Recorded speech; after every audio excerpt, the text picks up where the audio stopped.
Hello, hello, hello, everybody. Good morning. Hope you're all doing all right today. Hope you've all had a good weekend, a good Valentine's Day. What's going on? Hey, Shardspore. Hey, Leftist Leo. Hey, Lennon. Happy Sunday / Monday to everybody. That's true. It's weird being back on regular time where I'm on the next day now. Though, like, the time schedule still hasn't set in its place. Like, now that I have an air conditioner in this room, it's much better. Oh, I just realized this. See, every time the batteries die on that thing, then it becomes more visible. And then when I have to put fresh batteries in it, you can't see anything. Is it Monday morning over there? Yes, it is actually. It's 9 o'clock in the morning on Monday here. I was hoping that Macron would have had his summit in Paris by now, but it seems like they're doing it today, my time, later in the day. And yes, of course, trans heart, everybody. Now, I'm going to be saving some of that news for the end here, because I know that a lot of you are trans and get very depressed, and I'm sure a lot of you have already seen the depressing news. So we're going to start off with some regular stuff. We're going to move into Ukraine, and then we'll talk about some healthcare related stuff before we get into the actual trans bit. It's been rough, guys, this whole week, and I'm gonna warn you right now, it's not gonna get easier, it's only gonna get worse. And if you're feeling like you might burn out, you're feeling like you want to tune out, my advice to you would be to take a break. What's up, Zach? Thank you for the raid, especially with 35 people, goddamn. Shout out to Zach. Definitely go drop him a follow, base streamer. What's up, everybody? Welcome, welcome. I was just starting off, actually, so y'all are here right before I've even started a segment. Now, I just want to touch on how stupid this is.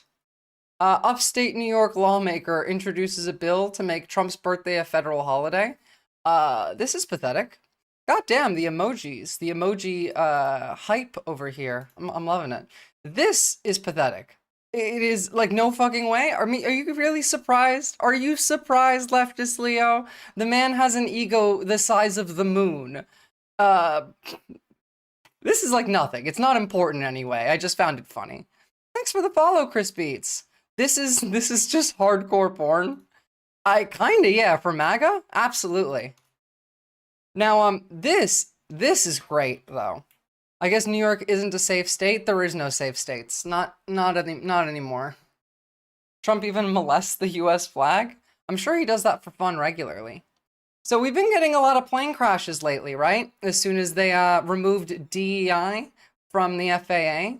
Well, it seems like it was this traditional woke blessing that was preventing planes from crashing, and we need to bring it back.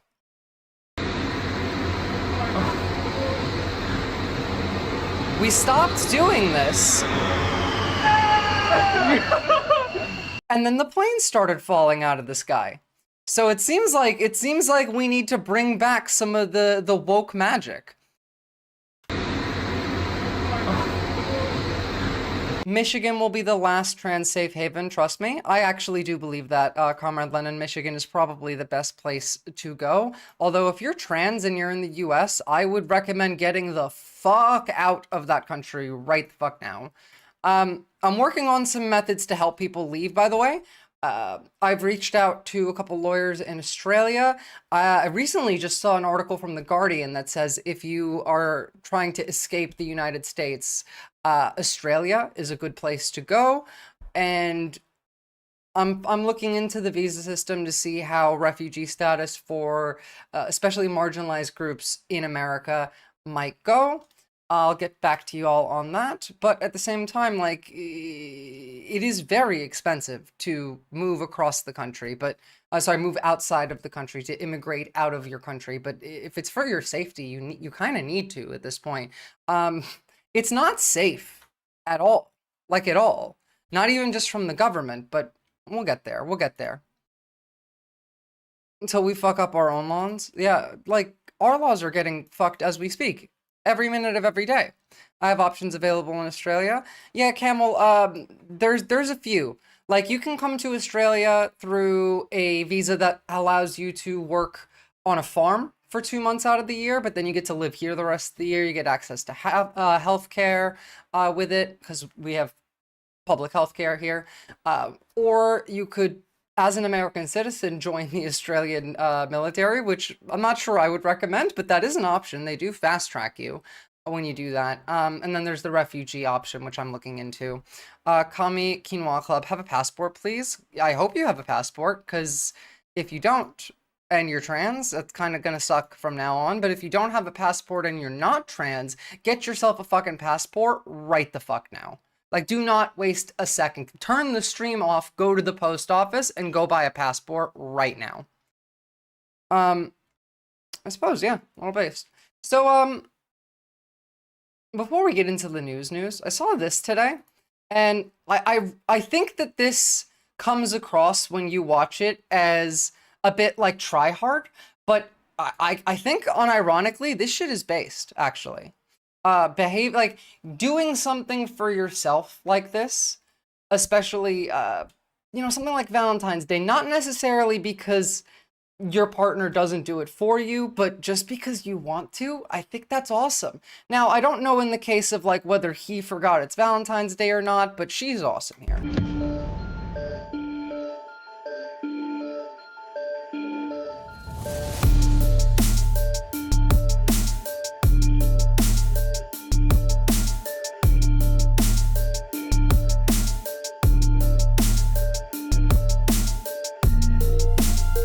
I think this is adorable and awesome.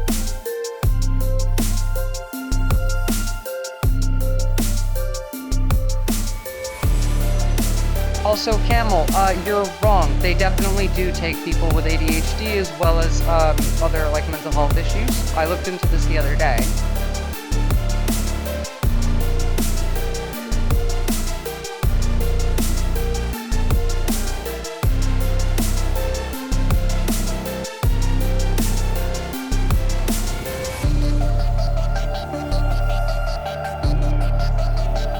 I think it's awesome. I really do.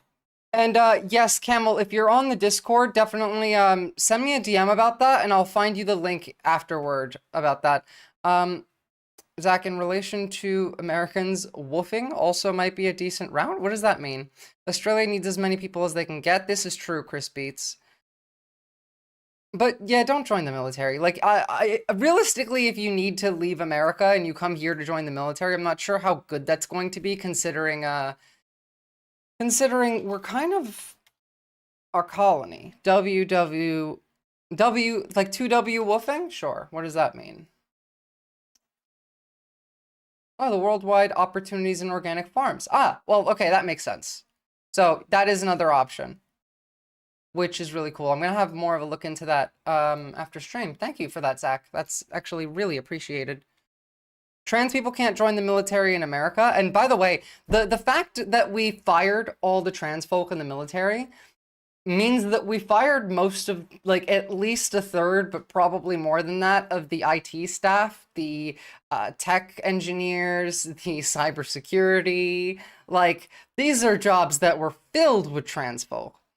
It's a war-sensitive time right now, and we, as the United States, are dismantling our military. When did they ban trans people from the military? I believe that came out today. It's in one of the stories that we're going to be covering, so we'll have a look as we go on. I know the firsthand how the power of trans girl IT skills based. I mean, like, it's a cliche, but it's not unrealistic. I've seen quite a lot of trans people that do IT. So moving on. We know that AP was banned from the White House press briefing because they dead-named the Gulf of America. And then we watched on CNN last time the arguing between conservatives and of liberals on whether or not it's okay to dead-name the Gulf of America. Here, they were basically just arguing about pronouns, and it's very funny. Here. I'm with Scott here that if he changes the name to the Gulf of America, whether they like it or not, them not calling it that, they are based out of the US. I get that they're an international organization. It's simply they're not reporting on the truth. So now if you're the president, you can argue they're not reporting on the truth. Emily, wouldn't you agree that the truth is also that the rest of the world calls it is literally just the pronoun argument. Change the name of it too in their own country, then the journalists should comply with whatever their country. The roles have switched here. Not only is this debate like ridiculous because it's about the pronouns of a body of water, but now the conservatives are the woke saying, no, you have to, like, we changed the name. You can't dead name it. Meanwhile, like the liberal here is saying, well, the rest of the world calls it the Gulf of Mexico. Why should we feed into your delusion? They have switched their rhetoric. The liberal sounds like the right would if this was about trans issues. Emily, wouldn't you agree? Oh, thank you, Ted Gingerflow. So that every other country in the world calls it the Gulf of Mexico. That's fine, but it's Donald so Trump stupid. So which truth do you care about? I care about the American truth. Okay.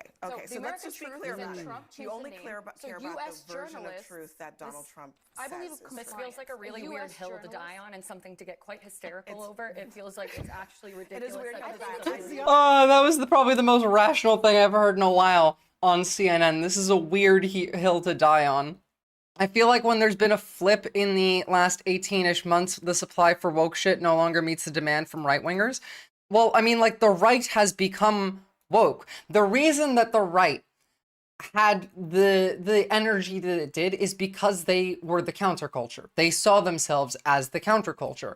Now they are the establishment, and we are the counterculture, which means woke is back. The Gulf of America needs our validation. How can we deny it? It's quite funny. I'm going to keep calling it Gulf of Mexico, just like I keep calling Twitter, Twitter. And thanks, Gingerfluff. I hope you have a lovely day and have fun with your family. American truth. It is very funny. We're a damn cult. Our entire country's a cult. They said was because they're not using the phrase Gulf of America. They're using... We as in who? As in everyone who's not on the right is part of the counterculture, and I consider... at least the establishment Dems basically right at the moment, not necessarily in the same way, and the Dems as a whole not entirely, but the establishment Dems at the very least, if not part of the right, are perpetuating the right. People like Hakeem Jeffries, like Chuck Schumer, like those people I'm talking about. What's up, Erica? In line with their standards. And so the question here is this setting a precedent that this White House will retaliate against reporters who don't use the language that you guys believe reporters should use? And how does that align with the First Amendment commitment that you were just talking about? I was very upfront in my briefing on day one that if we feel that there are lies being pushed by outlets in this room, we are going to hold those lies accountable. And it's so funny. All that will be pushed in this room is lies. So everyone but Dems and the Hitler Party, well, Dem voters, they get to stay. Most Dems are, I think, still worth trying to reach. But yeah. It is a fact that the body of water off the coast of Louisiana is called the Gulf of America. And I'm not sure why news outlets don't want to call it that, but that is what it is. The Secretary of Interior has made that the official designation in the Geographical Identification Name Server.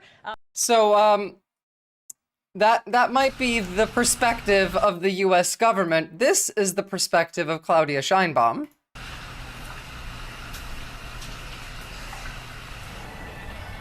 Están equivocados, que no se puede llamar a todo el Golfo de México Golfo de América.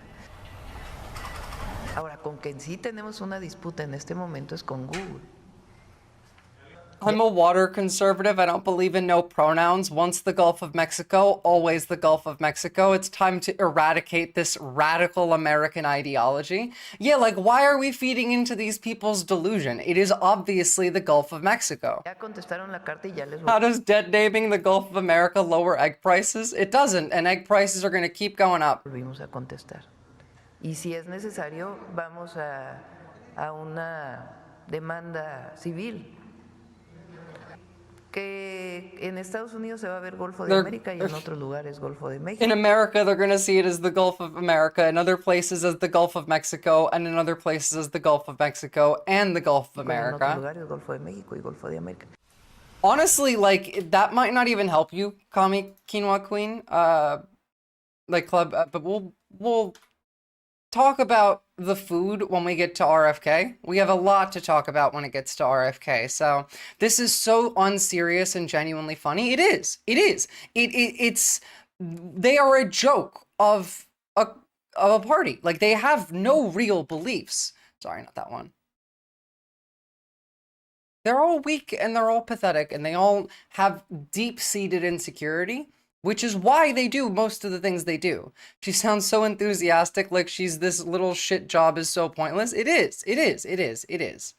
So, then we get to Tom Homan. We're all so fucking cooked, and it's actually kind of funny at this point. They are dark woke? No, we're dark woke. So, Homan thinks that AOC should possibly be arrested for teaching people their rights. Where is that line that they cross? So maybe AOC is going to be in trouble now. Are you suggesting that she should be prosecuted? I'm suggesting, and I'd ask the Department of Justice, where's that line on impediment, right? It's a broad statute. So I know impeding is someone stopping in front of me and putting their hands on my chest so you're not coming in here and arrest that guy. That's clearly impeding.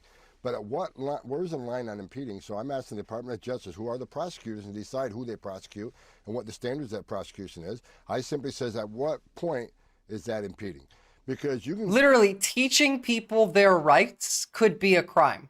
You're impeding the processes of ICE by teaching people their rights. It's fucking ridiculous. You can call it know your rights all you want. We all know what the bottom line is. The bottom line is how they invade law enforcement. Don't open your door. Don't answer questions. Wait, how they what? The bottom line is how they invade law enforcement. How they evade. Don't answer questions. Here's what we're talking about. Don't open the door is part of your rights. Don't answer questions outside of what is your name and is this your address. You should, like, I have talked about this before. Don't open your door, ask for a warrant. They will give you a piece of paper. Check to make sure that this warrant is from a judge that says they are allowed to enter your home, not a warrant from ICE for deportation. These don't count. Apparently saying this, telling you how the processes work, could be a crime now. Tom Homan has no power. He can fuck right off. I mean, he kind of does have power, Shardspork, in that he's the border czar and ICE has essentially unlimited jurisdiction within the country. What were you in for? Teaching people their rights? Holy shit, that's there's some bad people in here. Basically, help law enforcement is being oppressed. I wonder if they could find a judge that wouldn't dismiss the case. I'm sure they could. And yes, they're mad that they can't round people up like the Nazis did, but they will get there soon. Like, you guys do understand that Donald Trump is like this close to outright ignoring the courts. I used to think like half the world disliked the US, and now the entire every country in the world now hates America. And honestly, we deserve it. We're talking about people here in the country legally with a criminal conviction who had due process. Yes, I'm sure you have evidence of this. Oh, wait, remember the Lake and Riley Act that passed? So now you can arrest people with no due process, and they don't even need to tell you what crime you committed. They don't need to give you a lawyer. You can just be arrested. So no, I don't give a fuck what you say, Tom Homan. I don't believe you that every single person that you're going after is a convicted criminal. You can't provide evidence of that, can you? Taxpayer expense, and we're ordered to... Oh, well, Israel hates us, but they like to use us. Israel, like, looks at, like, Netanyahu looks at Trump, looks down on Trump with disdain, thinks he's an idiot, thinks he is a dog, basically. The entire world, including Israel, does dislike us, but some of them think that we are a good tool to use. Did you see that even Taiwan is angry at America? Of course Taiwan's angry at us. We put tariffs on their chips. America being weak on Ukraine makes them think that America won't defend them against China. We literally won't. America literally said we might not defend European allies if they're invaded, essentially saying that Article 5 of NATO is like unimportant to us. The parallel to Hitler is unmatched, and the only thing that needs is people willing to die for him in a paramilitary force. So just wait for it. Reported by a federal judge, but became a fugitive. And we're talking about don't open your door to ICE. You know, you don't have to answer questions. I think it's more about how to invade law enforcement, not to get arrested, even though there's a federal warrant for your arrest. How to evade that rather than know your rights. Now, we can argue about that all day long. They have the right to know their rights. The Constitution said they have the right to certain rights, but also you're Except you are like objectively stripping people of their rights. Again, Lake and Riley Act, you don't get due process anymore. They can just pick you up, put you in a car, drive you to the airport, load you on a C-130 and bring you to fucking El Salvador and drop you in a labor camp, and no one would know at all. And yes, we're gonna start a war with Iran too. Don't worry, we have a lot to get through. I hope to God we're not, educating people are going to be the next murder of a college student. I've said it before. If we would have had access to the man. If we stop educating people, then we might have less school shootings from undocumented criminal migrants, says Tom Homan, knowing full well that the vast majority of school shootings are done by white conservative, cis boys. And murder Lake and Riley, New York. Well, You would never make the Georgia let me just, to be fair, she said that... Even you're bringing up the Lake and Riley Act, Lake and Riley, and then talking about how you still have rights. Escaping. She said that she is just offering civil education and that you might be, quote, vaguely familiar with the U.S. immigration law, but that she's just doing... I'm proud to offer civil education to everyday Americans to ensure ICE's compliance with the law. Since Mr. Homan seems to be vaguely familiar with U.S. immigration law, we also remind him that according to congressional statute, becoming undocumented in the United States is a civil offense and not a criminal one. True. Doing what she needs to do to remind people the law of the land passed by... What's the law in China regarding trans people, Lennon? But right now, according to Aaron Reed, at least, who is my primary source on trans-related news, Australia is probably one of the best places to go. Congressional statute. Again, join the Discord. Make me aware of immigration law. And send me a DM. I'll see what I can do to help you. More about the immigration law than AOC will ever know. Matter of fact, the hearing a couple years ago, I had explained to her that entering the country illegally was actually a crime. So no, you didn't. Obviously not. Entering the country illegally, they don't is a crime, sure, but they call entering the country to apply for asylum illegal, when obviously that's not. You have to enter the country to be able to apply for asylum. It's part of the process. They don't care about what they're saying. They don't believe in anything. And Trump is a liar, obviously. What's up, Dan Ditso? So far, I think we're fine. I don't think you can legally change your gender in China, but I may be wrong. Yeah, I don't know anything about that in China.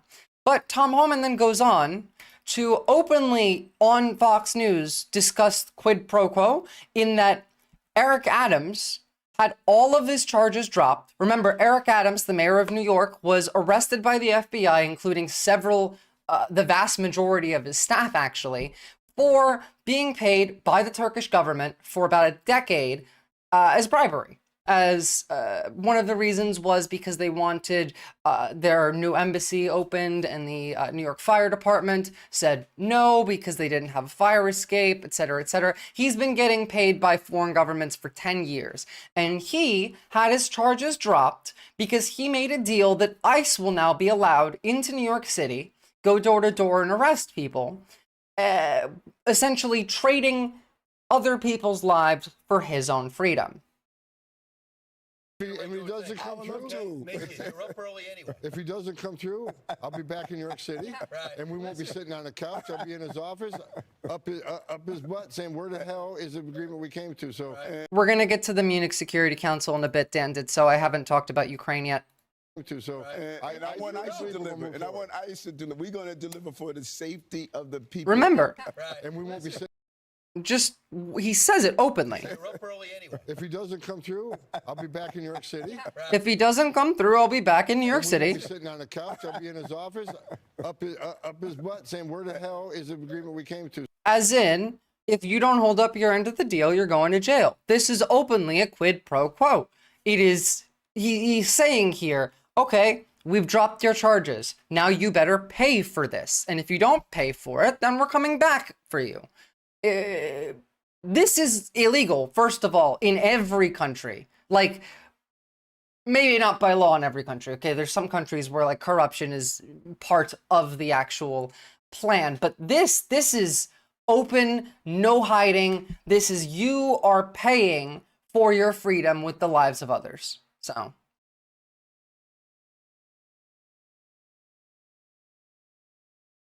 I love that it takes a Democratic mayor to be completely corrupt for Republicans to like him. Well, like it's very funny, yes. And I said this before the election too, because immediately after the charges were filed against Eric Adams, even before the election, Donald Trump immediately started talking about how much he likes Eric Adams.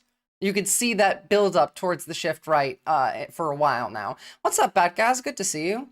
In China, trans women are required to notify family, prove that they have no criminal record, and receive psychological treatment in order to be prescribed hormone replacement therapy. Familial disapproval led to many to seek alternative sources for their medication.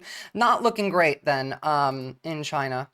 Again, I would say follow what Aaron Reed says, and if you're trans, go use this resource. Aaron in the morning. She's excellent. 10 out of 10. It's not terribly different than the current practices of making witnesses testify and potentially lie in order to convict people. Yes and no. This is a little different in that, you're on TV now talking about how you need to pay for your freedom, that you made a deal here, you know?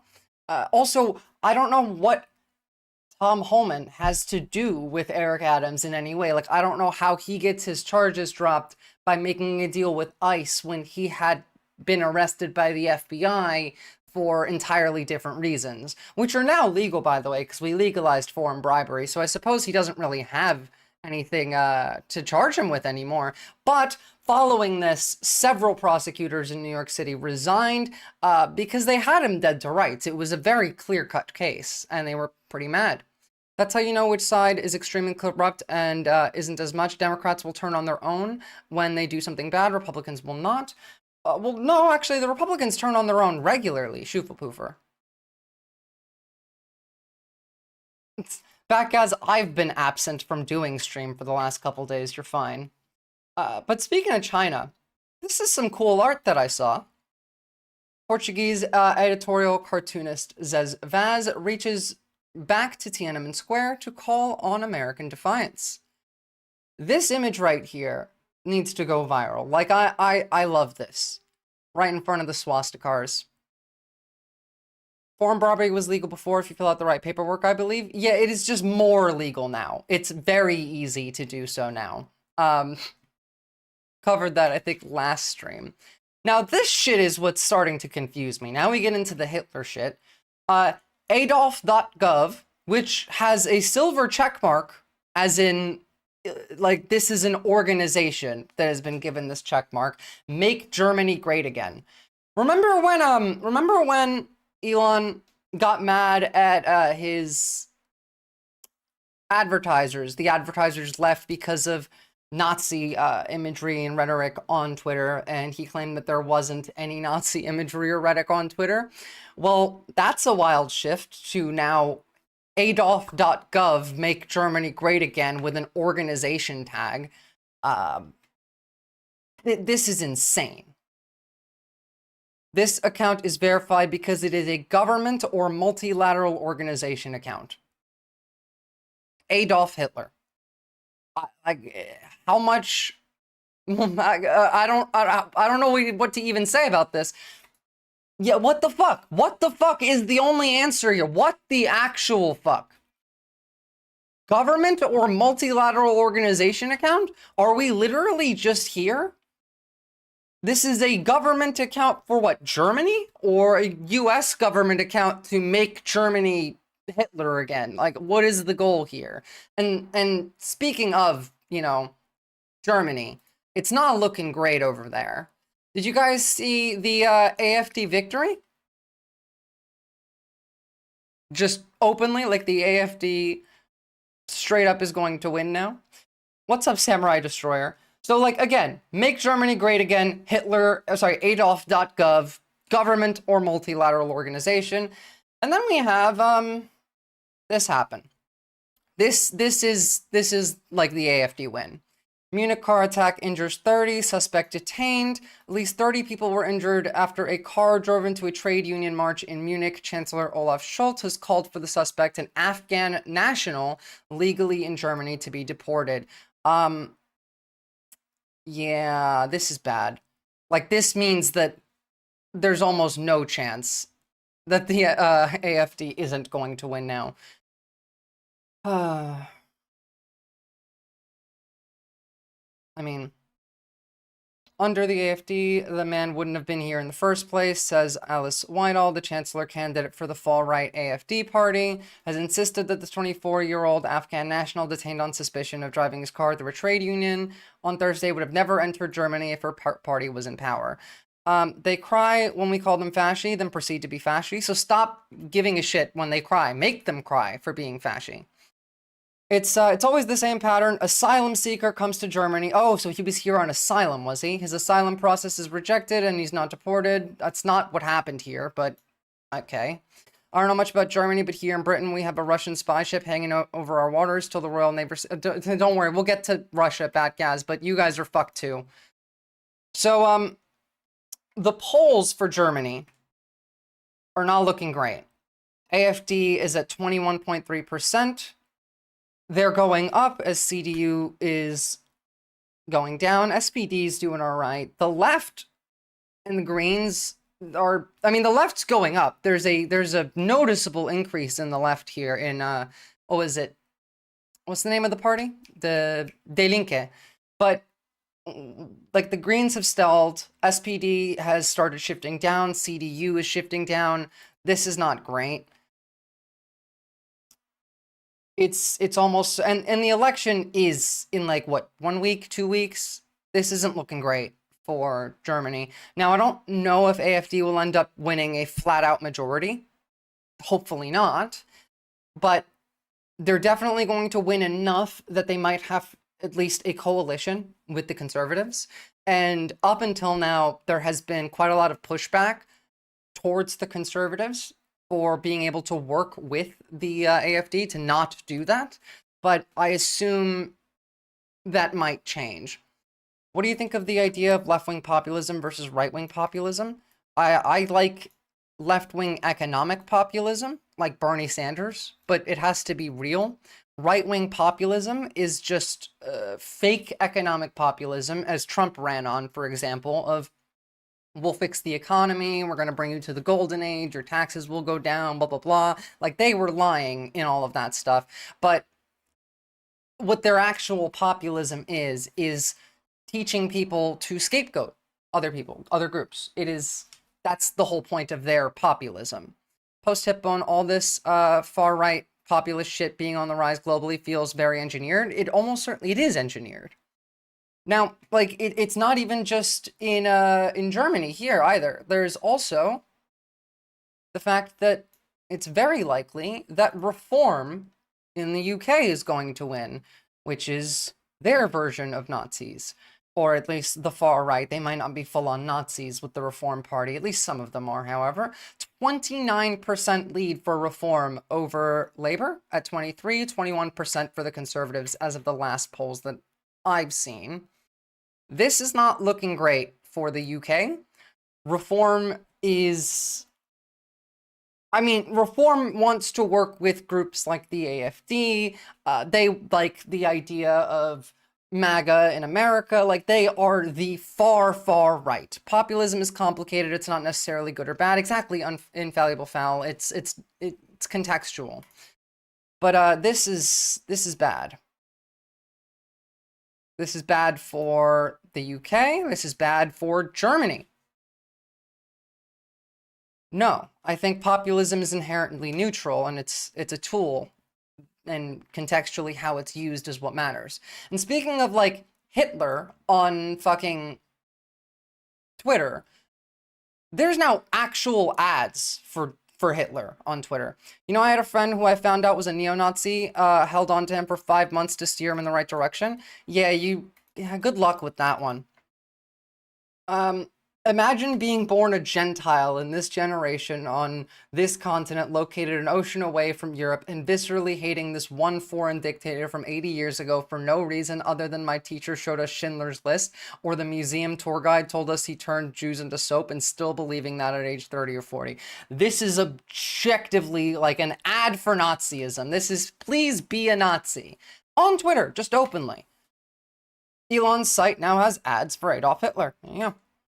if every majority country in Europe goes fascist and the USA goes fascist, doesn't that create the possibility of a terrifying... Yes, it does, Schuffelpuffer, and we'll talk about that when we start talking about Ukraine and Russia and what's going on there, because there is absolutely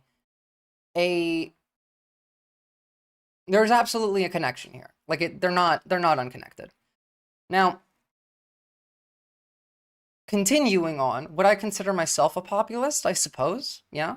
Twitter being Nazis, well, isn't that surprising? This is a whole other level of Twitter Nazis, though, Captain Buggy. Like, again, Adolf.gov as a government organization check mark on it, straight up ads for Hitler. I don't think the rest of the world could beat that alliance in a world war. No, it definitely couldn't. And so right now we need to focus on getting the rest of the world to not elect their far-right parties.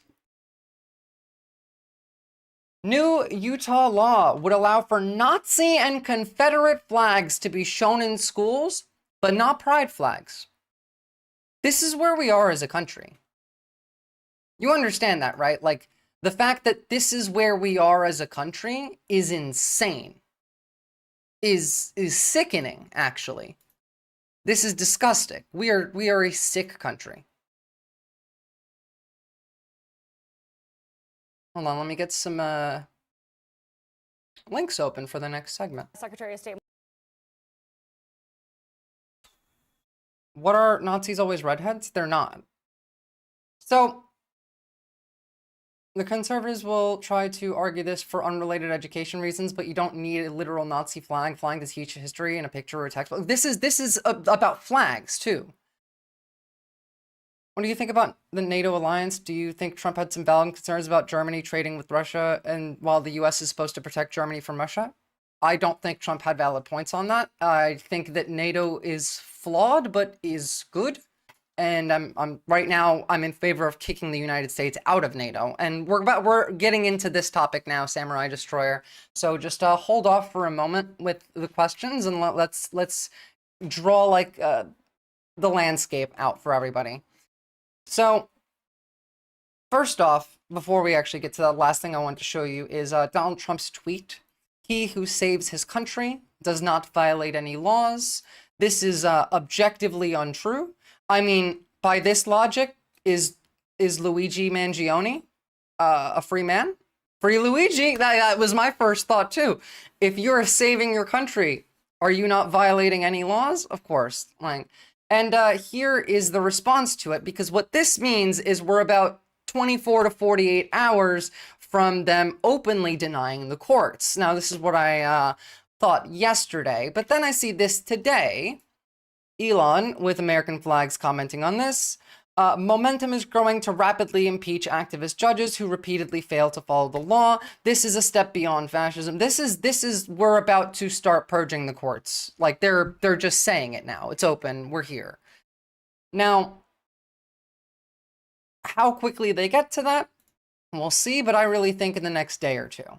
Now let's move on to some foreign policy, eh?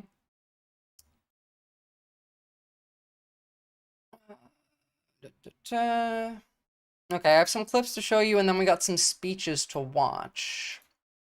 For one, we've had, apparently, Trump proposes a trilateral agreement with China and Russia to mutually draw down military budgets by 50%.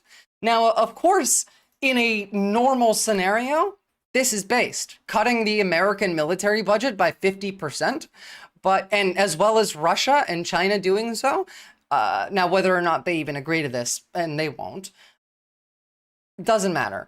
I don't believe anything that he's saying here. He's just saying shit. There's no way that, like, maybe we might do it, but there's no way China and Russia will. One of the first meetings I want to have is with President Xi of China, President Putin of Russia, and I want to say, let's cut our military budget in half.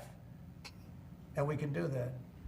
And I think we'll be able to do it. Which is, I mean, stupid. But at the same time, we have Pete Hegseth talking about how, in Brussels, how the US isn't prepared to face Russia, particularly at sea, and that it would claim 7 years to build the necessary ships. This is dog shit. Literally, the Ukrainians don't even have a navy, and they've taken out the Russian navy. We're lying.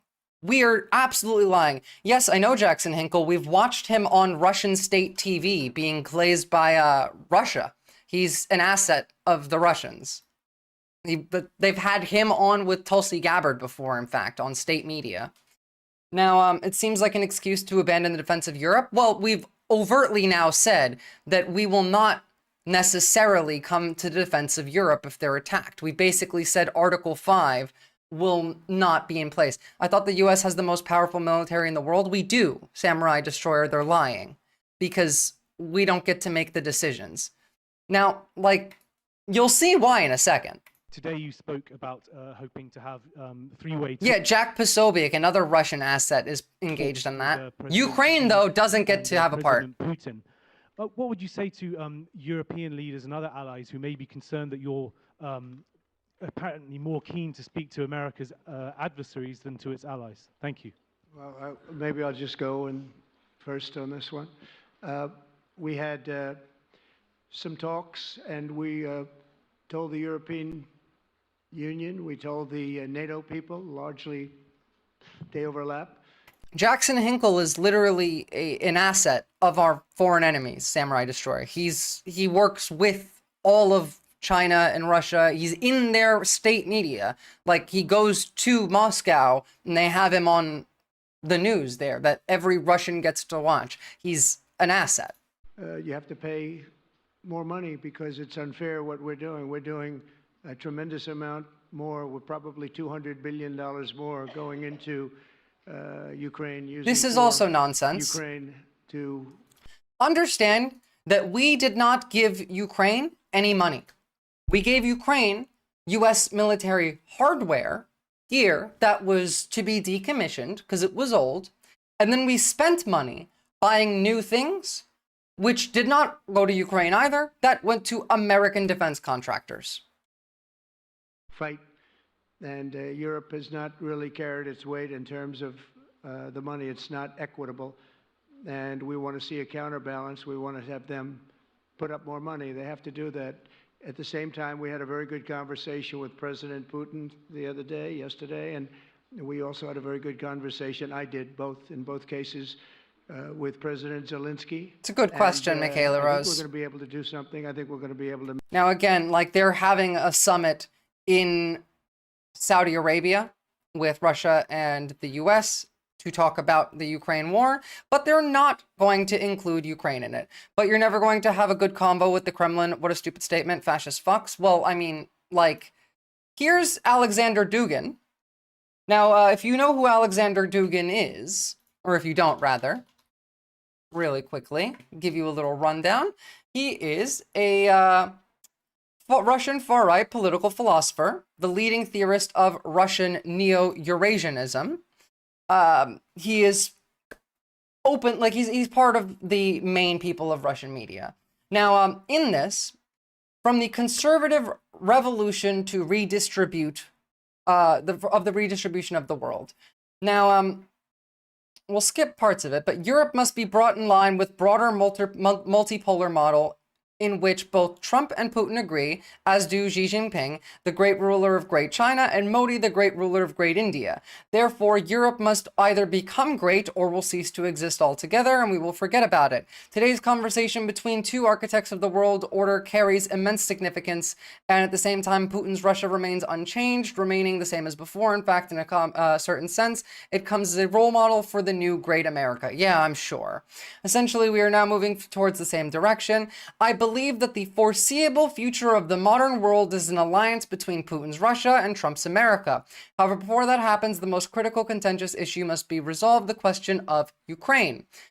Ukraine is ours, period. Ukraine must belong to us and no one else, not to Europe, not to America. And at the same time, it is conceivable that Canada will become the 51st state of the US. We have no objections, as in you're allowed to do that. They get to decide, or that Greenland will become America we have no objections. And even if Western Europe becomes American, we probably won't object too much. As Putin once said, the European elites are merely puppies wagging their tails before their American master. Let them wag.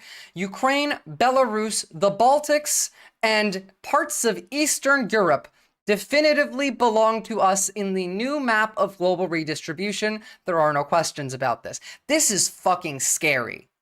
Like, Alexander Dugin is not just some random person, right? Like, he's important. His words are important. As for the Middle East, Russia is taking a course towards establishing a union state with Iran. In regards, we indeed find ourselves in contradiction with the US, but so what? It's not a big deal. Yes, the Russia-Iran union state will oppose the US-Israel alliance, but in the end, we will find inevitably common formulas for truce. Ukraine, however, should play no role in this equation whatsoever. Ukraine is ours, a part of Russia, period. Belarus is our ally, period. The more important thing that I find here is Belarus, the Baltics, and parts of Eastern Europe definitively belong to us in the new map of global redistribution. This is Alexander Dugin, is who wrote this. He's an important dude. Now, I talked a bit about this prior to the election, but like I could see it coming here in that there is an objectively open deal to cut up parts of the world and create little empires amongst the different fascist powers. I mean, again, Russia wants parts of Eastern Europe. America could take parts of Western Europe, is what was said here. Alexander Dugin is a strong supporter of Vladimir Putin, although he has no official ties to the Kremlin. He is often referred to in the media as Putin's brain, and others say his influence is exaggerated. Dugin vocally supported the Russian annexation of Crimea in 2014. Since 2022, has supported its full invasion of Ukraine, as representing a battle against absolute evil. He's part of the one that pushes the they're Nazis in Ukraine claims. Dugin's daughter Daria was assassinated in a car bombing in 2022, believed to have been conducted by Ukraine. This guy is in it. Like, he's important. Him saying this is not some small thing, you know? It's terrifying, actually. Now, at the same time, we have Zelensky saying stuff like this. Wait, there are Nazis in Ukraine? No, but the Russians said that the Ukrainians are Nazis as the justification to start the war. That was Russia's justification to their own population and to the world. Дуже дякую вам. Thank you very much. Дякую вам. Like, the Azov battalion's dead, mate. They all died in Mariupol, like, really early on in the war. And again, like, I don't care about the Azov battalion. There's more Nazis in Russia and America than there ever were in Ukraine. Дуже. Yeah, there's Nazis in every country.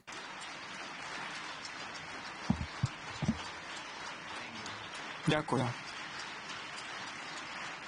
Okay, it's just him clapping. According to Zelensky, Russia is amassing 150,000 troops in Belarus for training. This could be that they're planning to invade other NATO countries, possibly the Baltics or Poland. It might just be taking Belarus. It might be going after some of the other Baltic states or parts of Eastern Europe, as was said by Dugin, as is repeated by Zelensky. Insert demanding the perfect victim discourse. Insert the peace warriors. No, I don't know that, Samurai. If you want the Ukrainians to fight back, you're actually a warmonger. I've literally been told this before.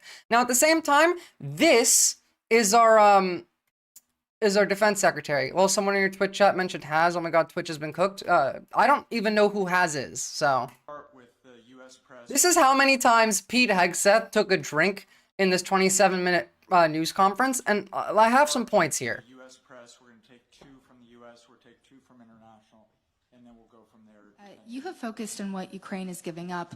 What that tracks, Captain Buggy. To make? Look, nobody is keeping water. You have focused on what Ukraine like is giving this. up. What concessions will Putin be asked? That's not water. First of all, Like, I'm sure all of you have seen press conferences, comedy shows, where someone has a bottle of water or a glass of water around for them to take a sip of because they're talking, obviously. I've never seen this done in a whiskey glass before. I've also never seen these people hiding the cup. It's usually out in the open. But, I mean... to make. Ultimately is guaranteed by strength of Europeans who are there prepared to back it up. Right in the far right. Regarding the new defense investment pledge. Look, I don't know if this is alcohol. Pardon me, sir. I strongly suspect it What is. we're going to take from the U.S. is Logan Rattick from Newsmax, please. But I will remind you... The Japanese TV station.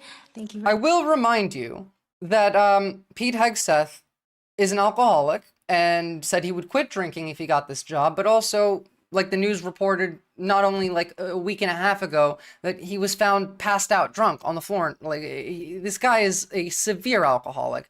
Wait for his face to wince after a sip. It'll happen sooner or later. I feel like he's too much of a professional alcoholic to wince after a sip, Oxpecker. Samurai Destroyer, so besides you being a libertarian socialist, what are some things that you agree right-leaning or right-wing? I tend to not agree with anything from the right wing on economics, foreign policy. Like, most of the things that the right wing says, I vehemently disagree with.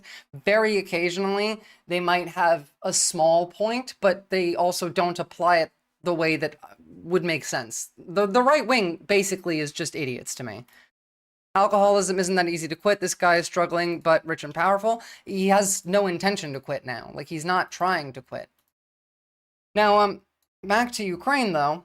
This is the kind of deal that we're trying to make. Trump administration asks Ukraine for 50% of its minerals, signals openness to deploying troops. Story that's just crossed our wires here from my colleagues. They're reporting this, that the Trump administration has suggested to Ukraine that U.S. be granted 50% ownership of that country's rare earth minerals and signaled an openness to deploying American troops there.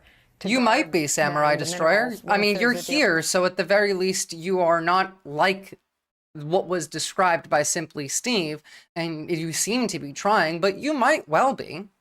With Russia to end the war. That is according to 4 U.S. officials. The U.S. may not pay Ukraine. Yeah, like the political establishment in general. Anyone who's elected to office, I hate them and they're terrible. Bar like 7, 8 maybe officials in the entire country. At least on a federal level.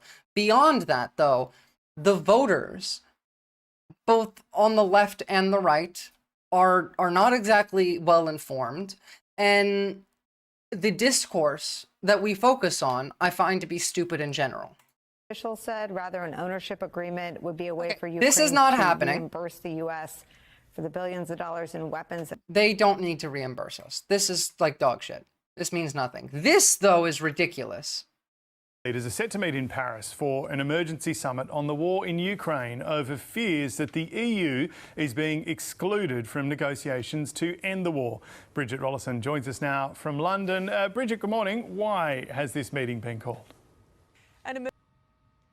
Well, good morning, James. The French President Emmanuel Macron has called this meeting over fears that Europe is being sidelined from these negotiations to end the war in Ukraine. On the one hand, you have the US saying that Europe needs to step up and contribute more to defence spending to protect Ukraine. And on the other hand, the US is saying that Europe won't get a seat at the negotiating table. So to respond to this... We are systematically pulling us away from our global allies, from NATO. Well, okay, so you're Canadian, Samurai Destroyer, so you should be very much anti-right wing, because the American right wing wants to come to Canada and steal your land, kill you. That's what America will do. In fact, if you give us the chance, we will be doing this as a country. Like, not we, and I don't support it in any way, but that's what you're looking at. I think you should definitely get ready. Again, like even Alexander Dugin of Russia is saying, yeah, we can take Canada. Donald Trump wants to take Canada. He's saying it's very serious. And a lot of Canadians have become violently and vehemently anti-America. Maybe you should go talk to some of your Canadian friends and get that understanding of where it actually is. We will come and take your land otherwise. The emergency summit will take place in Paris with leaders from across Europe to work out what they're going to do. They're also quite worried about what a US-Russia deal could mean for European security, because the US is sending a delegation of White House representatives to Saudi Arabia tonight to talk with Russian officials. Now, that also includes the US Secretary of State Marco Rubio, who said that this meeting will work out a process to end the war.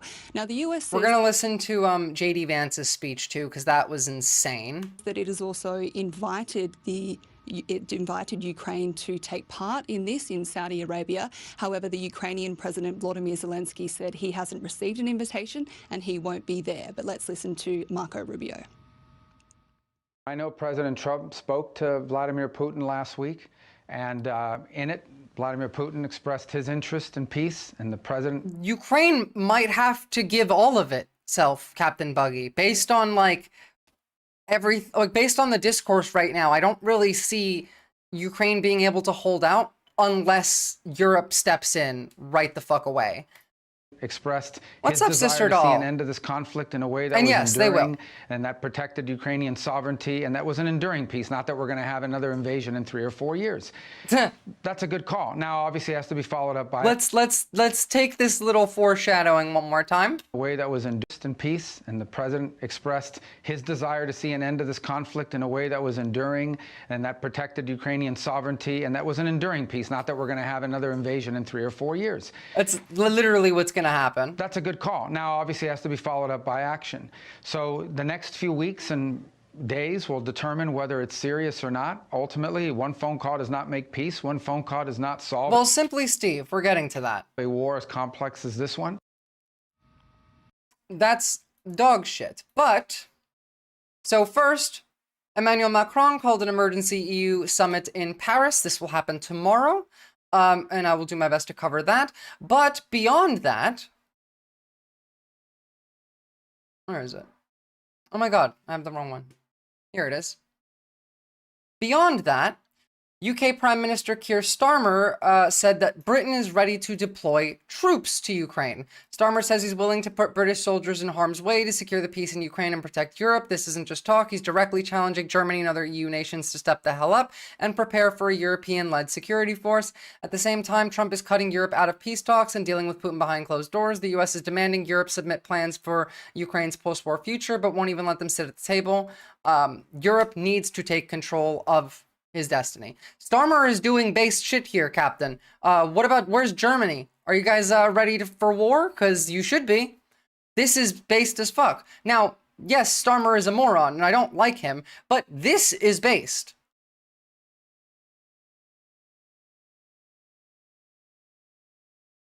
This, what do you mean? What do you mean it's not? Are you fucking kidding me? Deploying troops to Ukraine from the UK is the right move. France and Germany should also be joining in. Otherwise, they're just going to take Ukraine.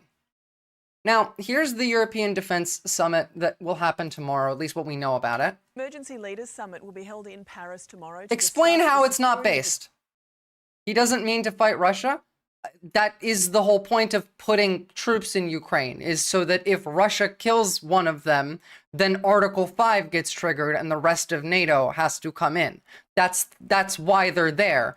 It's not so that they're cannon fodder. It makes it less likely that there's missiles and artillery from the Russian side fired willy-nilly, because they know if they hit like a UK soldier, then Article 5 gets triggered. That is what happens here. If a NATO soldier gets shot by Russia, then they can trigger Article 5. They can, and America's already said that we won't back Article 5 if European countries get invaded, so who the fuck cares? Yes, they do. Yeah, it absolutely does. They will violate the ceasefire and it will not trigger an Article 5. There is no ceasefire. And again, they can trigger it themselves. Like, you guys do not understand that the rules are not the same as they used to be. The continent as Donald Trump pushes to end the war in Ukraine. Live to Nine's US correspondent Lauren Tomazi. Lauren, the crisis talks come as US... If they get Ukraine, they're coming next to the rest of Europe. He has 150,000 troops in Belarus. Yes, we know. We're talking about it. So we need to protect Ukraine because after Ukraine, they're going to go for the rest of Europe.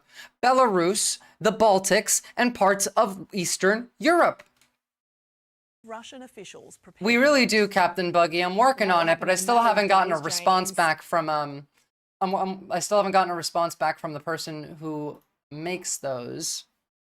Saudi Arabia. Among the US contingent, there will be the US Security Advisor Mike Waltz, along with America's top diplomat, Secretary of State Marco Rubio. They'll be talking with their Russian counterparts in Saudi Arabia as they look to push forward on ending the war in Ukraine. But one notable exception to the table is Ukrainian President Volodymyr Zelensky. He says he wasn't asked to these negotiations and he won't be accepting any deal made by the US and Russia without the input of Ukraine. All of this has Europe and European leaders on edge. They are meeting. I would also be on edge. What the hell?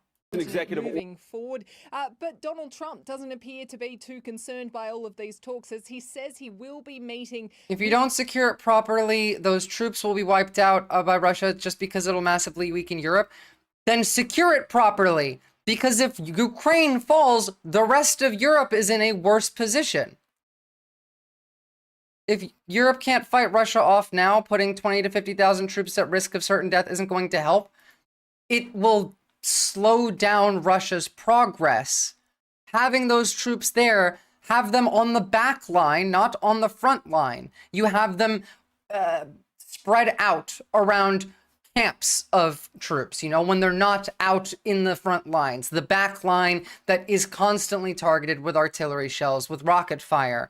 Make it more likely that, let's say, there will be Americans in specific key buildings, or not Americans, rather, English soldiers in specific key buildings, in medical tents, in facilities that are higher capacity targets by Russia, that could be less likely to be targeted because of the presence of European soldiers here. I mean, look, they're attacking fucking Chernobyl, which almost caused a big issue.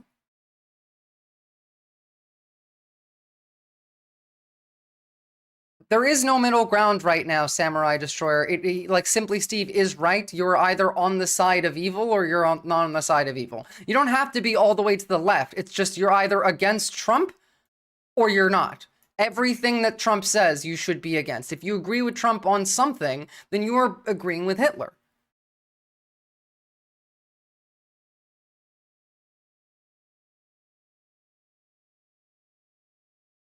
Like, last night, Russian drone with a high explosive warhead struck the shelter protecting the world from radiation at the destroyed 4th power unit. Jesus Christ, 4th power unit of the Chernobyl nuclear power station. The shelter was built by Ukraine together with other countries, all committed to real security of humanity. The only country in the world that attacks such sites, occupies power plants, and wages war without any regard for consequences is Russia. This is a terrorist threat to the rest of the world. This is true. The shelter at the Chernobyl nuclear power plant was damaged by this drone. The fire has been extinguished, and as of now, radiation levels have not increased. Great. Thankfully, it hasn't. But yes, they want to leak radiation from the plant's protection or something, I guess. Who the fuck knows what they want to do? It's anti-human shit. Like, list anything what Trump does that you consider evil in your views. Literally everything, but here's one. Here's one. And we'll talk about this one later. But that's something evil that Trump did, for one. We have a lot of, like, I'm trying to hold off on the depressing stuff, the angering stuff until later in the stream because I'm going to scream. But Samurai Destroyer, literally millions of people are dying because of them. He cut access to people's healthcare. He cut access to all trans people's healthcare, which have a, like 67% chance of suicide.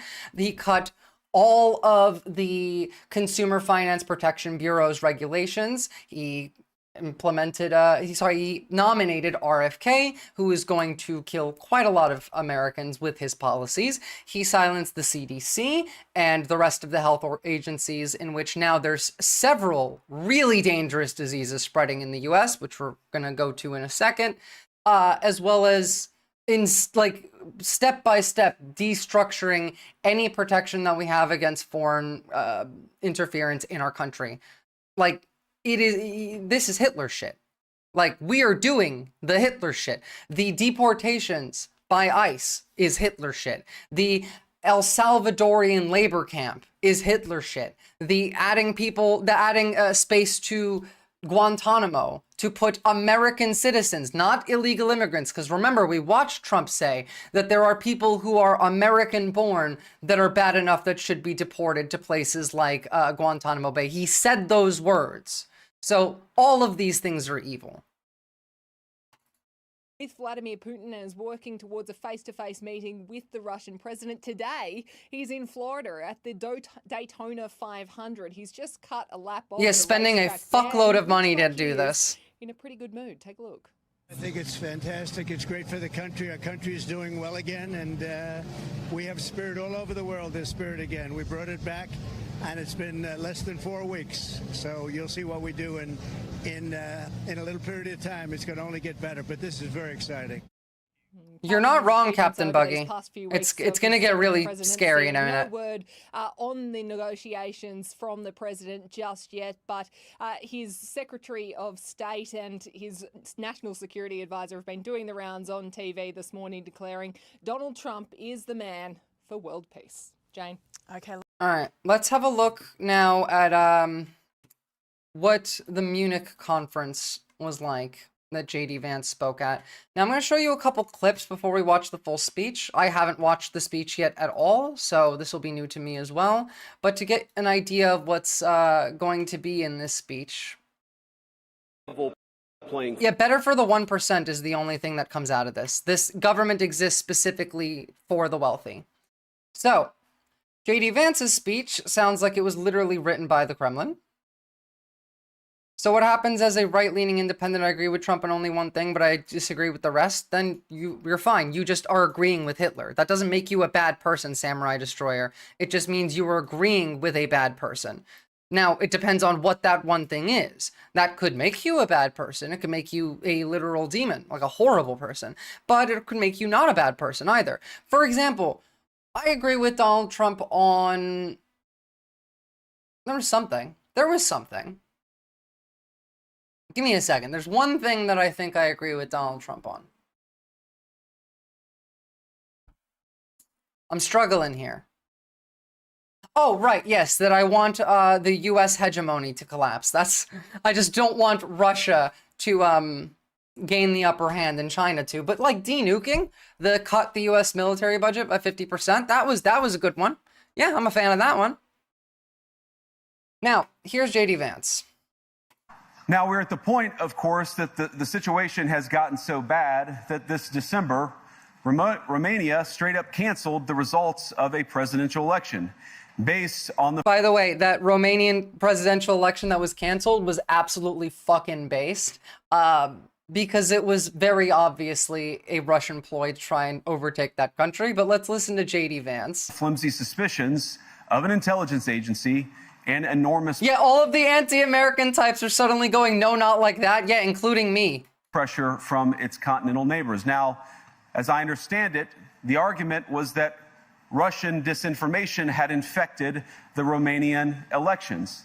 But I'd ask my European friends to have some perspective. You can believe it's wrong for Russia to buy social media advertisements to influence your elections. We certainly do. You can condemn it on the world stage even. But if your democracy can be destroyed with a few $100,000 of digital advertising from a foreign country...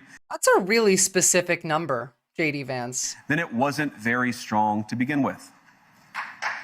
This is untrue and bullshit, by the way. Red Sly fucks, Russia blew up their own pipeline, Russia is shelling nuclear power plants they control, and Russia is trying to sabotage their own peace plan. Russia. What do you mean by that? We literally got to the point where Ukraine is asking for security guarantees. Yeah, and we're not giving them any. Vance comes off as incredibly unaware. Bulletproof Bullet, he's not unaware. He's very aware. Bro Noah, he's out there to defend foreign states funding grifters in the media. He literally is. That's why he's there. Vance is just telling on himself it's all projection. Yeah, basically, Matty Holmes.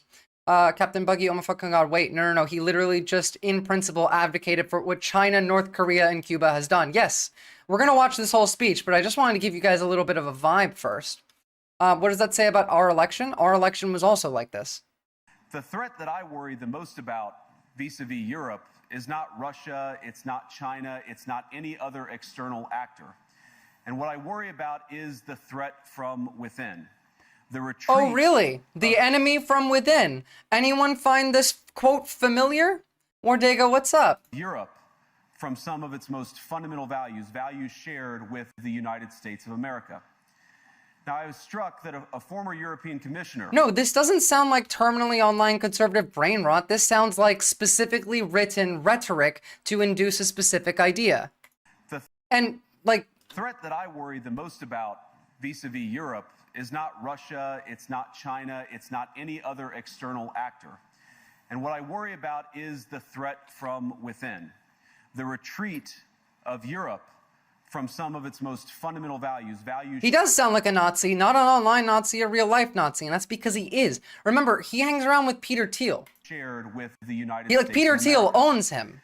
Now, I was struck that a former European commissioner went on television recently and sounded delighted that the Romanian government had just annulled an entire election. He warned that if things don't go to plan, the very same thing could happen in Germany. Okay, I'm gonna put this on pause for a second because this same part will come up in the actual speech. So, what do you think? How will this history between Trump and Putin end? Trump makes no decisions, and Putin makes the decisions for us. Go watch what I said earlier. We know what's happening, and it's not us in charge. Level playing field.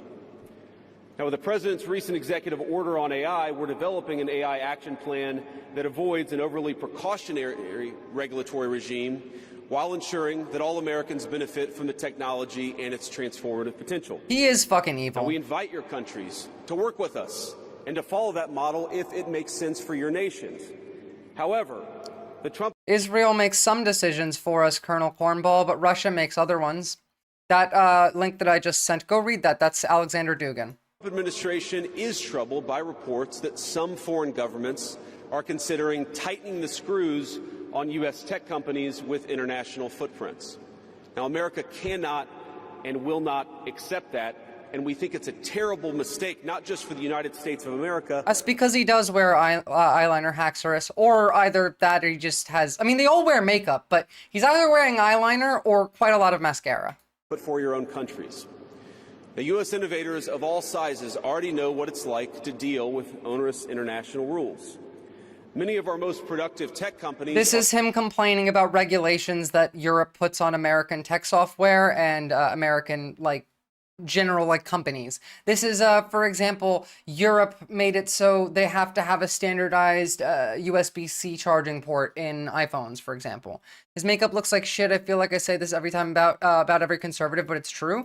They dress like shit. They look like shit. All of this exists for a reason, by the way. The reason people like J.D. Vance, these high-up conservatives, dress and look like shit is because the people that they hire to dress them and do their makeup are people who believe the things that they say.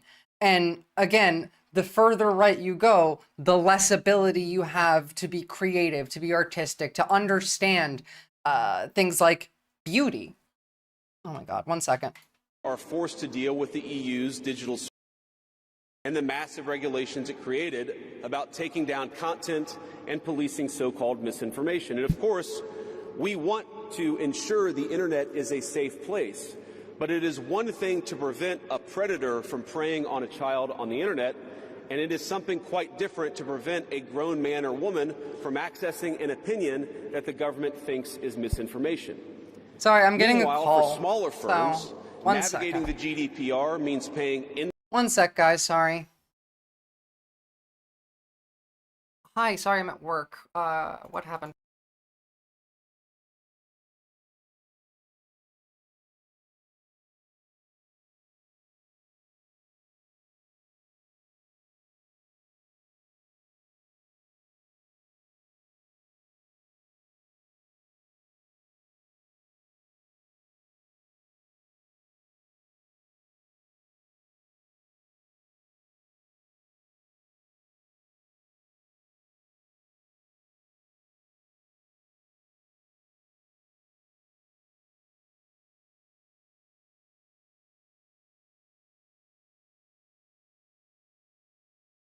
that the government thinks is misinformation. Meanwhile, for smaller firms, but of course, we want to ensure the internet is a safe place. But it is one thing to prevent a predator from preying on a child on the internet, and it is something quite different to prevent a grown man or woman from accessing an opinion that the government thinks is misinformation. Meanwhile, for smaller firms,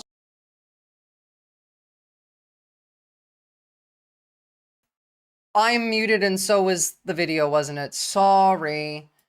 Fuck. This is what happens when like people interrupt me in real life when I'm on stream. All right, let's watch the full actual United States press conference. Mr. J.D. Vance, who was here last year as senator, and we are very happy. Vance is talking about how Europe puts regulations on American tech companies, which makes them sad. Happy that he has come back to Munich, and we are very much looking forward to his speech. Please welcome Vice President J.D. Vance.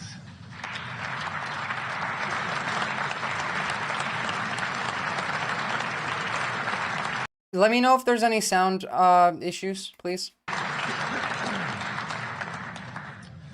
Well, thank you, and thanks to all the gathered delegates and luminaries and media professionals, and thanks especially to the host of the Munich Security Conference for being able to put on such an incredible event. We're, of course, thrilled to be here. We're happy to be here. Guys, please jump on YouTube and like the stream. It really, really fucking helps. I just realized there's a lot of people in here, so thank you all for tuning in. And, you know, one of the things that I wanted to talk about today is, of course, our shared values. And, you know, it's great to be back in Germany. As you heard earlier, I was here last year as United States Senator. I saw Foreign Secretary David Lammy and joked that both of us last year had different jobs than we have now. But now it's time for all of our countries, for all of those who have been fortunate enough to be given political power by our respective peoples, to use it wisely to improve their lives. And I want to say that, you know, I was fortunate in my time here to spend some time outside the walls of this conference over the last 24 hours. And I've been so impressed by the hospitality of the people, even as, of course, as they're reeling from yesterday's horrendous attack. And the first time I was ever in Munich was with my wife, actually. That attack is who's so here today, fucked. On a personal trip. And I've always loved the city of Munich, and I've always loved its people. And I just want to say that we're very moved, and our thoughts and prayers are with Munich and everybody affected by the evil inflicted on this beautiful community. We're thinking about you, we're praying for you, and we will certainly be rooting for you in the days. On a side note, just before he gets into the actual topic, on that massacre, the 30 people that were injured, actually not a massacre, but the Afghan national who came into Germany via a asylum response or whatever. He was there legally. He drove his car through a crowd of people, which was really dumb and really stupid, and is now pretty much guaranteed an AfD victory. It's pretty fucking bad. In weeks to come. Now, thoughts and prayers, though, yeah.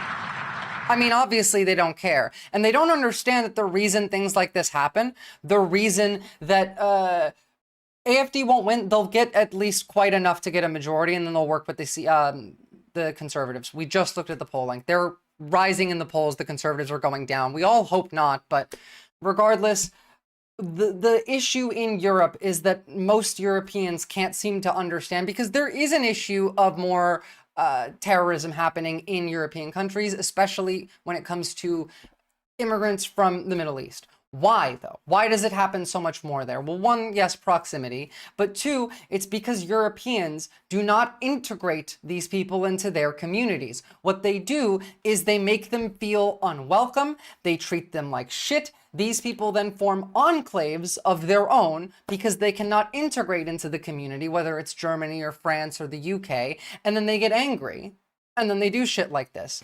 Yes, we know. I looked at the polls a second ago here. I'll pull it up for you again really quickly. Right now, AfD is leading above every group except for the CDU. The CDU is dropping pretty dramatically from 32 in November to 29 as of February 15th.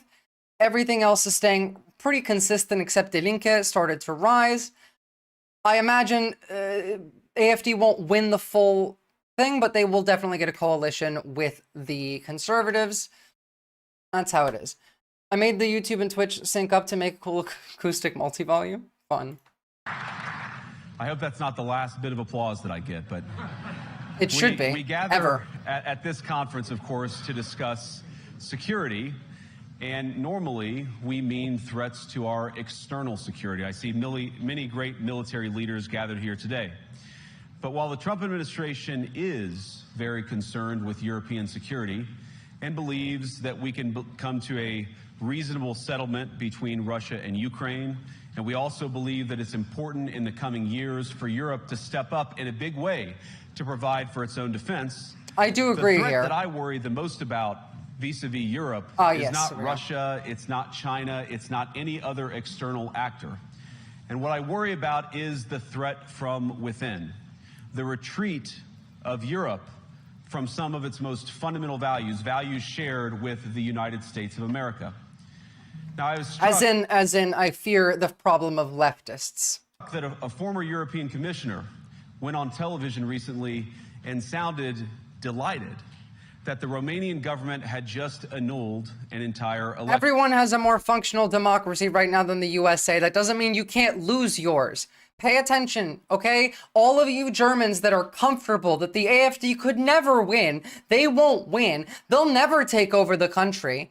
They will if you don't stop listening to that shit, thinking that way. You have to stand up and fight against them. They will take over your country otherwise. They will get a coalition with the conservatives. They will start working with them. They will, from the inside, corrupt your democracy. So it's not it's like, oh, the AfD didn't win entirely, so it's perfectly fine. No, that's not how it works. What he's saying is we're losing democracy because we're not cooperating enough with the AfD. Literally, imprisoning every person that is an AfD official would be more democratic than cooperating with the AfD. You can't cooperate with Nazis. When you try and allow Nazis to engage in democracy, you are acting undemocratically. You are killing democracy.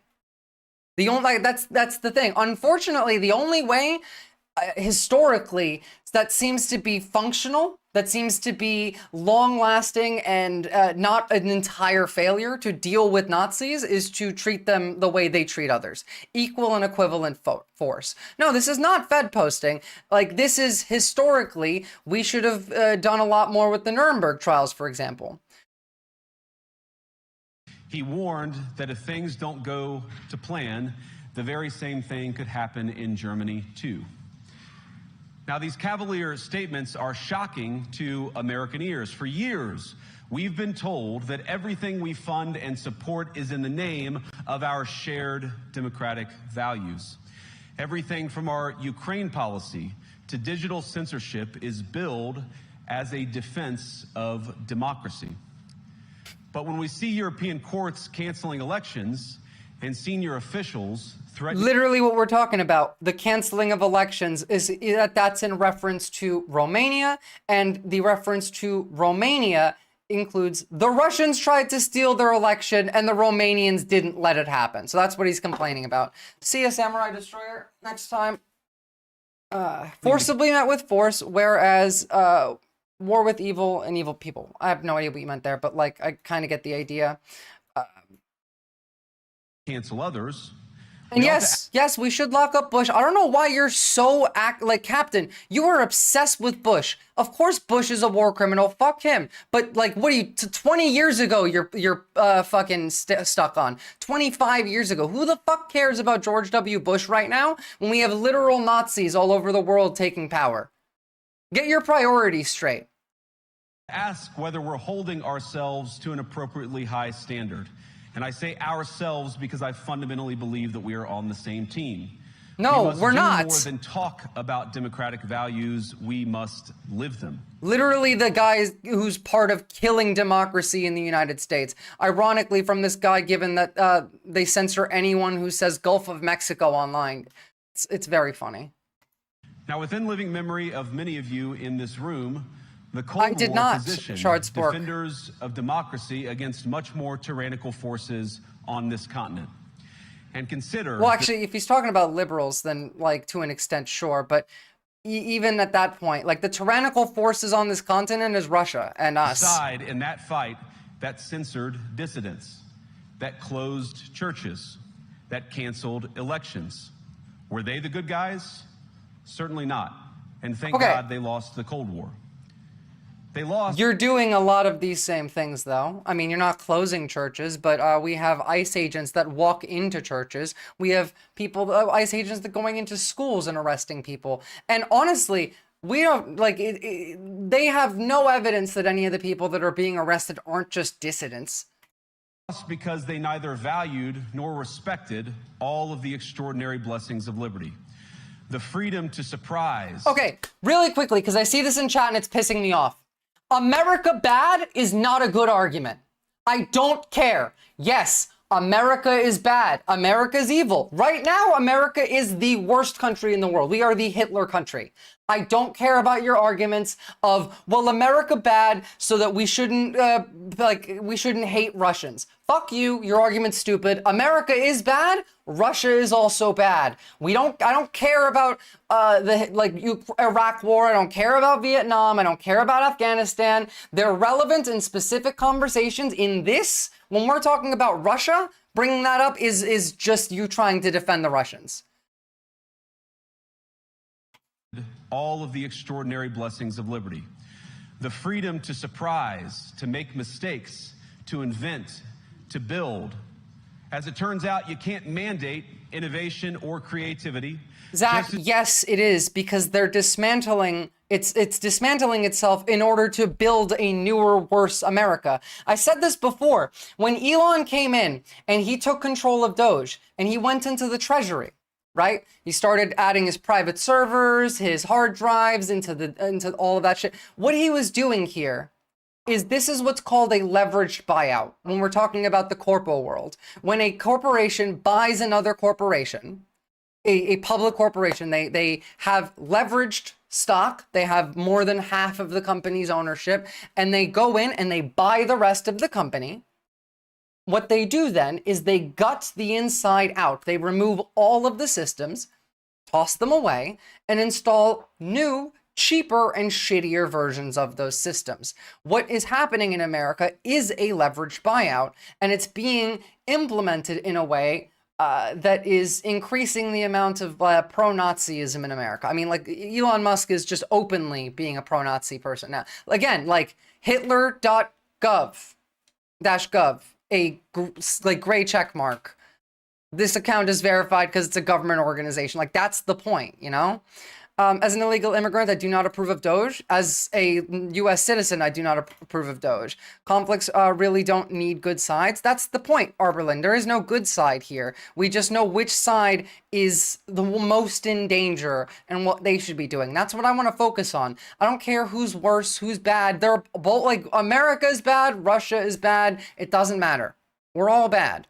Elon runs the largest Nazi platform in history. Like, this objectively is. We also looked at an ad for Hitler, so. Because you can't force people what to think, what to feel. Oh, and before we get on to that one, just because I see some of you in chat, I'm not going to open this, I'm just going to link it in chat. But if you're talking about the Palestine protests, at least in America, have a look at that. We'll talk about it tomorrow. As it turns out, you can't mandate innovation or creativity, just as you can't force people what to think, what to feel, or what to believe. And we believe those things are certainly connected. Thank you for the follow. And unfortunately, when I look at Europe today, it's sometimes not so clear what happened to some of the Cold War's winners. I look to Brussels, where EU commissars warn citizens that they intend to shut down social media during times of civil unrest the moment they spot what they've judged to be, quote, hateful content. Or to this very country, where police have carried out raids against citizens suspected of posting anti-feminist comments online as part of, quote. First of all, this is Germany, but anti-feminist comments is doing a lot of work in that sentence. Combating misogyny on the internet, a day of action. Okay, The arrests that are combating misogyny go much further than that. Remember, like 100% complete freedom of speech is not a concept that exists in any country, including the United States. But these people that do hate speech should be arrested. People like Andrew Tate, who's, by the way, not only one who spreads hate speech, but a rapist, a sex trafficker, likely a pedophile, should be in prison. Right? These people should all be in prison. We watched just a couple weeks ago in Australia, there was a Nazi rally in a city in South Australia, in Adelaide, and there was 14 of them that were trying to enter the city that got run down by cops mounted on horseback, arrested, and brought away. That's how you treat Nazis. It's great. That's what I want to see. This is not anti-democratic. It's not anti-freedom. You are protecting democracy and protecting freedom by removing those who are attacking it and putting them in either prison, but ideally somewhere where they can get re-educated. And I mean, like, just have them start school again, you know? I don't know. I combat misogyny via inclusive anti-feminist comments, channels Inner Vosh. I mean, like, at least when Vosh does it, you can tell that it's in like sarcasm. I look to Sweden, where 2 weeks ago the government convicted fascism to fascists is the way. For participating in Korean the only way that resulted in his friend's murder. And as the judge in his case chillingly noted, Sweden's laws to supposedly protect free expression do not, in fact, grant, and I'm quoting, a free pass to do or say anything without risking offending the group that holds that belief. And perhaps most concerningly, I look to our very dear friends, the United Kingdom, where the backslide away from conscience rights has placed the basic liberties of religious Britons in particular in the crosshairs. Okay, I don't give a shit about your religious liberty, right? Obviously, J.D. Vance does not either. The Pope literally is the one that was J.D. Vance was arguing with the fucking Pope, all right? A little over 2 years ago, the British government charged Adam Smith Connor. I said this before, Captain Buggy. If you were here when we watched the debate between J.D. Vance and Tim Walz, I literally said, this man right here, J.D. Vance, is not debating Tim Walz. This is an interview. This is a job interview for America's next top Fuhrer. He was trying to see if he was, if he could convince Donald Trump to make him the heir. And as we know, Donald Trump even just answered the question last week that he's not the heir. So he's stepping up the fascism. He wants to be the next Fuhrer. 1-year-old physiotherapist and he is and an Army evil. Veteran with the heinous crime of standing 50 meters from an abortion clinic and silently praying for 3 minutes. That's also twisting not the truth. Anyone, not interacting with anyone, just silently praying on his own. Citation needed. And after British law enforcement spotted him and demanded to know what he was praying for, Adam replied simply, it was on behalf of the unborn son he and his former girlfriend had aborted years before. Okay, now, the officers sure. were not moved. Adam was found guilty of breaking the government's new buffer zones law. This is all bullshit, yes. Criminalizes silent prayer and other actions that could influence a person's decision within 200 meters of an abortion facility. He was sentenced to pay thousands of pounds in legal costs. If you guys want to understand why he is the way that he is, why he talks the way that he does, one of the things that you need to understand first is Peter Thiel. And I feel like maybe after this one we should do a little bit of a rundown on Peter Thiel. Now, I wish I could say that this was a fluke, a one-off crazy example of a badly written law being enacted against a single person, but no. This last October, just a few months ago, the Scottish government began distributing letters to citizens whose houses lay within so-called safe access zones, warning them that even private prayer within their own homes bullshit. May amount to breaking the law. This is bullshit. Naturally, the government urged readers to report any fellow citizen suspected guilty of thought crime. In Britain and crime. Across Europe, you're using the word thought crime, are you? Just wait until this becomes American. Here's the praying man breached abortion clinic safe zone. A physiotherapist who prayed outside an abortion center has been convicted of breaching a safe zone. Adam Smith Connor was outside the clinic in Bournemouth in November 2022, where a public safe protection order was in place. The 51-year-old from Southampton denied failing to comply with the order. His actions were deliberate. What did he actually do? Where is it? The court was told that he had been praying for his unborn son. The safe zone, introduced in October, bans activity in favor or against abortion services, including protests, harassment, and vigils. During the case brought to the BCP Council, the court heard Smith Connor had emailed the council the day before to inform about a silent vigil, as he had done on previous occasions. On the day, he was asked to leave by community officers who spoke to him for an hour and 40 minutes, and he refused. Okay, so first of all, he wasn't silently just praying. He was in a specific part of the zone. Like there's a zone around these buildings where you're not allowed to do this kind of stuff. It's kind of like how in America you're not allowed to wear a MAGA hat to like the polling booths when you're going to vote. You need to have a space that is unrelated to any of the discourse. It is safe from the discourse. He was talked to for an hour and a half and refused to leave. Like that's what he deserves to get arrested. He broke the law. They asked him to leave. They had officers there for an hour and a half. Like, yeah, Captain Buggy, if you saw that, then that's illegal. You're not allowed to have anything that shows political partisanship in a polling booth. It's not state by state, it's federal law. You're not even allowed to wear like a Democrat pin. He should have been arrested in 30 minutes. I agree. Free speech, I fear, is in retreat. And in the interest of comedy, my friends, but also in the interest of truth, I will admit that sometimes the loudest voices for censorship have come not from within Europe, but from within my own country, where the prior administration threatened and bullied social media companies to censor so-called misinformation. Yeah, literally Nazi rhetoric. Oh my God, they bullied me, so I can't show Nazi rhetoric. Misinformation like, for example, the idea that coronavirus had likely leaked from a laboratory in China. Our own government encouraged private companies to silence people who dared to utter what turned out to be an obvious truth. So I still don't know if that's the true. I mean, there is a possibility, but like, in the interest of comedy, was that supposed to be a joke? I mean, maybe to him. It's not true. I know it's not true. That's of course not true. It might, maybe like 1%. America's government says it's true. Yeah, the CIA rated it at the lowest level of confidence, but even they said there's like, I'm sure it's possible, but there's all of these other possibilities that go above it. Dared to utter what turned out to be an obvious truth. So I come here today not just with an observation, but with an offer.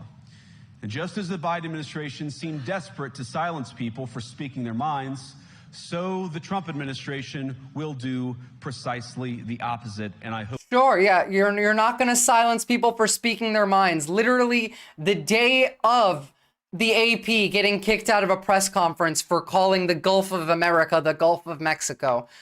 Yes, of course, we're not going to silence any speech.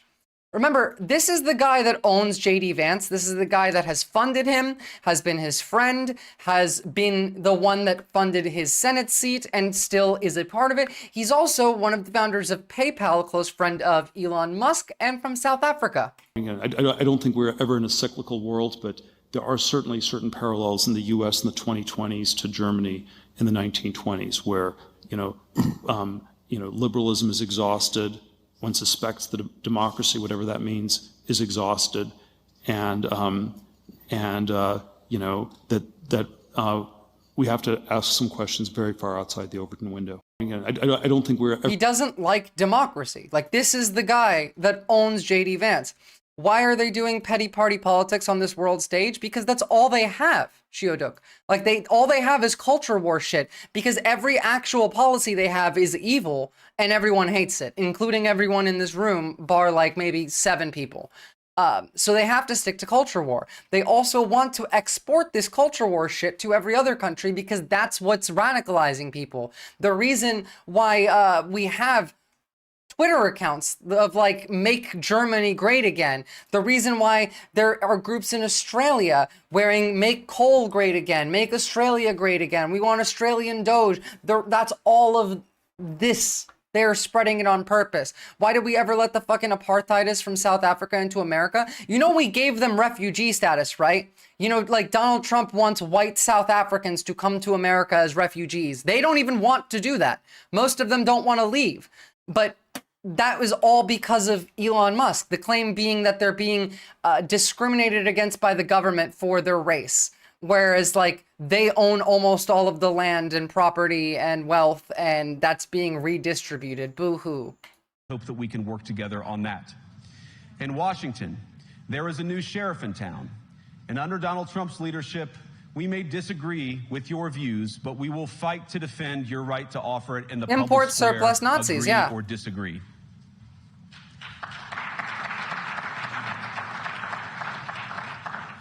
And that's true, now, Matty we're at the Holmes. point, of course, that the situation has gotten so bad that this December, Romania straight up canceled the results of a presidential election based on the flimsy suspicions of an intelligence agency and enormous just every word is a lie.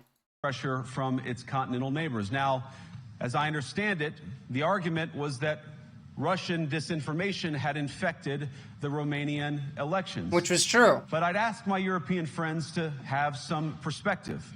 You can believe it's wrong for Russia to buy social media advertisements to influence your elections. We certainly do. You can condemn it on the world stage even. But if your democracy can be destroyed with a few $100,000 of digital advertising from a foreign country... Look, I'm almost certain that that's a self-report. I like, it can't not be. But like, they flat out lie all the time, but it's every accusation from them is a confession, and every plan for the future that they have, you should take seriously.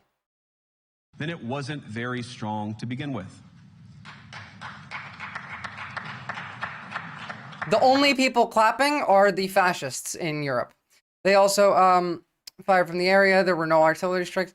Or a few $100 million from the world's richest man. Well, I mean, he didn't get a few $100 million. Vance didn't. Now, the good news is that I happen to think your democracies are substantially less brittle than many people apparently fear. And I really do believe that allowing our citizens to speak their mind will make them stronger still. Everyone wants to silence some speech to protect other speech. They do it for all the bad reasons while framing anybody doing it for good reasons, totalitarian and anti-freedom. Literally. And you know what, Embrow? The best way to combat that is to do exactly the same. Do it exactly the same. Do it to them. You know why? Because they have to lie and you don't. You can just have that exact argument. You can make that argument to someone making the reverse, and you will win because you don't have to lie. They have to come up with bullshit. You put them on the defense, stay on the offense, control the conversation, as we regularly say, and you win. Stop letting them gaslight you into stopping your rhetoric. Every time you mention Russia, they'll say, oh, Russia, Russia, Russia, Russia. There was literally actual proof found in 2016 of connections to Russia, but we just pretend that all that doesn't happen because of an FBI agent, who, by the way, got arrested last year for being a Russian agent, saying that there was no connection. Stop letting them gaslight you. Use these tactics on them. Which, of course, brings us back to Munich, where the organizers of this very conference have banned lawmakers representing populist parties on both the left and the right from participating in these conversations. Now, again, we don't have to agree with everything or anything that people say, but when people represent, when political leaders represent an important constituency, it is incumbent upon us to at least participate in dialogue with them. Now, to many of us on the other side of the Atlantic, it looks more and more like old entrenched interests hiding behind ugly Soviet-era words like misinformation and disinformation.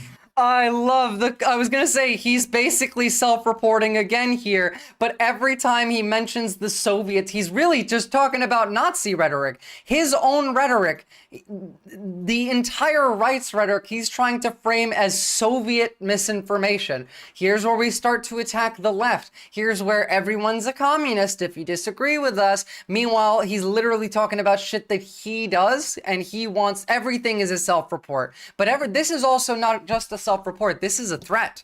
This is objectively a threat to the left. Everything is now communism. Misinformation is utter woke nonsense. They literally. Who simply don't like the idea that somebody with an alternative viewpoint. It's like the Kremlin wrote this speech. Might express a different opinion or, God forbid, vote a different way or, even worse, win an election. Now, this is a security conference, and I'm sure you all came here prepared to talk about how exactly you intend to increase defense spending over the next few years in line with some new target. And that's great, because as President Trump has made abundantly clear, he believes that our European friends must play a bigger role in the future of this continent. We don't think, you hear this term, burden sharing, but we think it's an important part of being in a shared alliance together that the European... The capitalist wrote his speech. Well, yes, of course. ...step up while America focuses on areas of the world that are in great danger. But let me also ask you, how will you even begin to think through the kinds of budgeting questions if we don't know what it is that we're defending in the first place? You're defending democracy from the Russians and from America. You know for sure. I've heard a lot. Probably, Tyler. Already in my conversations, and I've had many, many great conversations with many people gathered here in this room. I've heard a lot about what you need to defend yourselves from, and of course that's important. But what has seemed a little bit less clear to me, and certainly I think to many of the citizens of Europe, is what exactly it is that you're defending yourselves for. What is the positive vision that animates this shared security compact? Freedom, liberty, justice, equal rights, civil rights, the betterment of human society, the increasing of the material conditions in which we live, the fighting against fascism, being taken the fuck over, idiots. Yeah, literally. I believe is so important. And I believe deeply that there is no security if you are afraid of the voices, the opinions, and the conscience that guide your very own people. Europe faces many challenges, but the crisis this continent faces right now, the crisis I believe we all face together, is one of our own making. If you're running in fear of your own voters, there is nothing America can do for you. Nor, for that matter, is there anything that you can do for the American people who elected me and elected... They do think that they're so fucking smart. Okay. America's not going to do anything for you, Europe. Understand this. Every word that comes out of this man's mouth is either a lie or a threat. The only thing that will save Europe is Europe. The only thing that will save America is Americans. You need to get off your ass, get out on the street, and you need to fight for your democracy. Look at what happened in Georgia, the Tbilisi protests. How they stood on that street for a month fighting against the police, using whatever tools that they had, getting gas, getting water cannons. That's your job. And the quicker you get out there and start doing this, the less likely you're going to have to suffer a lot of the worst parts of that. The quicker that everybody stands up, coalesces, and fights back, the less they will be able to consolidate power. President Trump, you need democratic mandates to accomplish anything of value in the coming years. Have we learned nothing that thin mandates produce unstable results? But there is so much of value that can... One more time? ...of value in the coming... Democratic mandates. They keep talking about how they have a fucking mandate. Trump won by 1.5%. And like literally less than half of the country voted for you. You won 1.4% of the vote compared to Kamala Harris, and you have a mandate less than 1.5%. Shut the fuck up. Coming years, have we learned nothing that thin mandates produce unstable results? But there is so much. Literally another self-report. Can be accomplished. No, Trump won. He just won by like less than 1.5%. And less than half the country voted for him because Americans don't need to vote. We don't have mandatory voting, which I think we should. It's pretty simple, my fellow Americans. We are at war. It cannot be fought online with comments. Out of your homes and into the streets. Start fighting back before it's too late. Yeah, protesting. Not physically fighting. You know, that's Fed posts. Can't have that here. But yes, please, go outside. Talk to your neighbors. In fact, real quick, I have at least one... No, well, let's finish this, because I'll get off topic with that. Kind of democratic mandate that I think will come from being more responsive to the voices of your citizens. If you're going to enjoy competitive economies, if you're going to enjoy affordable energy and secure supply chains, then you need mandates to govern, because you have to make difficult choices to enjoy all of these things. Says the one who does not very well have in America. that. You cannot win a democratic mandate by censoring your opponents or putting them in jail. Whether that's Says the one who's literally trying to do that because they won by barely any percentage point of the country. More than half the country does not like them, and they are now purging and arresting people specifically for this reason. Like, he's just he's saying what he's doing. the leader of the opposition, a humble Christian praying in her own home, or a journalist trying to report the news. Nor can you win one by disregarding your basic electorate on questions like who gets to be a part of our shared society. Says the people literally deporting people that are A, legally in the United States, and C, natural born citizens. I wonder, are you maybe deciding who gets to be part of our shared society? Pressing challenges that the nations represented here face, I believe there is nothing more urgent than mass literally, migration. and bro, for dead naming the Gulf of Mexico. I'm sorry, you said the wrong pronouns. Today, almost 1 in 5 people living in this country moved here from abroad. That is, of course, an all-time high. It's a similar number, by the way, in the United States, also an all-time I really prefer listening to Donald Trump talk, because, like, he lies every word that he says, too, but at least he has the weave in the middle where we get to laugh at him, talk some nonsense, says some stupid shit. Before, like, this is just lie after lie after lie after lie. Millions of Americans have had their votes stripped from them. The GOP has been pushing to defranchise millions for decades now. And by the way, they've made it even harder to vote just since they won. high. The number of immigrants who entered the EU from non-EU countries doubled. This man is literally a ghoul. 2021 and 2022 alone, and of course, You're right, it's gotten Twittu. much higher since. And we know this situation, it didn't materialize in a vacuum.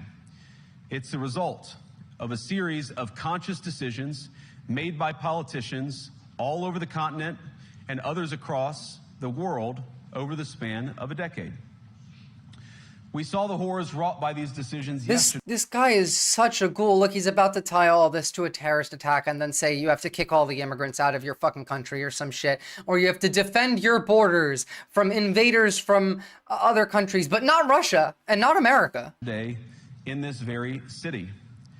And of course, and your culture. I can't bring it up again without thinking about the terrible victims who had a beautiful winter day in Munich ruined. Our thoughts and prayers are with them and will remain with them. Thoughts and prayers. But why did this happen in the first place? Well, again, why did this happen? It's because of enclaves that are formed because people in these countries that are already there do not allow immigrants to integrate into the community, making them have to form enclaves of their own little mini communities where they then increase in resentment towards everyone else. They get to see all of the political misinformation and the propaganda and the arguments in the street and the discourse, and they get mad, and then they do shit. That's the actual answer. He's going to say some shit about immigrants coming across the border and enemies from within, allowing to make them more powerful so they can do terrorism attacks or some shit. By the way, infallible, foul, and pig or homo. Sorry, I didn't mean to erase those comments. I clicked the wrong bit. I timed you out and brought you back, pig or homo. It's a terrible story, but it's one we've heard way too many times in Europe and unfortunately too many times in the United States as well. an asylum seeker, often a young man in his mid-20s, already known to police, rams a car into a crowd and shatters. Give me an example of this happening in the United States. Because you said, you know, it's all too common, and we know this in the US too. How about some stats on who does the most terrorism in America?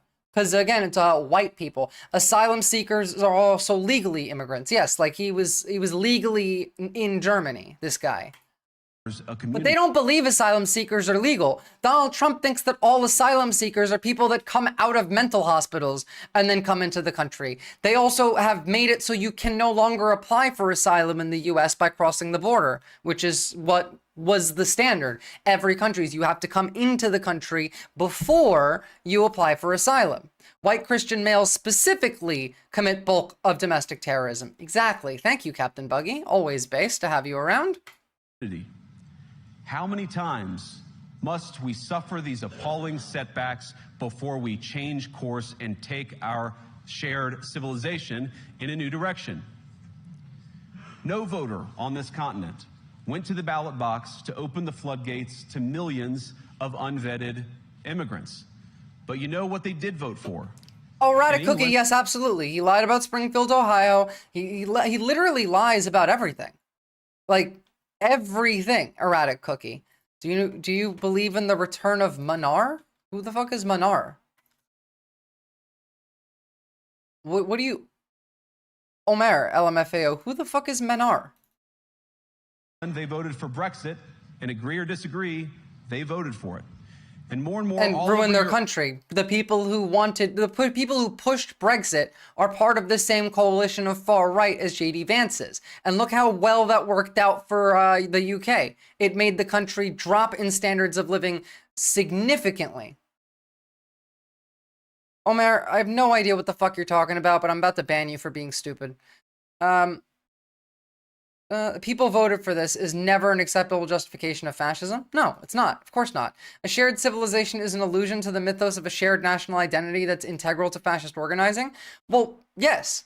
And that's the thing. They cannot, they don't want you to be able to conceive of the concept of everyone in the world is human. We're all the same. We should have shared civilization. The people there should have the same rights as me. The people there should have the same, my place in the world should be to improve the standard of living for myself and those around me as much as physically possible. That I should strive for happiness and strive to improve everyone else's life when I can, to bring something to the community.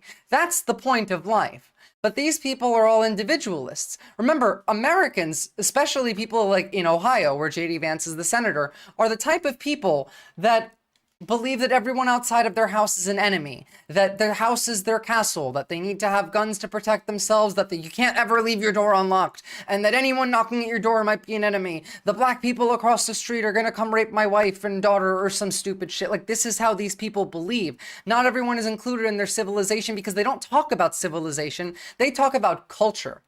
And as we've talked about before, a culture that is unchanging is the death of that culture. You cannot you can't protect your entire culture from change, from integration.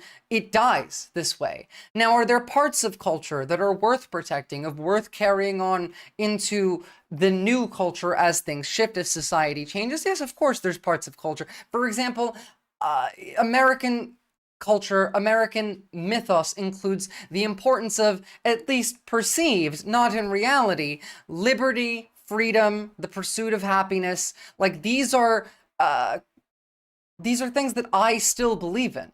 I would like to carry these over.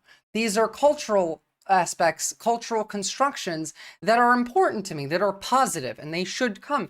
But negative aspects should be left there as the culture moves. These people don't want a culture that changes at all. They want it to remain constant, and they want it to remain pure. Europe, they're voting for political leaders who promise to put an end to out-of-control migration. Now, I happen to agree with a lot of these concerns, but you don't have to agree with me. I just think that people care about their homes, they care about their dreams, they care about their safety and their capacity to provide for themselves and their children. And they're smart. I think this is one of the most important Unfortunately, things I've that's learned not in my true. brief time in politics. Contrary to what you might hear a couple mountains over in Davos, the citizens of all of our nations don't generally think of themselves as educated animals or as interchangeable cogs of a global economy. See, this is what they think of the idea of community-centric, of collective civilization, as everyone's an individual cog. And this is because he can't view this ideology outside of the frame of fascism. It has to be under capitalism, rather. He can't view that people could have a collective civilization and freedom and liberty because he can't view it outside of the concept of capitalism. Why do you say educated animals? Because they're trying to push anti-education rhetoric in the United States, and it ties in with that. What's up, Lord Fluffy Art? Look, it's my favorite lookalike. Yeah, sorry. He's not great. But like, the individual cogs of a global economy aspect does not exist in a system that is not 100% fully profit motive centric. They love the uneducated, true Deadeye. Or as interchangeable cogs of a global economy. And it's hardly surprising that they don't want to be shuffled about or relentlessly ignored by their leaders. And it is the business of democracy to adjudicate these big questions at the ballot box. I believe Listening to fascists talking about people, democracy. dismissing their concerns, or worse yet, shutting down media, shutting down elections. Wasn't there a Trump voter who like wrote an entire letter to Donald Trump asking for help and asking for him to reverse some of the decisions Doge has made because it helped him personally? Like, you think that these people aren't ignoring their constituents? Fucking love capitalism. Yeah, that's the only thing that they have. Only smart enough to run the machines, dumb enough to not think about it and argue back. Or shutting a number dead. Yeah, there you go, Matty Holmes. Holmes. The political process protects nothing. In fact, really shutting people out of the political process, like making it so you need a passport or a birth certificate to vote when the majority of Americans do not own a passport and a lot of people don't have access to a birth certificate. I wonder. They're legit like democracy is government by the people, for the people, but the people are retarded. No, he's saying that he's just codedly saying that democracy is what's supposed to control the people. The people aren't supposed to control democracy. It is the most surefire way to destroy democracy. And speaking up. Yeah, I would know from experience, actually. Election interference. Even when people express views outside your own country, and even when those people are very influential. And trust me, I say this with all humor. If American democracy can survive 10 years of Greta Thunberg scolding, you guys can survive a few months of Elon Musk. American democracy could not survive 10 years of MAGA screeching, so do with that what you will. Captain Buggy, don't even joke about that, because that's not all that far off. Have I heard this banger yet? Is it music? Because that's copyright, Lord Fluffy Art. No, I haven't seen that, but I'll have a look at it. I'm not sure if it's copyrighted or not, but it might be Content ID at the very least. Or those red poor folk that can't get a copy of their birth certificate. I know some of those. Yeah, literally. Greta lives in every fascist head rent-free forever. Yes. Voter ID is not bad, Cat on Bikes. We already had voter ID laws. You needed ID to vote anyway. You needed your driver's license. You needed some form of photo ID to vote in most states. The idea of making it so you need to have your passport or your birth certificate just makes it so less people can vote. You still need to be a citizen to get like a driver's license. You can't vote unless you're a citizen. And we've not had non-citizens voting. There is no cases of this. It's all made up. The voter ID already existed. And by the way, yes, Matty Holmes, this also affects women specifically because the wording of that says that you have to have two IDs, your passport and your birth certificate, or your passport and your driver's license. One has to be either a passport or a birth certificate, but they have to have the same names on them. As in, if you get married and you change your last name and one of your IDs, let's say your birth certificate or your passport, has your maiden name on it, you're not allowed to vote. But what German democracy What no democracy, little stinky American, smile. German, or European, will survive is telling millions of voters that their thoughts and concerns, their aspirations, their pleas for relief are invalid or unworthy of even being considered. See, that's the thing. Their concerns, the vast majority of them are valid, but they have been taught to use specific scapegoats to blame these woes on. That's the issue. And like, don't worry, we're gonna get to stuff like that later, Captain Buggy. It's pretty bad. I just want to finish with all of the foreign policy before we get to how we're literally genociding people in America now. Democracy rests on the sacred principle that the voice of the people matters. There's no room for firewalls. You either uphold the Pat principle of Bikes, I'll send you a or link. you don't. Europeans, the people, have a voice. European leaders have a choice. And my strong belief is that we do not need to be afraid of the future. You can embrace what your people tell you, even when it's surprising, even when you don't agree. And if you do so, you can face the future with certainty and with confidence, knowing that the nation stands behind each of you. And that, to me, is the great magic of democracy. It's not in these stone buildings or beautiful hotels. It's not even in the great institutions that we have built together as a shared society. To believe in democracy is to understand that each of our citizens has wisdom and has a voice. Other people are just shaking their heads and laughing. Yeah, because they know he's full of shit. And if we refuse to listen to that voice, even our most successful fights will secure very little. As Pope John Paul II, in my view, one of the most extraordinary... Literally the man who was just arguing with the Pope over whether empathy is a sin and that mercy shouldn't be given to queer people or immigrants. Champions of democracy on this continent or any other once said, do not be afraid. Remember a couple weeks ago when half the country wanted to hang the bishop that asked for mercy from Trump? Be afraid of our people even when they express views that disagree with their leadership. This is a speech for his base, Lost Soul. Everything that we do is for Americans, not for Europeans. We don't give a fuck about Europe. By the way, for that voter ID stuff, you can have a look at this one. Proposed new regulations stipulate that every U.S. citizen must present in person divorce is certainly federal government documentation proving citizenship and when registered to vote. Obtaining documents depends on having a birth certificate with a name matching the voter's. However, 69 million married women in the United States have changed their surname. That means their names don't match their birth certificates. The bill's sponsor, Texas Republican Chip Roy, insists the law will stop illegal voting. Not that this is a serious problem. It's not a problem at all. There is no illegal voting. There's been like 7 cases in the last 10 years. But Vance's Opus Dei, he hates the Pope. Yeah, like, I need to know more about Opus Dei because I've heard a lot about it. Vance's Opus Dei, Teal is Opus Dei. I don't know. Let's, I just want to show you like 3 funny clips, and then we're going to get an understanding of Teal really quickly before we look into what are the actual, like, outcomes of this, what comes out of this conference. But, so, this was quite funny. This is Donald Trump attempting to, understand Indian people speaking. This was just openly racist, and I don't know how Modi, like, stood there. Raising anti-India voice, calling about separation, terrorism activities in India. Do you think that should continue here in the US as well? You're going to have to go louder. Mr. President, people in India would be welcoming your decision to extradite Tahabur Rana to... I can't understand a word he's saying.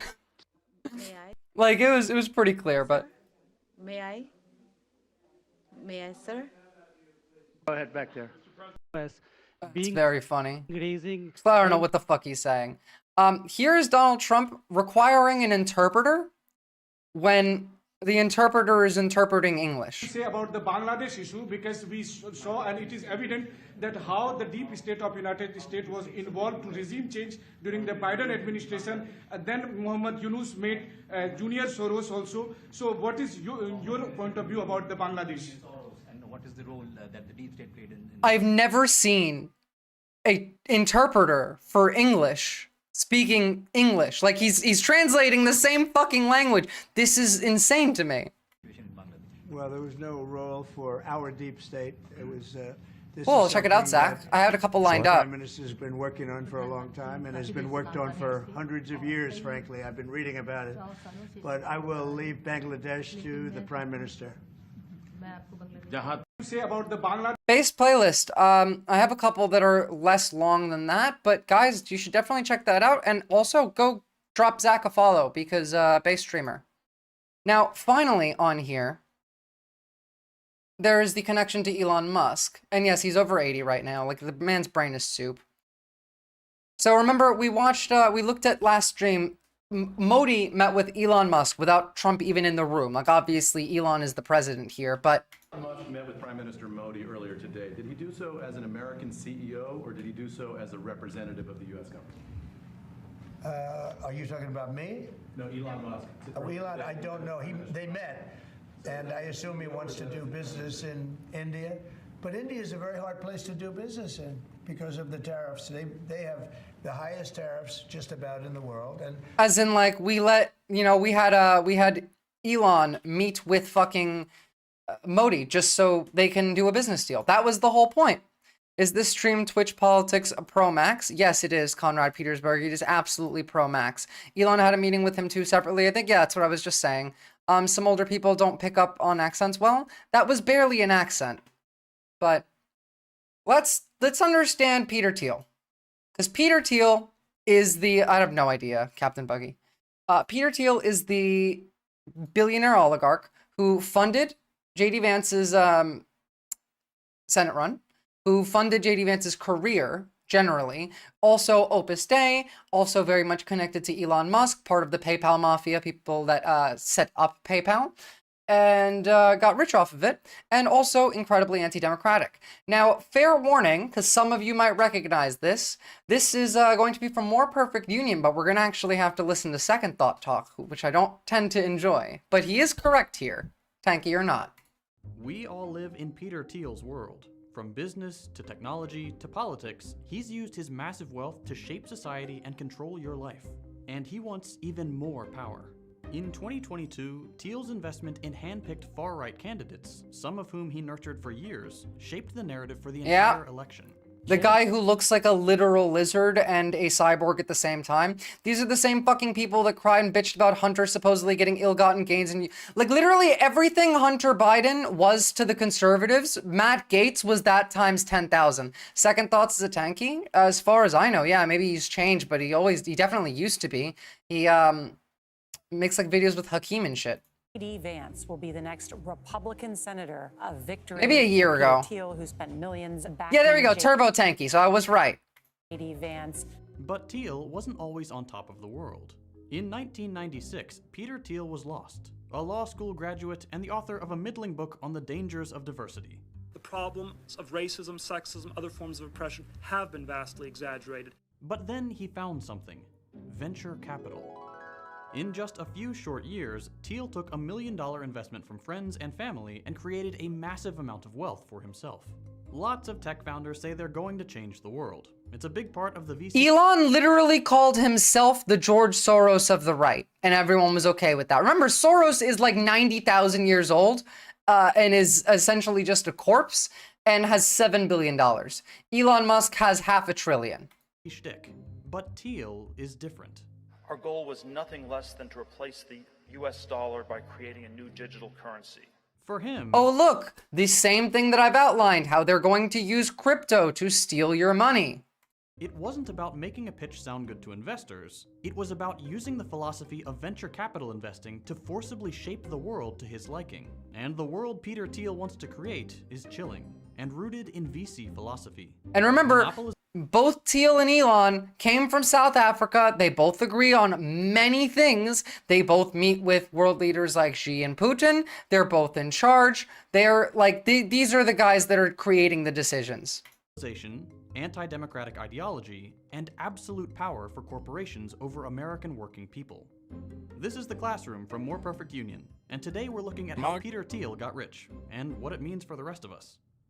Growing up, Peter Thiel was like a classic nerd trope, obsessed with D&D and sci-fi. Not just Star Wars and Star Trek, but the real stuff. Clark, Asimov, Heinlein. He was a chess star and the head of the It seems like a Captain Buggy team. Teal's good grades and familial wealth earned him a spot at Stanford University for undergrad and law school, where he got into his first venture, an alternative student newspaper aimed at conservatives, the Stanford Review.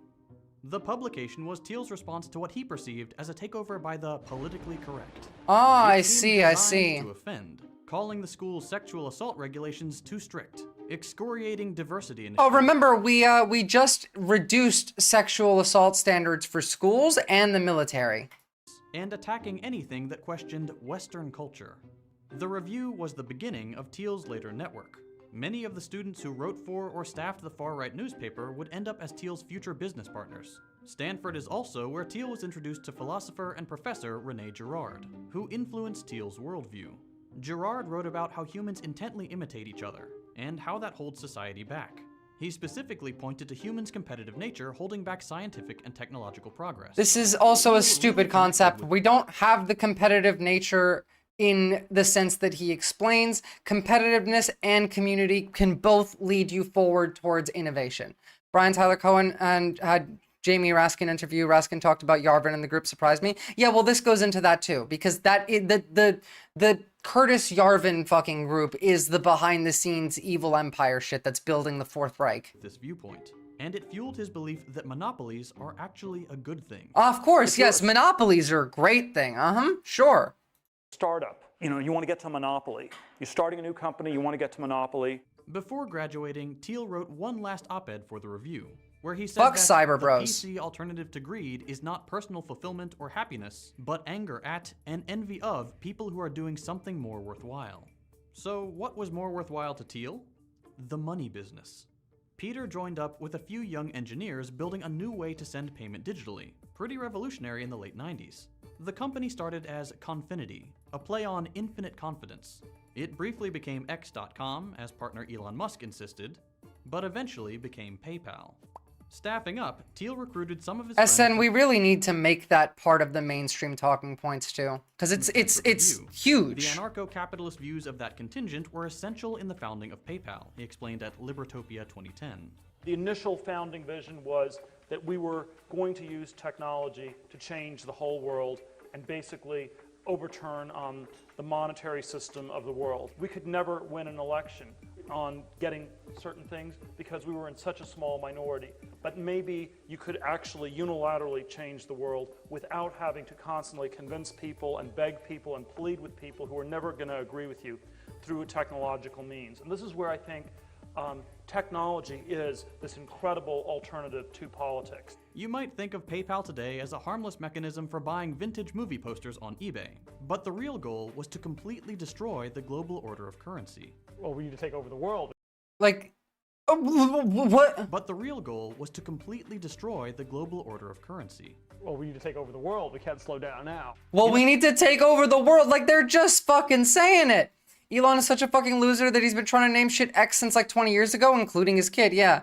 Tyler, oh my God, some capitalist just came up to me and I was shouting, money, and I was like, ew, I have no idea what you mean. Sounds like they don't believe in democracy. They objectively do not. In a PayPal all-hands meeting in 2001, Teal told staff, the ability to move money fluidly and the erosion of the nation-state are closely related, as they were building a system to move money fluidly.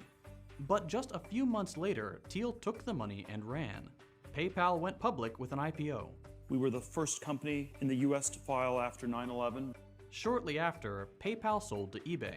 Teal's 3.7% stake in the company was worth $57 million. Yeah, there you go. What happens when these motherfuckers want a cyberpunk future but don't realize the genre is warning about techno-dystopia? No, they realize they want it that way. They want you to live in the dystopia so they can live in their ivory towers.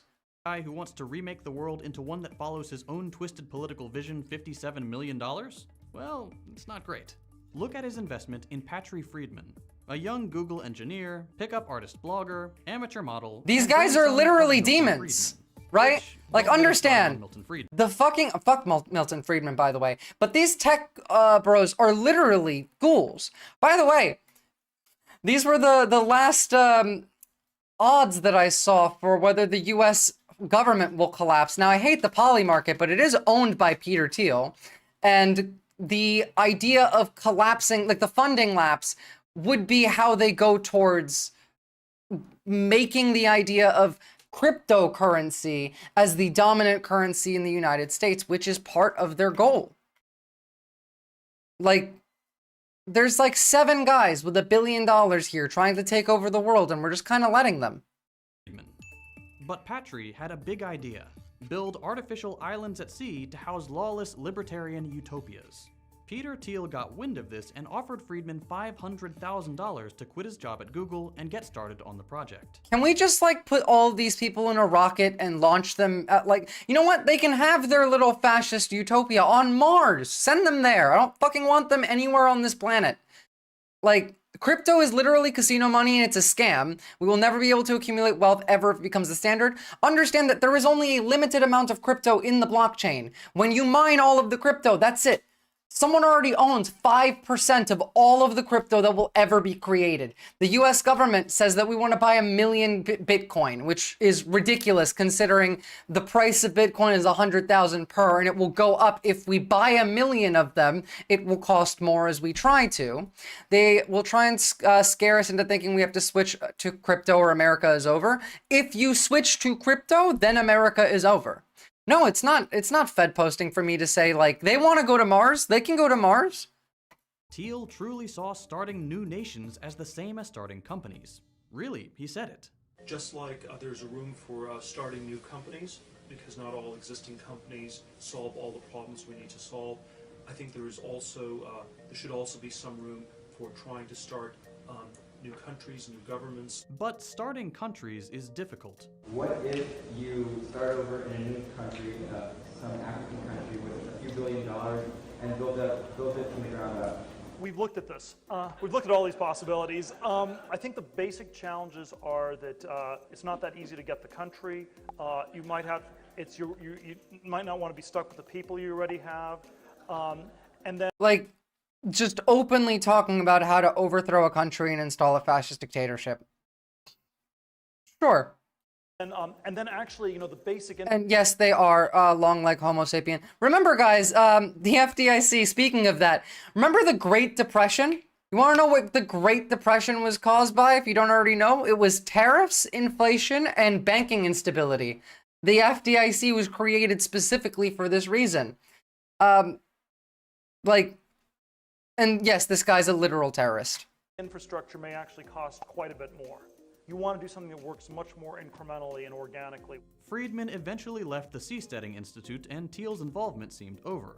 But let's look at the last part of that quote. Do something that works much more incrementally and organically. After giving up on starting a brand new country, Thiel set about refashioning the country he already lived in. This is how Peter Thiel used the venture capital mindset to seize political power. Presumably to the chagrin of Thiel's friends at Libertopia. Nicely done, Captain Buggy. CIA. His next company was Palantir, a surveillance and data tech... Pigger Homo, if you're talking about agreements, what about the Budapest Memorandum, where Russia's, like, promised to never attack Ukraine? Ever. Outfit. And seed funding came Oh yeah, by the way, was Palantir. Palantir is a Peter Thiel company. Be aware of that. Also, I think if I did violence against my bullies, that would become national news. No. You don't do violence against your bullies. You only ever do violence in self-defense. If you stand up and you tell them, do not come into my space, like this is like you extend your arm out. Once they're in this space, if you have told them, you have the right to defend yourself in most states. I would check the law for the state that you live in, but like, you have rights. And I have resources in my Discord in the resources section. There is a video of how to engage with fascists, how to engage with aggressive bullies that maybe want to start a confrontation in a way that leads to the higher chances of you being in a good position. If you're being bullied, tell other people. I guarantee you someone around will tell them to fuck off. That too. Be very open about it. Like, tell, not teachers or anything, but like people in school. Shame that person. But look at this idiot. Like, just, he spends all his time bullying me because I'm queer. Like, do you not have anything better to do? He's just mad that I can, like, get laid from any end of the spectrum and he has to be an incel. Like, say that kind of shit. Their plan all hinges on the idea that we won't burn all the computers down. We'll do it. We'd get rid of all the computers if they pull this stunt. I don't think we will, but I'm all for Butlerian jihad. Surveillance and data tech outfit.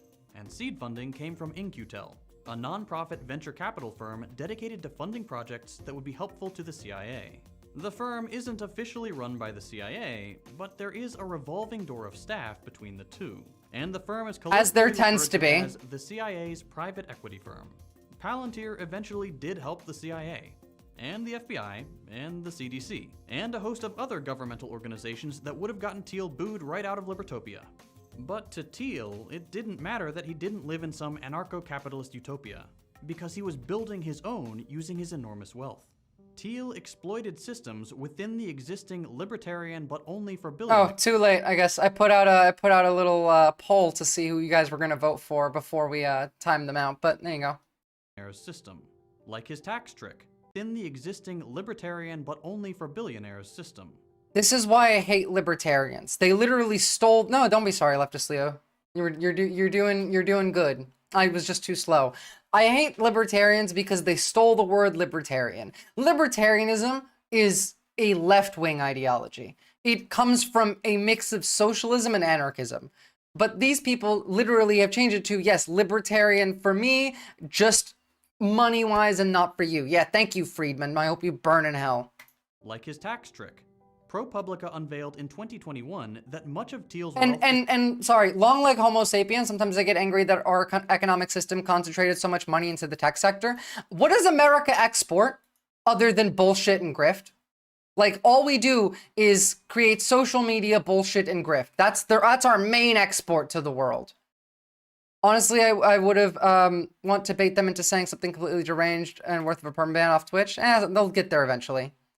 Now, they made libertarianism go from pro-worker to pro-corporation. Yeah, that's why I fucking hate these people. Is held in a Roth IRA, a type of tax-free investment fund meant for retirement. The amount you're allowed to contribute is capped at a few $1,000s a year. But in 1999, Thiel turned $2,000 he had in his account into PayPal stock, an investment which paid off. When Thiel was the first large investor in Facebook, that $500,000 angel investment, immortalized by this guy who looks nothing like Thiel in The Social Network, was just a restructuring of his tax-free retirement fund. He can eventually withdraw the over $5 billion in the account tax-free. Yeah. The average IRA... Love that we have little tax loopholes like that where you can get $5 billion out of your retirement account tax-free just because you invested it in a company that got lucky. I thought it was most liberty in that they're against government regulations of everything. The side effect is that we need regulation in industry. No. So libertarianism, their idea of libertarianism is specifically on government spending. And the original libertarianism is not an economic system. It is a social system. Socialism is the economic system. Libertarianism is the social system, as in the government cannot regulate how you live your life, your personal life, the culture, the society. Those are regulations that the government cannot do under libertarianism. Whereas they have turned this into the libertarians in America just want no regulations on business, but all of the regulations on society. Hey, you're leveraging, what's the term? It makes sense? What do you mean, Captain Buggy? Has 0.0000008% of that. Thiel's Libertopia friends exactly. have to pay high taxes, but Thiel won't on a large portion of his wealth. Then there's litigation financing. The ultra-rich can actually gamble on court cases. They fund legal fees for a lawsuit. They're literally anti-human. And yes, pre-breakfast banana. They changed the word to mean the literal opposite of what it was being used as. Which, by the way, is a good trick. We should try it sometime. Take a percentage of the winnings if they pick the right side. It's completely legal. Oh, yes. To silence free speech. After Gawker, an online news and blogging outlet, I remember this. Thiel as gay, he set his eyes on destroying them. When Gawker posted a shadily acquired sex tape of wrestler Hulk Hogan... Wait. Did Peter Thiel fuck Hulk Hogan? Can somebody confirm if that's... You know what? Never mind. It's true. It's true because I want to believe it. It's too funny. Thiel bankrolled Hogan's lawsuit against the publication. Yeah, no, absolutely. Absolutely. Made a profit. Thiel uses his inordinate wealth and investment principles to get richer, to destroy the free speech of others, and to live in his own libertarian paradise.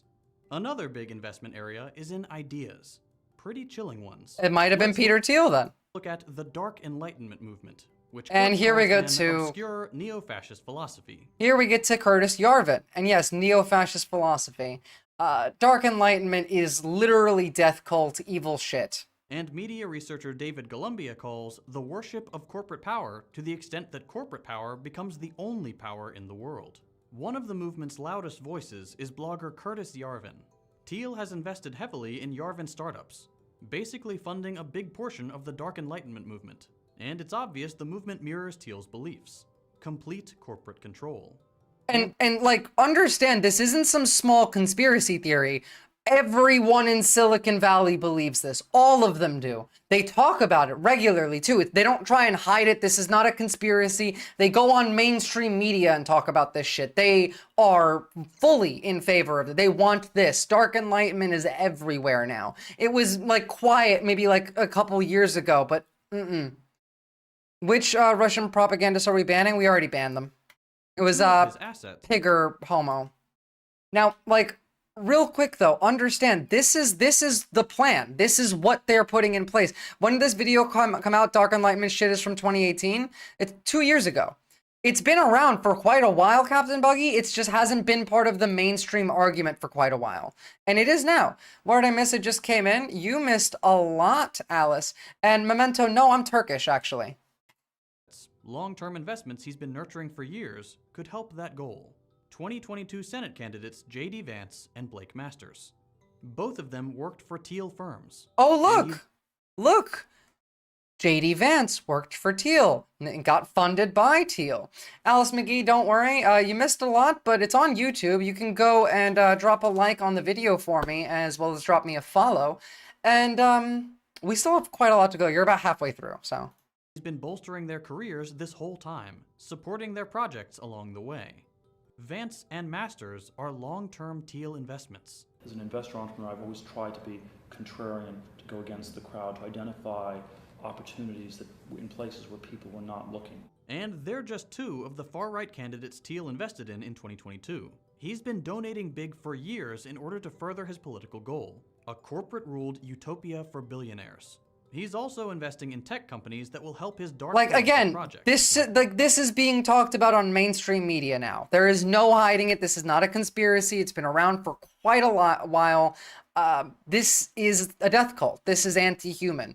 Peter Thiel-backed video platform Rumble starts trading after SPAC deal. Again, Rumble is another one of these crypto money-backed YouTube-esque. This is where all of the Nazis go and the pedophiles go. Like Matt Walsh and shit stream on Rumble. Rumble, a free speech-focused social network populated almost entirely by the far right. So if Thiel is trans TikToker meets with Biden, promotes genital mutilation. Rumble was Thiel-backed. I didn't even know about that. Yep. And Kick, I believe, is backed by just like another friend of Thiel inside of the same Dark Enlightenment movement people. Jesus Christ, what's up with, like, skulls and right-wingers? Steven Crowder, is treating politics like investing, what can his investment strategies teach us about what's to come?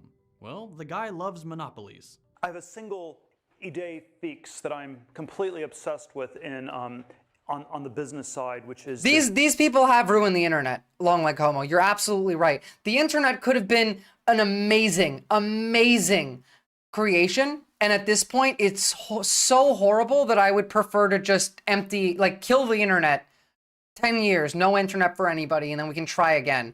Fuck, went to read about the Dark Enlightenment thing. Goddamn, why all these guys look like such fucking dorks? It's because they are. They're losers. The people who believe in this are insecure losers that become ghouls. Believing in this shit removes your empathy. And without your empathy, then you are basically not a person. We've talked about this before. It's the same reason fascists are not like us, because they don't have empathy. That's key to the soul, you know? If you're starting a company, if you're the founder, entrepreneur starting a company, you always want to aim for monopoly, and you want to always avoid competition. And so, hence, competition is for losers. There used to be hundreds of websites, and now there's like 9 that you go on. Remember forums? Chat forums? This is why we can't have nice things. Privileges to the internet revoked? Yes. Competition. And so Hence, competition is for losers, something we'll be talking about today. Competition is for What does it losers. mean when a nation is ruled by a monopoly? By the way, that is anti-capitalist rhetoric right there. Competition is for losers is anti-capitalist, but in the bad way. One single all-powerful entity? Well, let's just say it's not a democracy. It's literally not even capitalism at that point. There should also be some room for trying to start new countries. And that country would have a complete lack of accountability for the ultra-rich.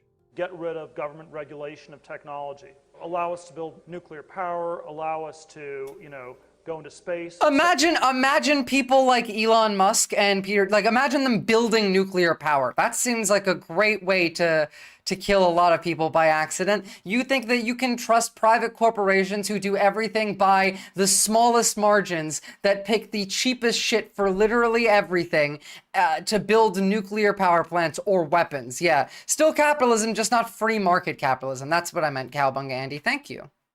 Supersonic planes again, allow us to get rid of the FDA. Peter Thiel doesn't need to build an island to have his libertarian dreamland. He can build it right here in America. And he already is. Captain Buggy, that's a good one. And don't forget to like and... So, that's Peter Thiel. If you needed an understanding of who he was. He's pretty fucking evil. And again, after we watched J.D. Vance's speech in Munich, which we're about to go into some of the after effects of, how much Peter Thiel's ideology, the Dark Enlightenment, fits into these people and their beliefs goes quite a long way. Tech making plans to build mini nuclear power plants. They're building, like, they want monopolies everywhere. All right, so for those who missed it before, we watched J.D. Vance in Munich talk to the EU, and it was fucking awful. It was insane. So let's see what critics of this summit say. Think about how fucking insanely dangerous it would be for the rocket company owning $500 billion to own access to our nuclear stockpile. Yeah. On a free press. Please support our Yes. independent journalism. Please support Democracy Now. democracynow.org/give. This is Democracy Now! Democracy God, I love Now. Democracy Now. War, Peace, and the Presidency. I'm Amy Goodman. We turn now to Munich, Germany, where a high-level security conference with dozens of world leaders is underway. At the top of the agenda, Russia-Ukraine war. Ukrainian President Volodymyr Zelensky is expected to meet with Vice President J.D. Vance and Secretary of State Marco Rubio today. Earlier this week, President Trump said he would hold bilateral Exactly, talks with Alice Russian McGee. President Vladimir Putin to end the nearly 3-year-long war. The announcement stoked fears in Europe that Ukraine would be sidelined in the talks. This is the German Chancellor Olaf Scholz speaking last night at a news conference in Berlin. Nothing should be decided about Ukraine without the Ukrainians, and nothing about Europe. That makes sense, doesn't it? That is a given. We agree on this with all our friends and partners in Europe. You would think that that would make sense, except, Ukraine doesn't get any say in the negotiations for the end of the war, and Europe is on its own. The fact that Democracy Now! Isn't some mainstream CNN level media tells you what you need to know about the media, yeah. Eines ist für mich völlig klar. One thing is absolutely clear to me. Any negotiated solution must enable Ukraine to have armed forces at its disposal in the future that can repel any renewed Russian attack. This is a considerable challenge financially, materially, and logistically. This would exceed Ukraine's financial capabilities for the foreseeable future. Trump, we're gonna build a peace and Europe is going to pay for it, yeah. We Europeans and our transatlantic and international partners are needed here. On Thursday, President Trump walked back his initial comments and told reporters Ukraine would, of course, be a party to talks with Russia. Vice President J.D. Vance told the Wall Street Journal that the U.S. could slap Moscow with sanctions and even use, quote, military tools of leverage. We're gonna drop all of the sanctions that we have on Russia in the next 2 months. I'll bet money on this.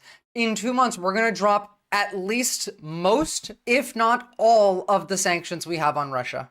If Vladimir Putin does not agree to a deal guaranteeing Ukraine's long-term independence, Vance told the Wall Street Journal the U.S. after this conference should be kicked out of NATO. To tell European leaders to embrace populist parties, stop mass migration, and curb progressive policies. Vance will not be meeting with the German Chancellor, who's the host of the conference. Meanwhile, over 40 protest rallies are planned against the security conference in Munich this weekend. For more, we're joined in Munich by two guests. Melanie Schweitzer is a lawyer who works at the German Ministry of Labor and Social Affairs, a member of the... Like, remember, we literally said that if Europe was attacked, we might not come to their aid. That's literally the whole point of NATO. Article 5. If we say we're not going to do that, then we should be kicked out. Not even on principle. We said that we may not come to their aid. That's the whole point. If sanctions starts getting lifted, I hope the US fucking burns. Well, I'm willing to bet that they will be lifted. Progressive Party, Mira 25, running for a parliamentary Infallible foul. There's already a good chance of that happening. I'm not sure if you saw it earlier, but this was from Alexander Dugin. Give it a read. Give that a read. Remember, this guy is quite important to the Kremlin. Affairs, a member of the Progressive Party, Mira 25, running for a parliamentary seat in the elections later this month. And we're joined by Yanis Varoufakis, former finance minister of Greece. Ooh, His base. most recent book, Techno-Feudalism, What Killed Capitalism. Sure. He's scheduled to speak at one of the protest rallies in Munich Saturday. Their slogan, peace capable instead of war capable. Yeah, I like that guy. Yanis Varoufakis, we'll start with you. What exactly does that mean? And what is your overall message in Munich right now, where you have the new vice president of the United States and new secretary of state? Of course, they're not the only members. The message, the top story now is the Russia-Ukraine war. I believe he's an actual libertarian. I think so too. Well, Amy, Europe used to be a wonderful peace project. The whole point of bringing together different nations into the European Union was supposedly to make sure that there would be no more war in Europe. Unfortunately, cornered by two different authoritarianisms, the authoritarianism of Putin on the one hand and the expansionary warmongering forces within the US-led NATO alliance, Europe has been caught in a frenzy of... Then NATO has to protect Denmark. That's what happens. And we will invade Greenland. We're also going to invade Canada. I want Canada and Mexico to form a defense pact right now. That would be smart. They've already started forming trade outside of the United States because of the tariffs. They're forming trade networks directly. I want them to form trade networks with South America, countries like Brazil, and I want them to form a defense pact. Canada, Mexico, maybe even Brazil. We're heading towards World War III, infallible foul. The chances of this have never been higher. It is literally their plan, so... warmongering, essentially. To think about it, Amy, that the anti-Kamala leftists are talking about how we shouldn't have had Biden drop out, high-functioning stoner, which is why I'm like losing my shit at the Democrats, and I'm trying to not do that today because that was the last two streams. That is the European Union's chief defense and security spokesperson, the former Prime Minister of Estonia, Kaja Kallas. Only 2 weeks before she got this position, had advocated the breakdown and the breakup of... True, ich bin dead. This would just be phase, like one phase of World War III. There is so much that's going to happen piece by piece all over the world. It's been planned out. What's up? From what I can see, like they have openly sat down and carved out parts of the world. Like this part's mine, this part's mine, this part's mine. Captain Buggy, you know how I feel about that. I've talked about like my views on Biden dropping out and stuff earlier. Obviously, like I agree with you. Federation. This was he knew that he would have lost. He decided to run knowing that internal Democrat polling showed a 400 electoral point defeat for him. So, like, we can leave that to the side. I don't really care anymore. A call for war. So we are here in Munich to demonstrate this conversion of the European Union into a war union. No, don't be. And don't forget that this Munich Security Conference, so to speak, is effectively a very bizarre bazaar for weaponry. All the most ambitious war merchants and arms dealers of the world have gathered here supposedly to discuss peace. We're here in order to impose a peace narrative. Yeah, that doesn't track for me either. I think he might have a point here. Upon them. Can you talk about what Trump is talking about with making a proposal around the nuclear stockpiles of China, Russia, and the United States, Yanis? Well, Trump's motives are always suspect, and his negotiations may come to naught. But the idea... Lord Fluffy Art, I'm aware of both those incidents. This time, we're going there on purpose. We want Canada for water. So special. We want Canada because they have like other natural resources as well, but water is a big one. Of a negotiated climb down from the heights of this nuclear confrontation. Remember that the nuclear clock is very, very close to midnight now. The nearest it has been in the last 50 or 60 years. That is not a bad idea. High functioning stoner, the only source of fresh water in the world that is still growing in size is one of the Great Lakes. I think it's Lake Superior, Lake Michigan, it's one or the other. Every other body of water is reducing in the amount of fresh water that's available. Canada has mountains, has ice, has snow, has glaciers, and has fresh water under the ground. Like, there is water there. We need it. Have this kind of tripolar, if you want, tri-party negotiation. But of course, who knows what that might lead to, given that Donald Trump is constantly flooding the zone with uncertainty for a number of very, very suspect objectives. I want to bring Melanie Schweitzer in this conversation, member of the Progressive Party, Mira 25, running for a parliamentary seat in the elections. Embrow, you're absolutely true. They also have a lot of lumber that we need for building houses and for the war effort, and they have access to some rare earth elements. They have offshore oil mining. Like, Canada just has a lot of resources, and we want them. We want Canada, by the way, so we can use the resources of Canada to fund the war effort. So we can take Greenland, and then Mexico, and then Panama, and then possibly parts of Western Europe. Later this month. I said that you worked for a lawyer working for the German Ministry of Labor and Social Affairs. Can you talk about the pressure you've been under and what's happened? Yes, thank you very much. Hi, Amy.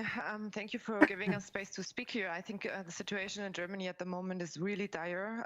There is a blatant attack on freedom of speech, freedom of assembly.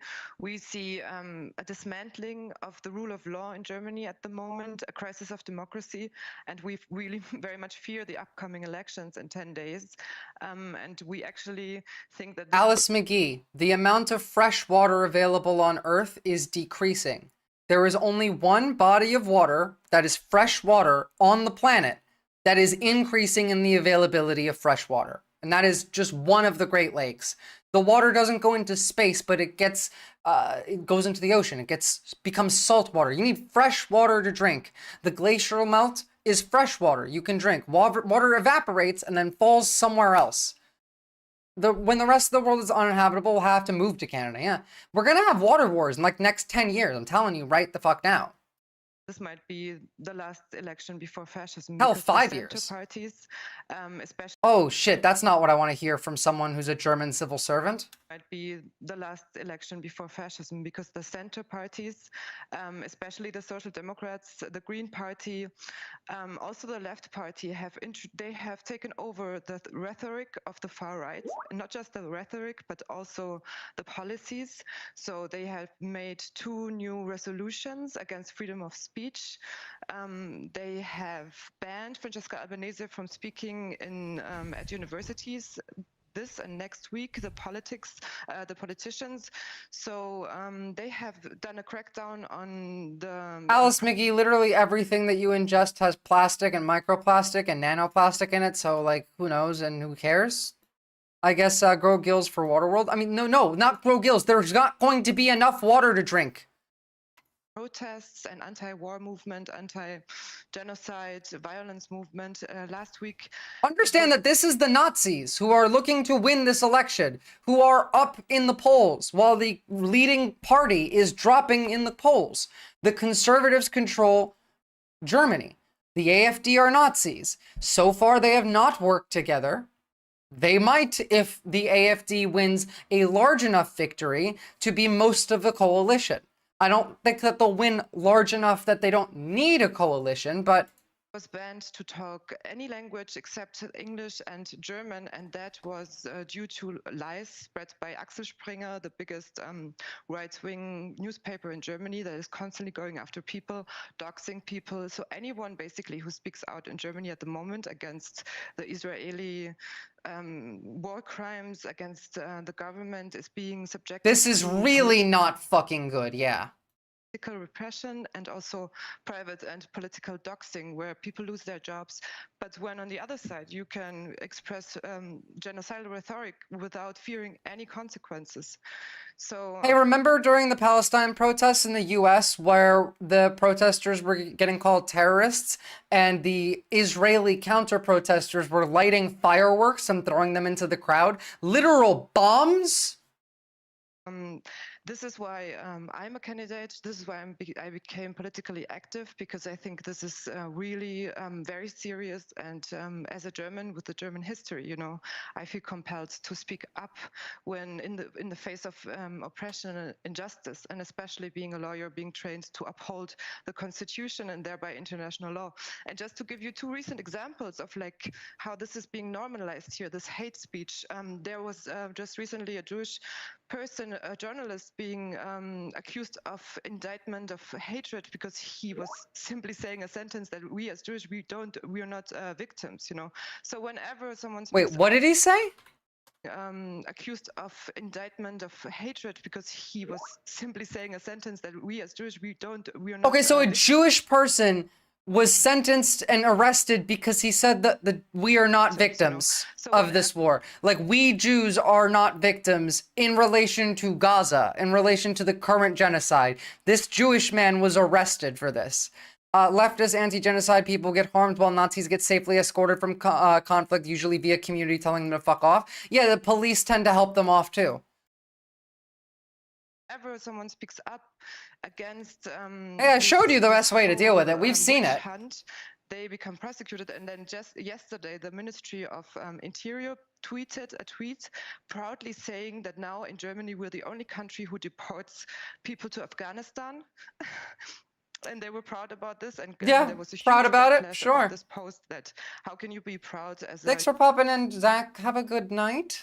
European country to deport to Afghanistan. This shit's evil, guys. It's evil. The Taliban is ruling, you know. And today, the chancellor was giving an interview, and the journalist was asking him, "So what do you do?" Yeah, like there's no. Are you deporting Afghanis to Afghanistan? No, they're doing the same shit that, like, well, I mean, I'm sure some of them, but remember, the UK was trying to deport people to Africa. We're talking about deporting people to South America. Just like, even if, like, we deport you to El Salvador if we can't send you to your home country. Let's get our smartest brains to figure out how to make people not racist. Well, I know how to do it. It's just y'all aren't gonna like that. You know, if the International Criminal Court comes to the conclusion that this was genocide. Yeah, Rwanda. In Gaza. And he said, I'm not going to answer these questions. It's not possible. It will not happen. And he said, it's absurd. It's just not going to happen, you know, and... That's one. Schweitzer, have you been suspended from the German Ministry of Labor and Social Affairs? Yes, actually I have. So I had been voicing my opinion and this on Twitter with my name, and then I had been doxxed and found out that I was working at the ministry, and then I was on holidays in December, and as soon as I was supposed to come back in January, I was suspended from work with immediate effect. So ever since this newspaper article from Axel Springer and Bild-Zeitung came out, I never set one foot again into the ministry. We're missing some context here. It doesn't necessarily matter. The point isn't what's currently happening in relation to Israel and German politics. That shit gets more complicated because now there's the additional Israeli like influence here. I want to talk about the rising of general fascism in Europe. States, but the letter X, Which most of that got one of the largest, obviously, social media platforms in the world. X and stands next to the president in the Oval Office, seems to be making a lot of the decisions. Also, I'm sure quite a few people are, Mark. Leading meeting with foreign leaders, and in Germany just held this 2-hour freewheeling conversation with AfD, supports AfD. If you could describe this party. And that was the point of that bulletproof bullet, is how those anti-hate laws around Judaism that were created in order to prevent fascism are now doing the opposite. That scares the heck out of me. It should. In Germany that has risen so rapidly. Would you describe it as a neo-Nazi party, and the role, as you talk about techno-feudalism, of Elon Musk? Well, to begin with the Alternative for Deutschland, the Alternative for Germany, it is a party which started life as a Eurosceptic party against the idea of a common currency. It used many tropes and many turns of phrase that alluded to a Nazi past. It would be wrong to call it a Nazi party or a neo-Nazi party. It would be right to refer to them as an ultra-conservative, racist, xenophobic party, which alludes... I definitely would call them a Nazi party. Several of their leaders were arrested under German law for having Nazi paraphernalia on them. They say almost the same things. They have very coded but very specific rhetoric that are references to Adolf Hitler. Like, part of me just wonders why so many people are so easily wooed by the promise of fascism.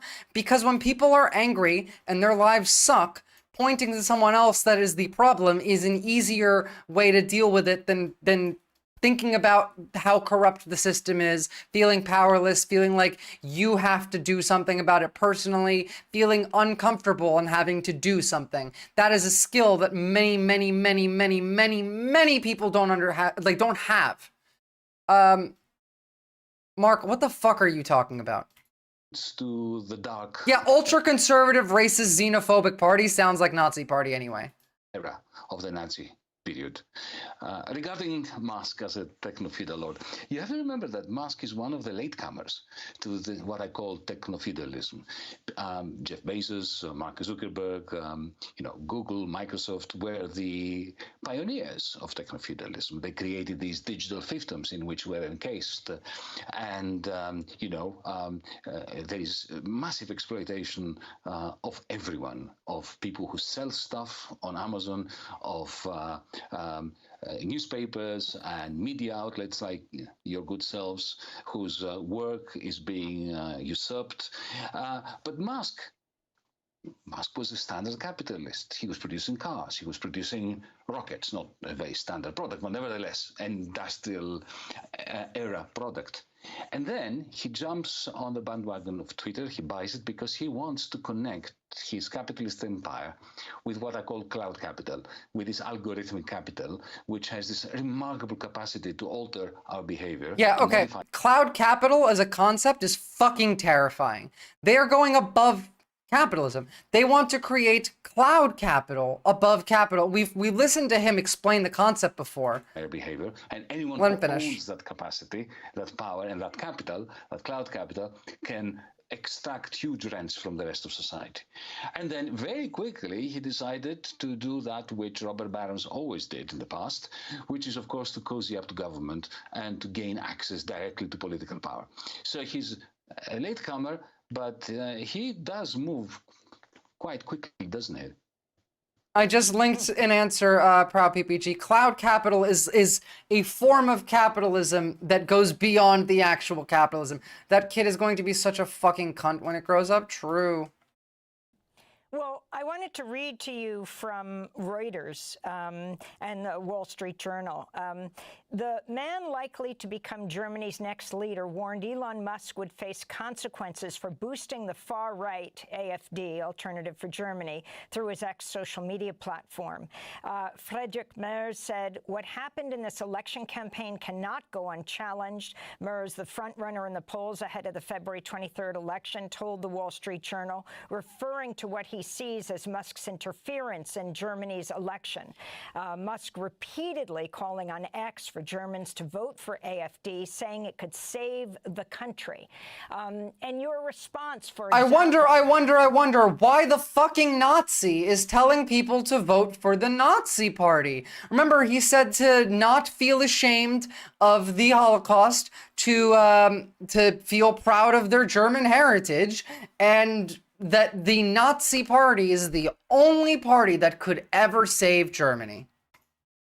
When you're looking at Germany right now and you look at what's happened in the United States, that Nazi salute that that Elon Musk gave several times at Trump. Stop giving a shit about the Nazi salute. Look at Elon on Twitter. He posts Nazi shit all the time. Yes, Pre-Breakfast Banana, he did a speech for the AFD. He called into one of their rallies, and he literally said all of those things. You look up Elon AFD speech. I've covered it before, but I don't really want to again.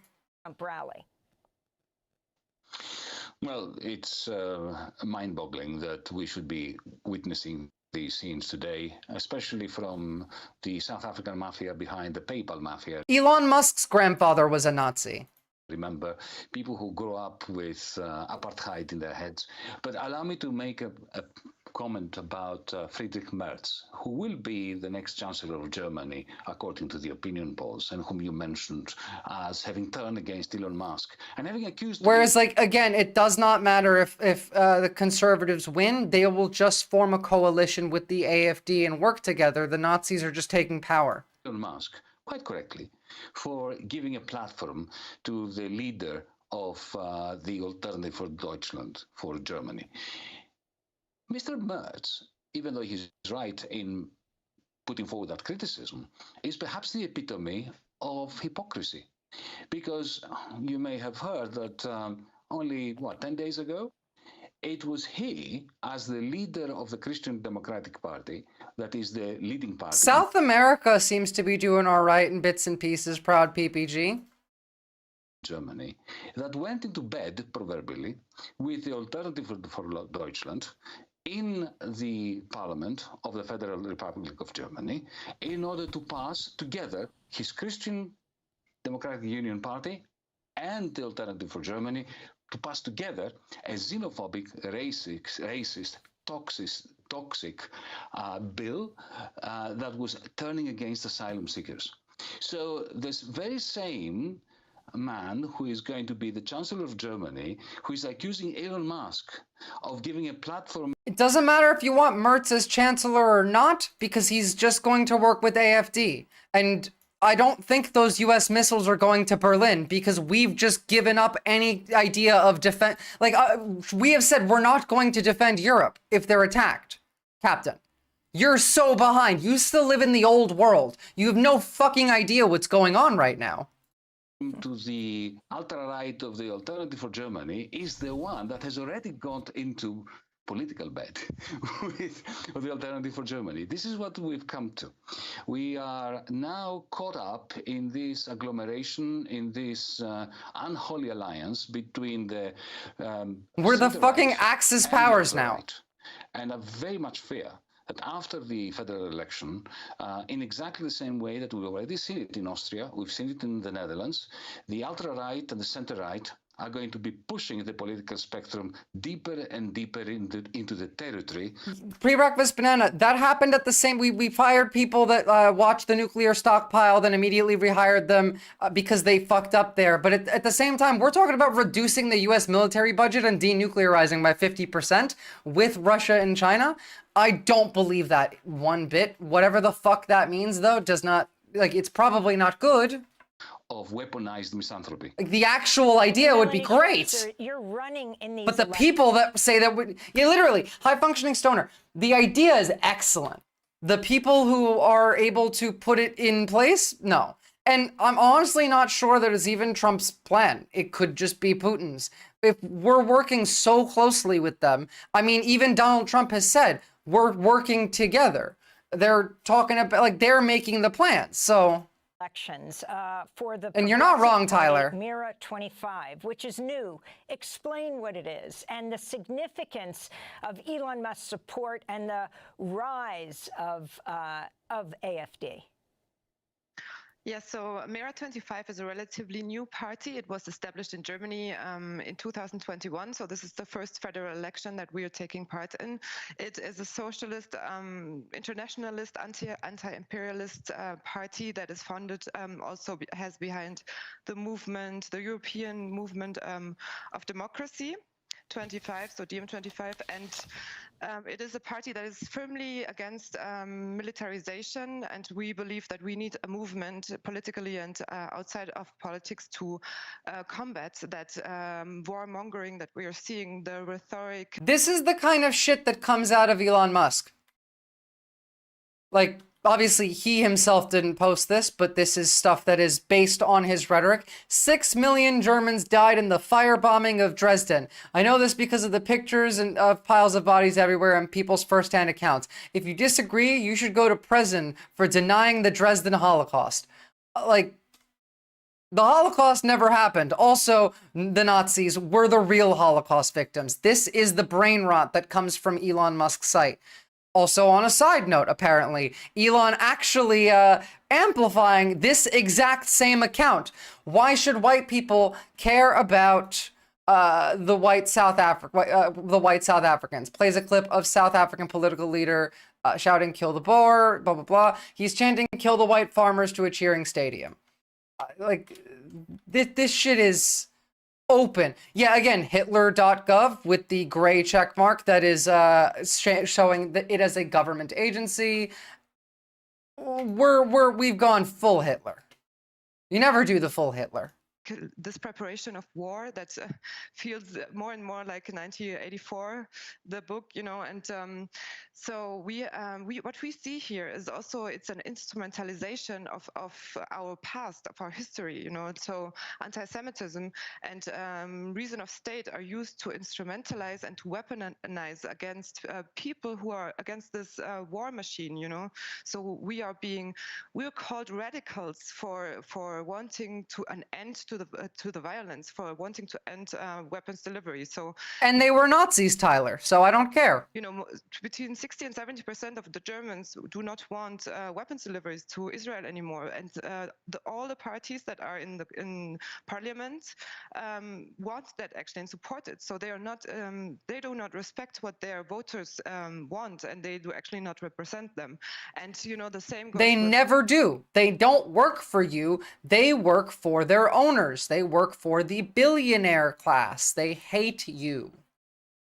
Nowadays, it is common sense in Germany that anti-Semitism is an Arab issue, when actually, and you know, that somehow we have abhorred our history with that. And I will say that there are a lot of anti-Semitic Arabs now, but that's entirely the fault of Netanyahu on conflating Israel with Judaism.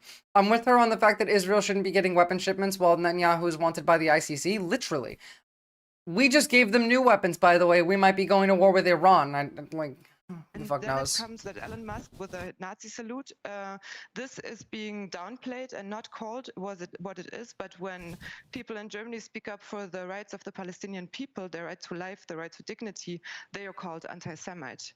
So what we see now is we see fascism playing out in real time, and it's getting worse by the day, and it's really worrying and concerning. And it also appears, you know, the media is very much complicit in this. Absolutely. So for example, because we are completely anti. Again, they never, ever, ever, ever come anywhere close to calling this shit out. Ever. This movement. And they don't want to. Give us any space to understand the media is owned by for-profit corporations. Now, under a system in which the government is trying to strip all of your rights away and steal all of your money and give it to the corporate class, do you think that the corporations that run your media give a shit about you? Talk. They don't give us coverage for the upcoming elections. So we, as a party that is against this this war movement, are being marginalized and actually threatened by the police as well. We have been told that we have to inform them if we do any political activity beforehand the elections in Berlin. So yeah, it's just and Musk working together with the AfD is so very telling about the global developments as well. We are global. If there's a chance to go owned by billionaires who would happily put, like literally we watched, I did an entire thing about the business plot of 1933, 2 streams ago. They already tried this and they failed because they picked the wrong dude. They picked Smedley Darlington Butler, but it's not like they couldn't have succeeded and it's not like they haven't tried. They tried this under FD fucking R. All right, I'm gonna bring up a little bit of a palate cleanser now. This Bill Burr, I love Bill Burr so fucking much. And then I need to pee, and then we're gonna move on to, you know what, I'll put it to a vote. No, I won't. I know what we're doing next. All right, this made me laugh very hard. Next time Kanye's going off on himself, I'm telling you, just close your eyes, forget it's him, and really listen to what is coming out of this guy's mouth. He says shit like, I'm a genius. I'm a god. I'm Shakespeare. My biggest regret is I'll never get to see myself perform live. That's a direct quote. My biggest regret is I'll never get to see myself perform live. Dude, you put that ego in a white dude that is, ich bin einen in der Streisen. What's the Blitzkrieg? What's the superior race? Vienna will return to Deutschland first. This is old, by the way. Apparently, like, I think this clip might be before Kanye started being like an open Nazi. Bill Burr is a bit of a misogynist. So is literally everybody else in America. Mate, like, I don't think it really makes a difference. All right, let me get this set up and then I will go pee.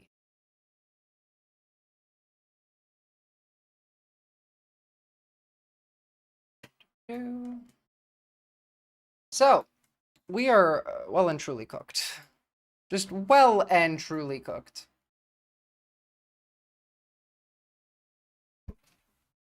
I'll be right back. Oh.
Alright, I am back.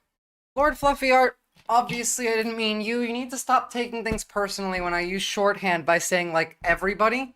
Because I don't want to have to sit there and qualify, like, everybody except for, like, this specific group. Or, like, I don't want to have to specify like that. It doesn't matter. You know what I mean. Alright, let's talk about plagues. Because, they're getting pretty bad, guys. The plagues are getting real fucking bad. And it's pretty fucking terrifying. So first off,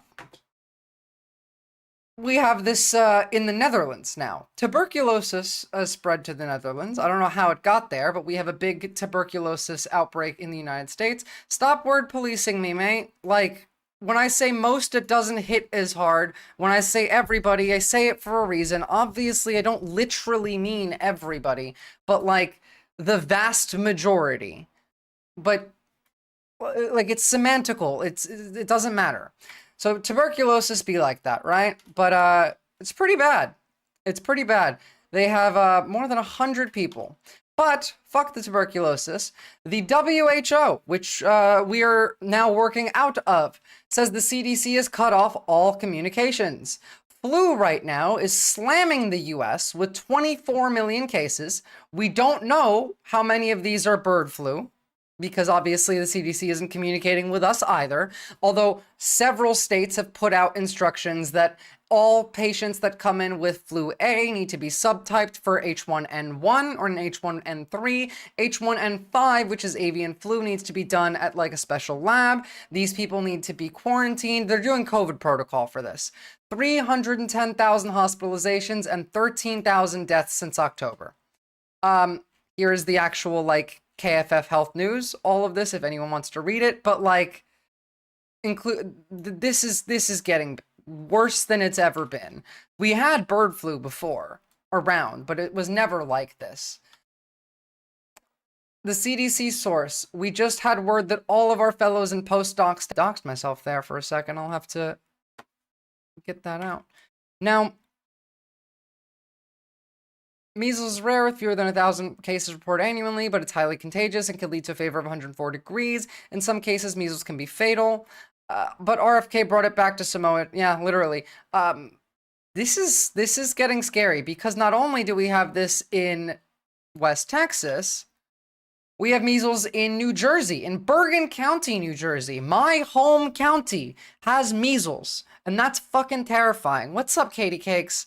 So like this has made its way to New Jersey, to my home county. Any people that might know me, if you're watching this, definitely tell your friends who might have kids and older people. I'm reading how bad measles is. It seems even if you survive, you get messed up for life, compromised immune system. Yep. Now, all of you are likely vaccinated for measles already. It was a mandate so you could go to school. You need to get your measles, mumps, and rubella shot. The issue being that it's not exactly 100% for the rest of your life. It tends to be pretty solid, but you could still get this if you are vaccinated for it. It's just a much less likelihood. This shit is bad. You should end and restart stream RQ, then unlist the stream on YouTube until the part where you dox yourself is out. No, don't worry, it's fine. It was literally just like one of my several emails. Cut that out after stream anyway. I'm not all that bothered by it. There's nothing particularly important there. Now, the whole vaccine thing really needs all of society to buy in as well. It doesn't work unless you do. That's the thing with COVID, right? We wouldn't still have COVID if everyone just got vaccinated, but everyone didn't. Oh, by the way, Nebraska DHHS alerts tuberculosis outbreak in the city. And just to remind you guys how bad tuberculosis is, now that it's in several US states, tuberculosis killed a fourth of Europe not too long ago, and we are now in the largest TB outbreak in US history since we started recording TB outbreaks. A man who doesn't believe in vaccines is now the head of the country's public health. We eradicated this disease 25 years ago. 25 years ago. Understand, right? That the way that they're going to deal with vaccines is they're not going to make vaccines illegal. RFK is not making vaccines illegal. What they're going to do is they're going to remove mandatory mandates, like mandates for your kids to go to school. They need to be vaccinated. All that's going to be gone. In fact, just a couple days ago, there was a kid who needed a heart transplant and was on the list and was denied the transplant because he was unvaccinated.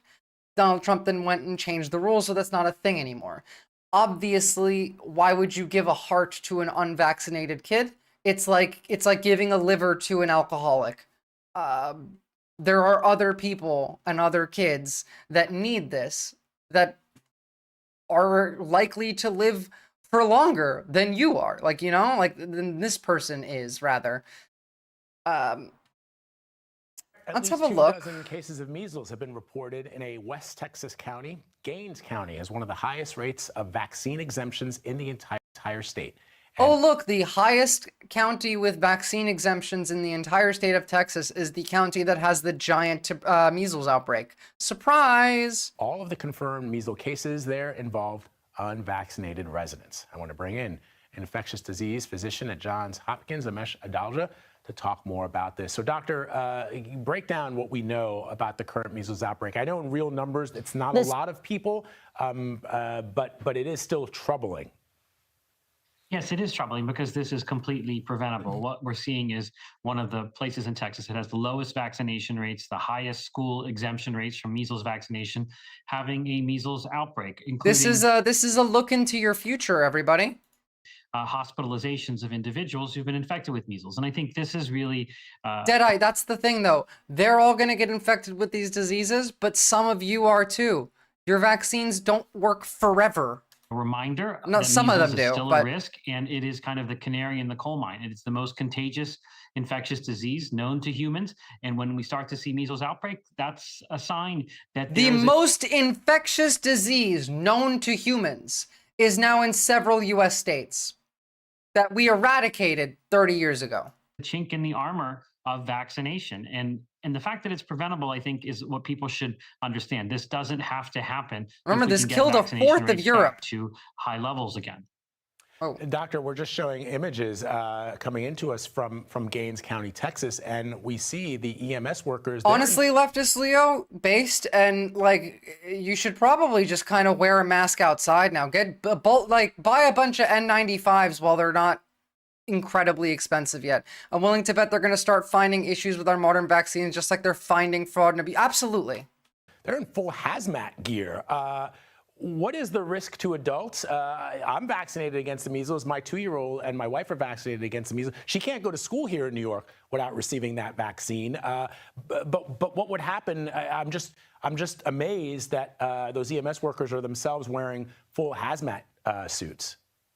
If somebody is fully vaccinated against measles and has a normal immune system, they don't need to worry about measles. They're not going to be at risk for contracting measles because the vaccine is very, very effective. It's those individuals who are not vaccinated. As far as I'm aware, you can still carry it, by the way, even if you don't get sick. But again, that's not 100%. It's just more than likely you'll be fine with measles. Tuberculosis, though, yeah, as SN said, the US doesn't vaccinate for TB. Other countries do. I had to get one when I came to Australia. If you don't have a TB vaccination, probably get one now. Or maybe they're too young to be vaccinated, or their parents have chose not to get them vaccinated. Those are where we start to see the cases. Like, get all of your vaccines right the fuck now, actually. All of them. Because you might not be able to very soon. Go do that today. Just using kind of standard precautions there. But it is something that we take seriously when there are measles outbreaks. And think about all the public health resources that get diverted to deal with the measles outbreak that could be working on influenza, that could be working on COVID, that could be working on Mpox. They're now working on something that they shouldn't have to work on. This is something that should have been put to bed in the 1960s with the advent of the current vaccine. It's unbelievable. All right. It is absolutely unbelievable. We are seeing a rise in the spread of influenza. The CDC says flu deaths have surpassed COVID deaths nationwide for the first time since the start of the pandemic.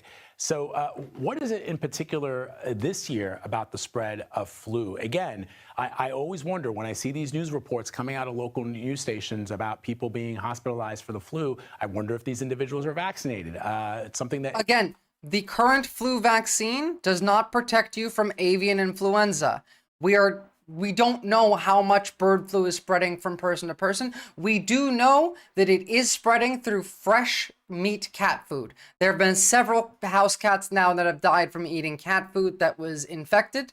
So please be careful. And honestly, I would say switch to fish for your cat food. Again, my family and I do every year at the start of flu season, we get vaccinated because you never know. And I know that even if you are vaccinated, you can still catch the flu, but hopefully not end up in the hospital. So this year's flu season is sort of kind of hearkening back to what it was like pre-COVID. And I think many people kind of have a little bit of an amnesia about how bad flu seasons could get. So that's what we're seeing is basically a return to pre-pandemic influenza. And hopefully this is just like a bad strain of influenza A and not avian influenza. I saw a dead hawk the other day. I was going to go grab some pretty feathers off it. Then I realized it might have bird flu, so I napped the fuck out of there. It almost certainly did. Good choice, Coherent Screams. That is definitely impacted by lower vaccination rates. And as you said, flu vaccinations don't protect you always from influenza, but they do protect you from severe disease, hospitalization. And again, they only protect you, not the people around you. You can carry this shit while you're vaccinated and not feel symptoms, but still spread it to others.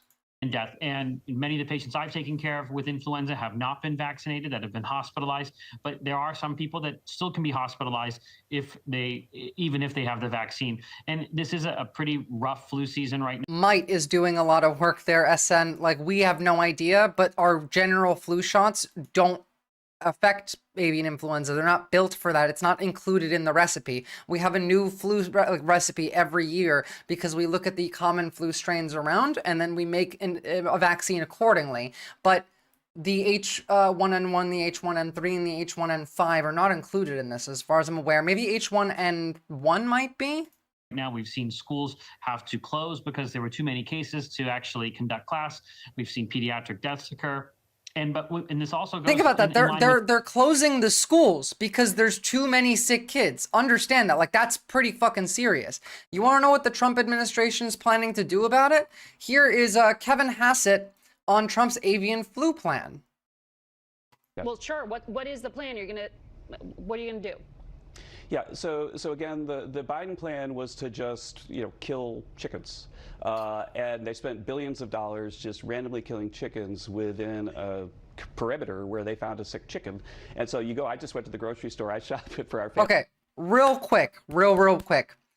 First off, bird flu wasn't as big under Biden. It's getting worse over time. 2, killing the chickens is important. You are culling the infected and quarantining them so that other chickens and other animals, because of course it's gone to humans, it's gone to cattle, do not get infected. That's the point. Coherent screams, can bird flu mix with COVID and make a super duper flu? I sure hope not. I sure hope not too. Family in part because I love to look at prices, and there were no eggs at the store yesterday, just a few, and so that happened. You can get both chickens, and so what we need to do is. Oh yes, the egg prices are expensive because Biden killed all the chickens. That's why. Not that there's birds and cats and people dying all over the country right now. It's Biden killed all the chickens. If this school says they're not going to call the chickens, I'm going to scream. Have better ways with biosecurity and medication and so on to make sure. Yesterday, just a few, and so that happened because they killed all the chickens. And so what we need to do is have better ways with biosecurity and medication and so on to make sure that the perimeter doesn't have to kill the chickens. Yeah, what medication? Because maybe antiviral, sure. Can you afford it? Do you have health insurance? We have a better. They're going after Medicaid. A smart perimeter is what we're working on, and we're finalizing the ideas about how to do that with the best scientists in government. And that's the kind of thing that should have happened a year ago. And if it had, then egg prices would be, a lot to make sure that the perimeter doesn't have to kill the chickens. We have a better. Yeah, they're not killing the chickens. Is a real thing, and by the way, then egg prices would be a lot better than they are now. But the avian flu is a real thing, and by the way, it's spread mostly by ducks and geese, and so that's not true. They're killing chickens to stop the spread, but chickens don't really fly. The spread is happening from the geese and the ducks, and so why does it make any sense to have a big perimeter of dead chickens? Bruh, the flu has spread from chickens to cattle to they want you to die. Yes, leftist Leo. Yes, the answer is yes. Remember, they're eugenicists. They want only the strong to survive. We listen to several of them talk, and it's always eugenics. This is not a plan. His plan here is we're going to stop killing the chickens that are sick, and we're going to tell you to get medication. What medication? Whichever one we come up with on the spot. And can you afford it? Who the fuck knows? The strong, you mean dysgenic billionaires? Yes. What it's the ducks and the geese that are spreading it. Well, the Department of Agriculture policy has been to kill those chickens, as you know, but we'll watch for the details of that. Sure. This is insane. Yeah, the flu vaccine does not protect you against this last night. I've been saying that. Why can't we serve people infected chickens? Because you get infected. Several house cats have died from eating pet food that was made with infected chicken or turkey meat or even cattle The thing is, like, you can get this from consuming it. Oh, okay, you know, well, some people might not, so it's important to put that down, but they're not doing anything. Killing the chickens and quarantining the area is the literal only thing that we have available to us that we can do. It's the only step, and they're not going to do it. Meanwhile, we apparently now have fucking Ebola again. We're not allowed in, or nobody's allowed in or out. Wait, new community note. Is not Ebola? Statement from City MD patients. Let's see, provide a link. Okay, no, this one I trust. Never mind, no Ebola. The community note wasn't there when I put this in there. Good news, everybody. No Ebola. Good news. And yes, that's exactly what's happening. Bulletproof bullet. Now, this one's gonna piss a lot of you off. A bill banning the morning after pill was proposed by 12 Republican state lawmakers in North Dakota.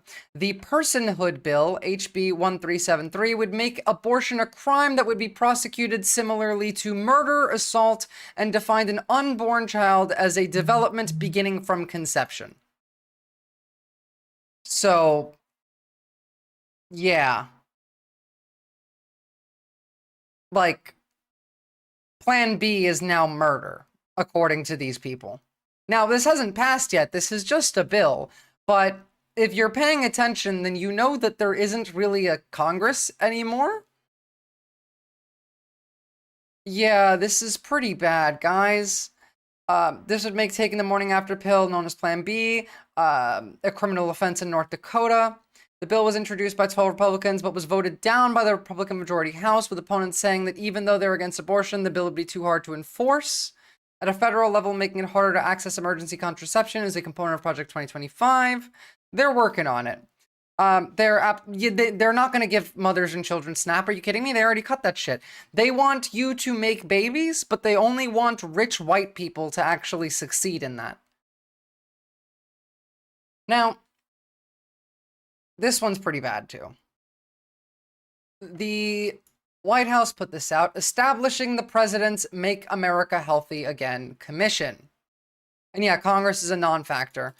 Now, just a little preview of what's in here. I haven't read this yet. I waited for y'all because I wanted the reaction to be fresh. All I've seen from it is this. Assess the prevalence and threat posed by prescriptions of selective serotonin reuptake inhibitors, antipsychotics, mood stabilizers, stimulants, and weight loss drugs. They're coming for your meds, everybody. They're coming for your antidepressants. They're coming for your Adderall. This is scary. So let's have a look. What is it that they actually are doing here? Section 1 proposes that American life expectancy significantly lags behind other developed countries, with pre-COVID U.S. life expectancy averaging 78 years, comparable to countries averaging 82.6. I don't care, I don't care, I don't care. And when people have episodes, they throw them in asylums? No, they send you to El Salvador to be in a labor camp. Or to Guantanamo. So, this concern applies urgently to America's children. In 2022, an estimated 30 million children had at least one condition, such as allergies, asthma, or autoimmune disease. Autism spectrum disorder now affects 1 in 36 children in the US, a staggering increase from rates of 1 to 4 in 10,000. Look, we all understand, right, the reason that autism and ADHD rates are going up. It's 1, because we're testing more, and 2, because it's less stigmatized, but also 3, these are social behaviors, right? Like your autism and your ADHD. These are you can have autism and ADHD and then not have it later in your life. Now you can't make somebody do that, but these are not, we're not talking about something like influenza here. This is in your brain, right? And it's not a genetic, there might be a genetic component that makes you predisposed to it, but that, like, you're not born autistic or born with ADHD. You're born with things that might lead you to that. And living in the material conditions that we do, the material conditions we exist in, create a lot of those symptoms and put them in the forefront. Now, you might have some of these symptoms on its own, and that's fine. Like, there's nothing wrong with that. Like, you could just have ADHD develop in a vacuum. But a lot of people develop this, based on the hardships and difficulties of being stuck in a 9-to-5 job, stuck in a small space, having to sit in in a chair for 5, 6, 7, 8 hours a day, doing repetitive, monotonous shit, being lonely, not having other methods of engaging. You're stuck in the material conditions you exist in. And so you develop mental patterns that help you work through this, help you cope with it. Whether they're functional, whether they're good for you, or whether they're bad for you, that's a whole other story. But you develop these coping mechanisms to deal with the material conditions that you are in. And those coping mechanisms might be genetically predisposed based off of other factors, but that doesn't mean you will have them forever. Because again, let's say you have ADHD or you have autism, and it depends on the severity, don't get me wrong. There are genetic components that do actually have a long-term lasting impact that is a whole level beyond just the average. But the average person with ADHD and ADHD or autism, if you are in a vacuum where a lot of the systems and influences that create some of these symptoms and coping mechanisms in your brain and in your behavior by extension of that, you will then have less symptoms. And if you don't have the symptoms, then you don't have ADHD.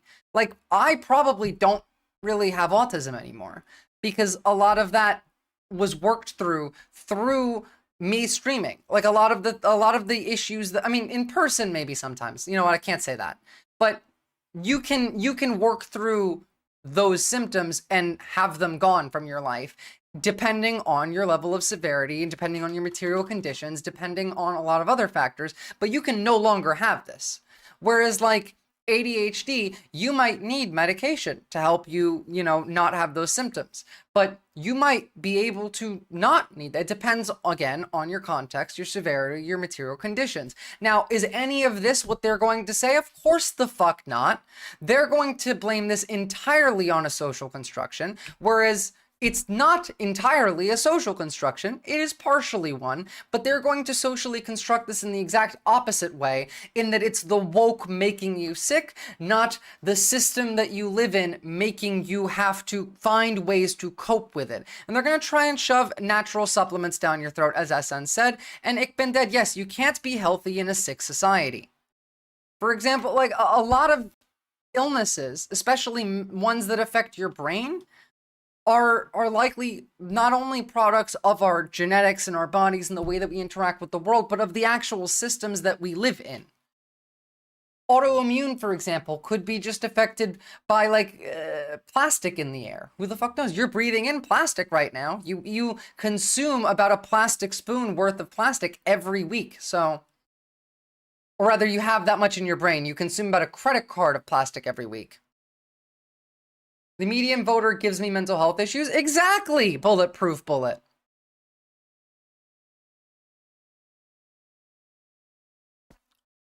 And again, this is not to invalidate anyone's ADHD or autism. Those are all entirely valid. I'm just making the point that there is a social aspect to this, just not in the way that they describe.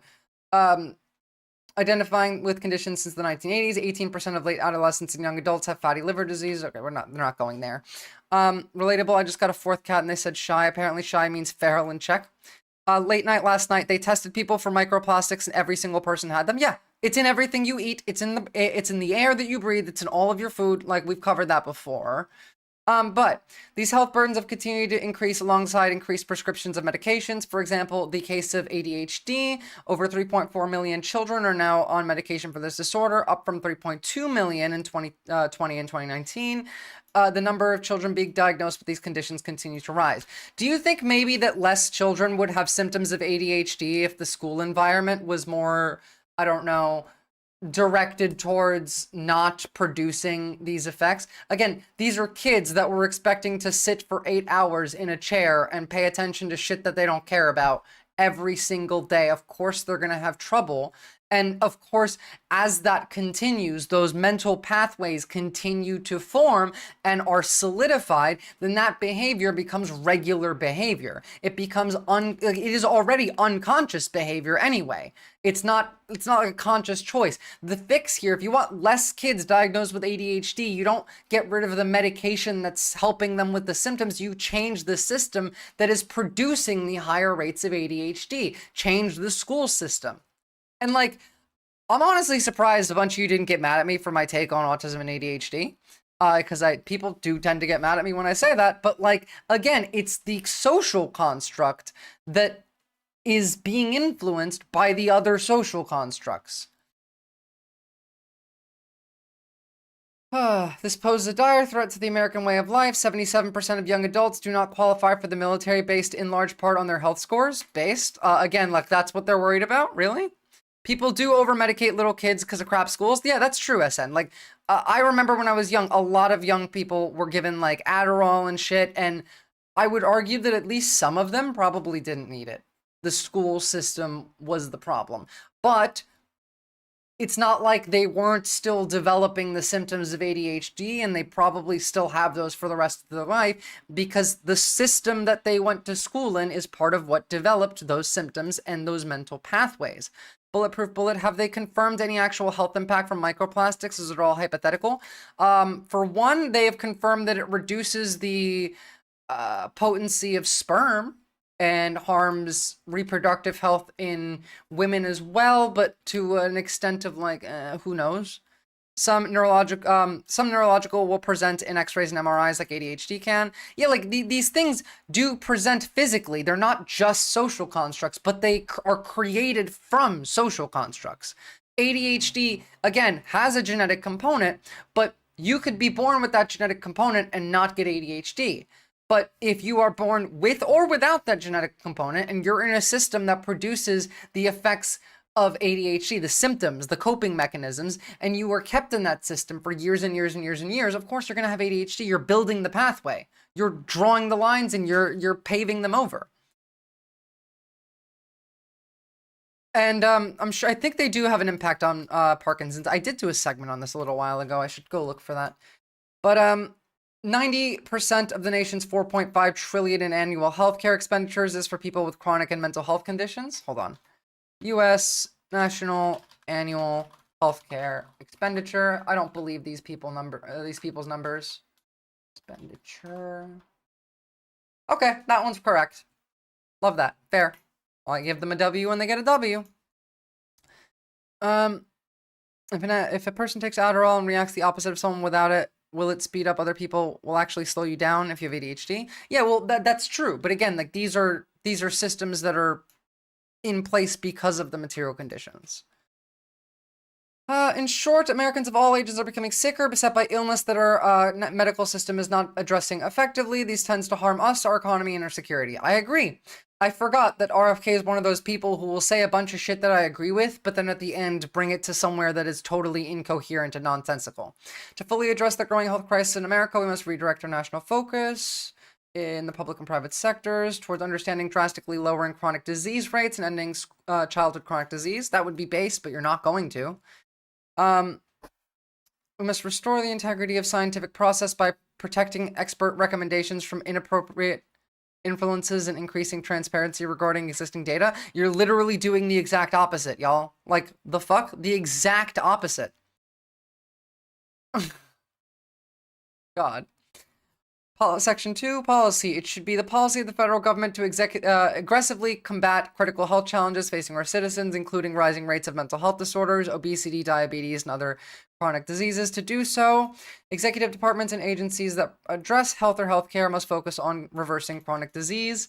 This shit sounds both positive if the right person was doing it and fucking scary under the context of RFK. Like, let me just say, like, if I could have picked one cabinet member that didn't get approved, it would have been RFK. One, the National Institute of Health and other agencies. Agencies shall work with farmers to ensure American food is the healthiest, most abundant, affordable in the world. Like, all this shit's a lie, right? They got rid of all of the agriculture-related regulations. If you know anything about American history, then you know the food industry historically is the worst of them all, is the most corrupt, the most harmful industry to you and your health. So, what are we doing? Study the scope of chronic disease crisis and any potential contributing causes, including American diet, toxic material absorption, medical treatments, lifestyle, environmental factors, government policies. Sure, okay. Next, we have advise and assist the president on informing the American people. I don't care. Provide to the president government-wide recommendations. Okay, blah, blah, blah, blah, blah.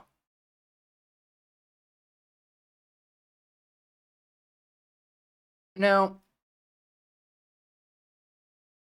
assess the prevalence of threat posed by prescriptions of selective serotonin reuptake inhibitors, antipsychotics, mood stabilizers, stimulants, and weight loss drugs. Remember that RFK has said that he thinks that antidepressants are the cause of school shootings. So do with that what you will. All of this is really bad. Like, it's really, really, really bad. It's scary. The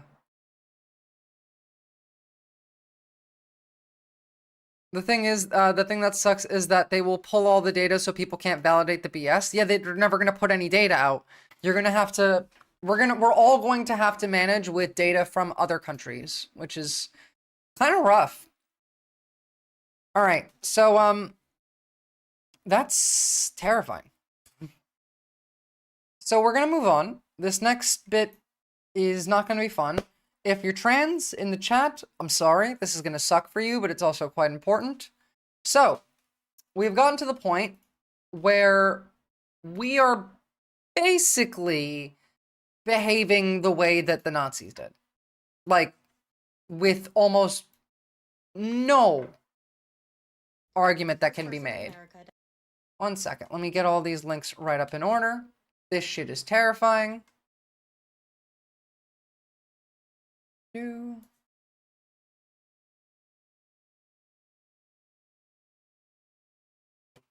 right. So, first things first.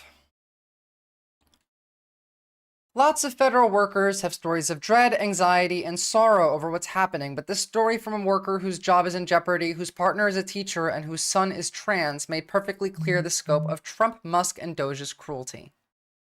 And see ya, Leftist Leo. Have a good rest of your day. I know you're not in the mood to have a listen to all of this. So, my work is subject to the EOs involving Doge and RIFs. Sure, there's cartoonishly clumsy and evil people carrying out those orders in ways that defy the law and also logic, and claim that they're saving tons of money, finding tons of waste, fraud, and abuse, when in reality, they're the ones inflicting it. It would be one thing if, quote, put them in trauma, as Russ Vought said, was the only thing happening. But I have a teacher wife and a teenage trans son. So there's the school executive orders that paints my high school English teacher wife as a radical gender ideologist indoctrinator because she makes her class a safe place for trans kids to be themselves and learn, and suggests that she should be driven out of her profession. And then there are how many? 7, 10 executive orders referencing trans issues, starting from the very definition of gender itself and the seek to drive my son out of public life. Healthcare? No. Jobs? No. Passports? No. This resembles the Nuremberg laws that steadily strip the Jews of their citizenship and finally their personhood. And by the way, it literally does. Like it's almost 1-to-1. We are a family of Jews. The lessons of the Holocaust are burned into us at an early age. So while I'm feeling the trap closing at work, I'm also feeling it close around the country as a whole.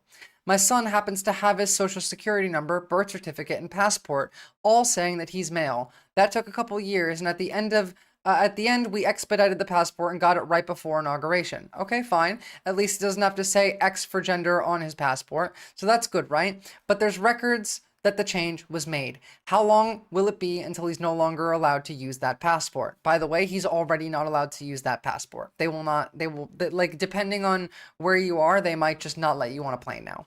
What about healthcare? Well, my son was bullied, suicidal, and hopeless for a couple of years in high school before we pulled him out, as many trans teenagers are. And after a miserable year in high school, he took a high school equivalency exam in CA that let him move on and figure out what's next. The only reason we got this far was that we also started him with gender-affirming care, therapy, medication, and yes, hormone replacement therapy. Why were we able to do that? Because my generous federal health insurance and the only insurance we have covered gender-affirming healthcare. A lot of people are going to die, guys. Like I said, we're at war and it's 1939. Kinda, yeah. Like, this is straight up Nazi shit. Even, like, the Jewish man is saying this, who works for the government, by the way. I'm going to read this whole thread because it gives you an understanding before we go into, like, the rest of the trans stuff, but this is how bad the government's getting. So as Doge began infiltrating government agencies and targeting federal staff for termination, I started interviewing government tech workers. With the layoffs unfolding today and with their permission, I'm sharing their stories. By the way, guys, drop me a like on the YouTube stream, please. And if you feel up to it, give me a donate. So, like, trans Holocaust, yeah. I mean, they've been doing trans genocide for a while now, because genocide just doesn't just mean killing. They've been building up to this point for a year. I've been saying that they're trying to genocide the trans folks since, like, last year. But I think these stories drive home the scope of the crisis that we're in right now. This tech worker Doge was doing to their agency pretty succinctly. I think it's like being hacked from the inside. Right now, it feels like we're being hacked from the inside, one federal tech worker told me. Like the HR emails that we get that have to be manually marked as not spam by IT, and they insist on immediate action, which is also a warning sign of a phishing email. People wanting privileged access to systems they don't have rights to without proper or indeed any credentials. Which is fucking terrifying. People who are named Big Balls, for example. Other Doge reps like Big Balls for the first time, and assumed that they were someone's teenage son. Yeah. Not kind of is. People need to stop beating around the bush. The sooner. Yeah, I have to say it in a certain way, or it's against TOS, Simply Steve.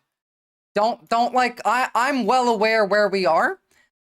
Please try not to police my language. I'm doing my best within the scope of what I'm allowed to say.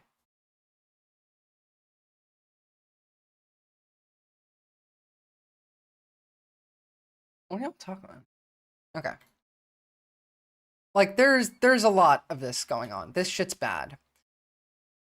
All mentions of trans people were erased from the official Stonewall National Monument website by the Trump administration. Now it just mentions LGB people. They're literally erasing trans people from history. Stonewall was like the trans rights, the gay rights movement rather, was started by a trans woman. Understand it? Like, you can't have Stonewall without trans women. They're the ones that did the thing. What was her name? The woman who threw the first brick. But by the time of Stonewall, we had 50 years to 60 gay groups in the country. A year later, 1,500. Before the 1960s, almost everything about living openly as a lesbian, gay, or bisexual person was illegal. And the Stonewall Uprising in June 28, 1969 is a milestone for the quest for LGB civil rights and provided a monument for the movement. They are literally erasing these people from history. This is the most Nazi shit I've seen yet.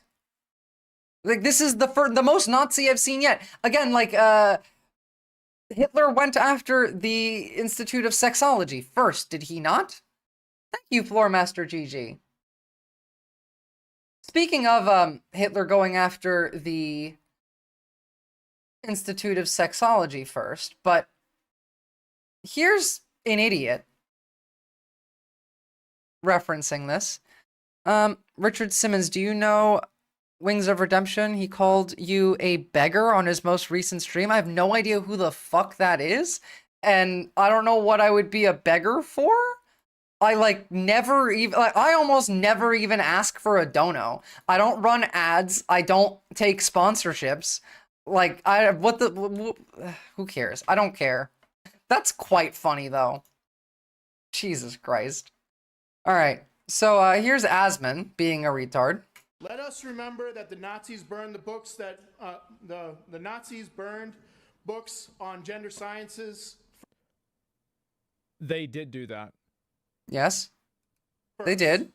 Now the administration has villainized and marginalized migrant workers, trans. It's a bit of a miss. Like, my understanding is that they burned them not because it was gender stuff, but because it was written in Jewish and not. What the fuck does written in Jewish mean? He's a big streamer. I don't care if, like, what is he? Is he right wing? Is he left wing? Let me know. But like the thing is, Asmongold is just like he's just another MAGA streamer. So like, what do you expect? Written in German? Sorry, in Jewish? German. And it was. And like by the way, that's a lie. It's not because it was written not in German. If it looks like a Nazi, talks like a Nazi, must be a Nazi. Well, to be fair, I don't listen to Asman talk, and so far everything I've heard him say has been fascistic, but not quite on the Nazi level. He's a tool. See, I don't think that he has the hate in him enough to be a Nazi. To be a Nazi, you have to have literally no empathy for other people outside of really just anybody, but he's lying, Richard Simmons. I literally never do. In fact, I've had chatters like talk shit to me for not doing that. Don't waste my time. It's a bit of a miss. Like, my understanding is that they burned them not because it was gender stuff, but because it was written in Jewish and not. You have literally no understanding then. So the Institute of Sexology was an immensely important institution that provided shelter, medical care, and a catalog of queer arts, poetry, and memoirs and scientific research. It was the first book burning of Nazi takeover. The law set back LGBTQ people half a century. It was definitely 100% not what Asman thinks. Wasn't he banned? He got banned for like a week for saying that Palestinians should be genocided.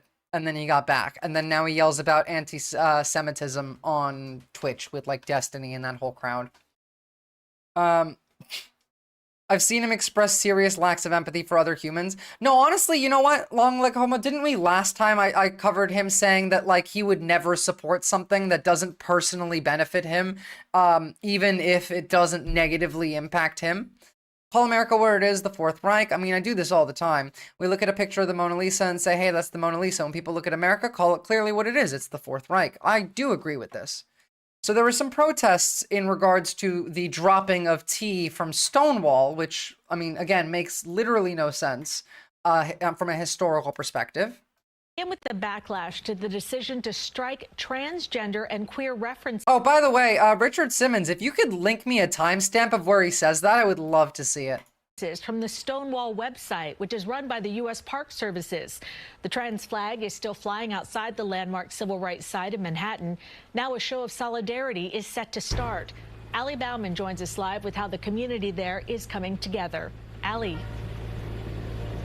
Well, Cindy, more than 50 years after the riots here at the Stonewall Inn, which sparked the gay liberation movement, people are now gathering behind me with the message. Oh, I figured. I just really want to see it. Trans and queer people will not be pushed back into the shadows. The trans flag flying outside Manhattan's Stonewall Inn today, where people are now starting to gather and protest against the National Park Service removing the words trans and queer from the Stonewall Monument website, shortening LGBTQ to LGB, lesbian, gay, bisexual. Jesus Christ, Floormaster GG. I mean, again, grifters on the right. This is what you get with right-wingers. They're all the same. They all have, like, very little thought creatively in themselves. They just react to other things. They are always reactionary because the conservative is not creative enough, nor are they smart enough to create something of their own. It, like, mathematically, science says this. The more educated you are, the more likely you are to be on the left. The more easily disgusted, angered, and afraid that you are and can, how reactionary you are is based off of all of those things. All of that ties into a lesser degree of intelligence and education. Oh yeah, Asmongold's house is disgusting. My grandparents made the mistake of just watching while an evil man rolled over Europe. Not this time, not my generation. I mean, hopefully not. The inn has been a national monument since 2016, and last summer its visitor center became the first LGBTQ visitor center recognized by the National Park Service. The sudden removal of trans and queer from the website comes after President Trump's executive order signed on his first day in office, proclaiming there are only 2 genders. The pendulum swings both ways, and progress is not linear. No, we're not going anywhere. This building is run by National Park Service, so I don't know how much erasure is going to take place in that building, and then they're going to be here ostensibly representing our communities, and if they remove the important part that trans and gender nonconforming people have played in all of our movements, especially in this city, then it'll be a farce. Well, Governor Kathy Hochul called the move by the National Park Service cruel and petty, saying that New York will... It is literally genocidal. Cruel and petty? Are you fucking kidding me, CBS? It's literally it's genocidal. You are erasing trans people from history. Again, no, it's not just the removal of the T from LGBT. It is the removal of trans people from history regarding Stonewall. Stonewall was started by a trans woman. You can't do that. It is not just cruel and petty. Are you fucking kidding me? National Park Service cruel and petty, saying that New York will never allow the contributions of trans people to the LGBT. That's because they're all bought, long leg Homo sapien. They all make money. They're for-profit corporations. Why would they tell you the whole truth? Look, trans folk, if you're trying to escape America, hop in the Discord, send me a DM. I'm looking for ways, right? Like, Australia seems to be the safest place for trans people. I live here, so I've reached out to some lawyers. I'm looking into organizations. You might be able to get here. There are several different options available. Join the Discord. Send me a DM. I'll see what I can do. At the very least, give you some options. But leave America. Get the fuck out right now. You are the Jews. Right before they start going door to door. Leave. I know, like, not all of you can afford to, and if you can't, I've already talked about, like, what you could do in society, like, in social interaction, how to protect yourself. A thing that I thought of just yesterday that I think is really important, I think all of you should do, regardless of whether you're trans or not. You're welcome, Docs Little Bean. Big heart. Love the trans community. You guys are all based. You should all start a Article 5 group chat with your friends and family. Just start a group chat, have a conversation. The entire point of this group chat is if anyone in this group chat sends any message in that group chat, whether it's a blank space, whether it's a letter, whether it's it doesn't matter. That means come to my fucking house right the fuck now and be ready for something. Like, it is a SOS group chat. Start that with your friends, add your family, and honestly, try and add some of your community to it as well. Go to your neighbors and say, hey, look, you know, we're starting like a little group chat just in case anyone in the community needs help. We want to build a cooperative community. None of us, like America today, we're so independent, we're so individual, we don't talk to our neighbors anymore. You know, I want to bring back the better, like, make rural America great again. Say that, doesn't matter. Have some cookies at the door, have these people join this group chat, and understand that that's how it works. Anyone sends a message, you go to their fucking house immediately. It means I need help. I am in danger. That is a method that I think could be helpful in certain cases. Other than that, like, you can get a lot done by being a known, liked part of your community. You already know how much I want to get the fuck out of here. God help us all. I know, Michaela Rose, and I really, really would love you to get the fuck out. I like that idea. Yeah, no, it's a good idea. I think everybody should do this. Like, make that group chat, make it, like, put the name, something that's very recognizable, and use that as your, like, instead of 911, you can call, like, you can put a message in that group chat. Now, you can do both, but at the same time, if you don't trust the police, or maybe the police take a while to get there, or maybe, you know, like, your neighbors are much closer, you ping them and then you call the police. All you have to do is just send anything in that chat. One ping, done. Call the police. Because other than that, like, shit like this could happen. This is a horrific murder. 5 people have been charged in the torture and murder of a transgender man. Sam Nordquist, 24, was reported missing in February and was subject to repeated acts of violence and torture, leading to his death. Was tortured for over a month. Now, you know, like, stuff like this is going to get more common. For the record, if you're willing to stay, fight the good fight, do so safely, and have an escape plan. Exactly. Also, check out the Discord where there's resources for safety. You can see how to build a first aid kit for protests specifically, for, you know, blood loss, massive blood loss, something like that. Like, it's... You need to get ready. This is war, guys. Like, right now, it's a psychological war being conducted by the state against you. And me and everyone else. But be prepared, because it's not going to stay psychological. I'm not advocating in any way for any of you to do violence. They will do violence. It's also a place where you can share pics and videos of people targeting the police or other... Like, you can make a second group chat for that. You can make one SOS group chat and one community information group chat. You know, stuff that you see. There's no posts from online are allowed there, no Twitter threads or anything. You post things that you see in that group chat. Like, there are methods of creating infrastructure that is similar to what we have now. Again, like the SOS is like the police. This secondary group chat would be a way of getting local news. You can create internal, smaller scale, local systems that will help you when the actual systems in place are not built to work for you, if that makes sense. My problem is the fact that the police may become complicit in our persecution. They almost certainly will, Michaela Rose, which is why I'm asking you guys to create like an SOS group chat. That means you don't have to call the police. You have everyone in your family, your friends, your community, people that live near you that you can ping, and they will come to you instead of the police. Now, if it's the police coming to your house, that's a whole other story, but like... This shit's evil, by the way. According to a felony complaint, the suspect sexually assaulted Nordquist with a table leg and broomsticks and beat him with sticks, dog toys, rope, and belts until he died. His body was transported in an attempt to conceal the crime. Like, this is evil. Evil shit.